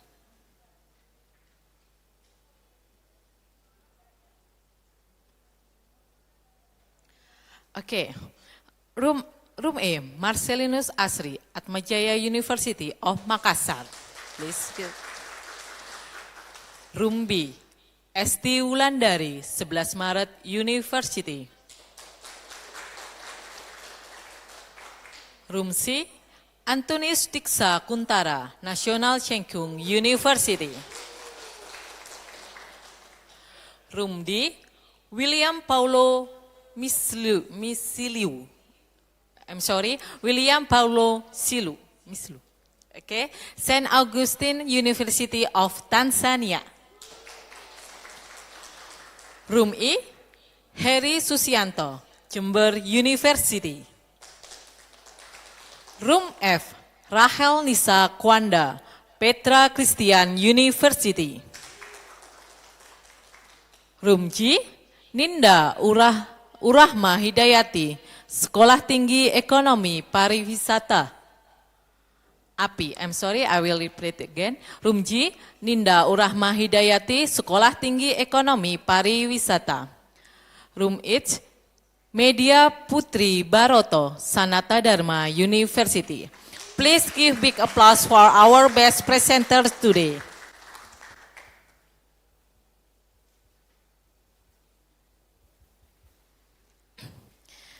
Congratulations to all the best presenters. Now, as we close this international conference, let us briefly recall.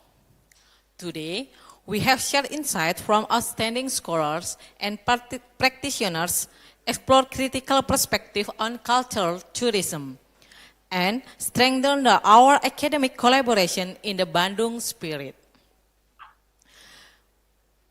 To end our event with pride, may I invite all on-set participants to rise as we sing together Hymn of Sanata Dharma. For online participants, please join us in spirit when the hymn is played.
Thank you. Please be seated.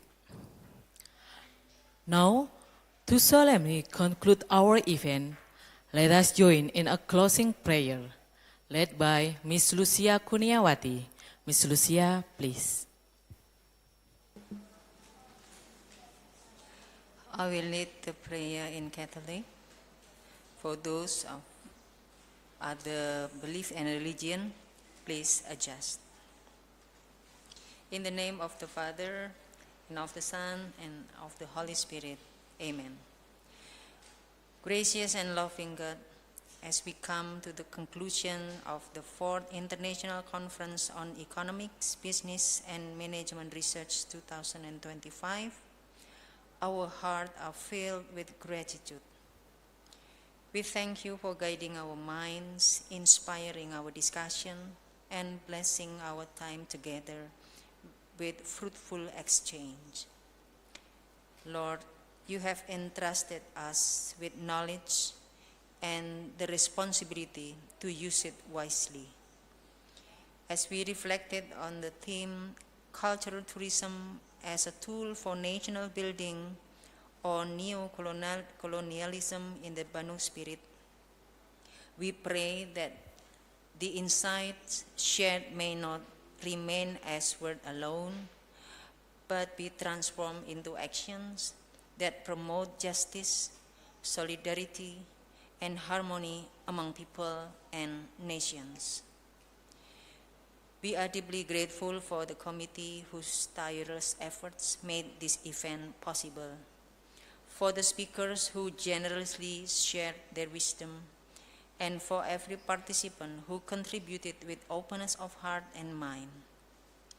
May this conference strengthen our bonds as a community of learners and practitioners committed to the common good.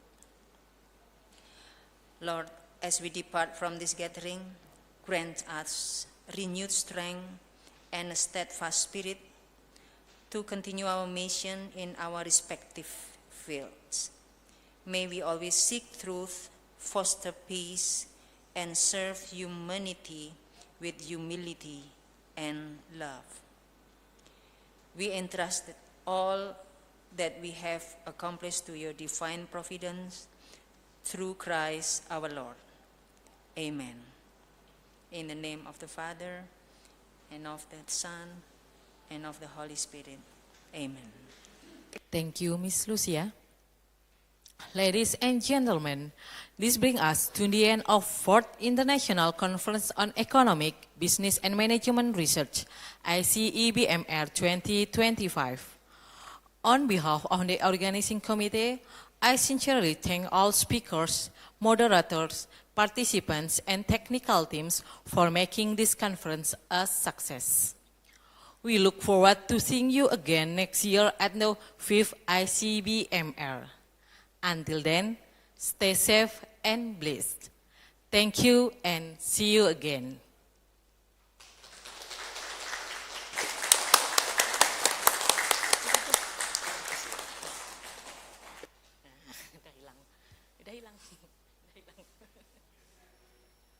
Enggak foto kah Bu kita? Ayo kita foto. Mari kita foto. Ini udah selesai belum? Udah selesai belum?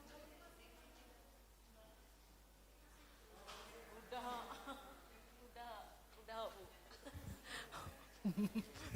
Mari kita foto. Hitam dan berbatik kita foto.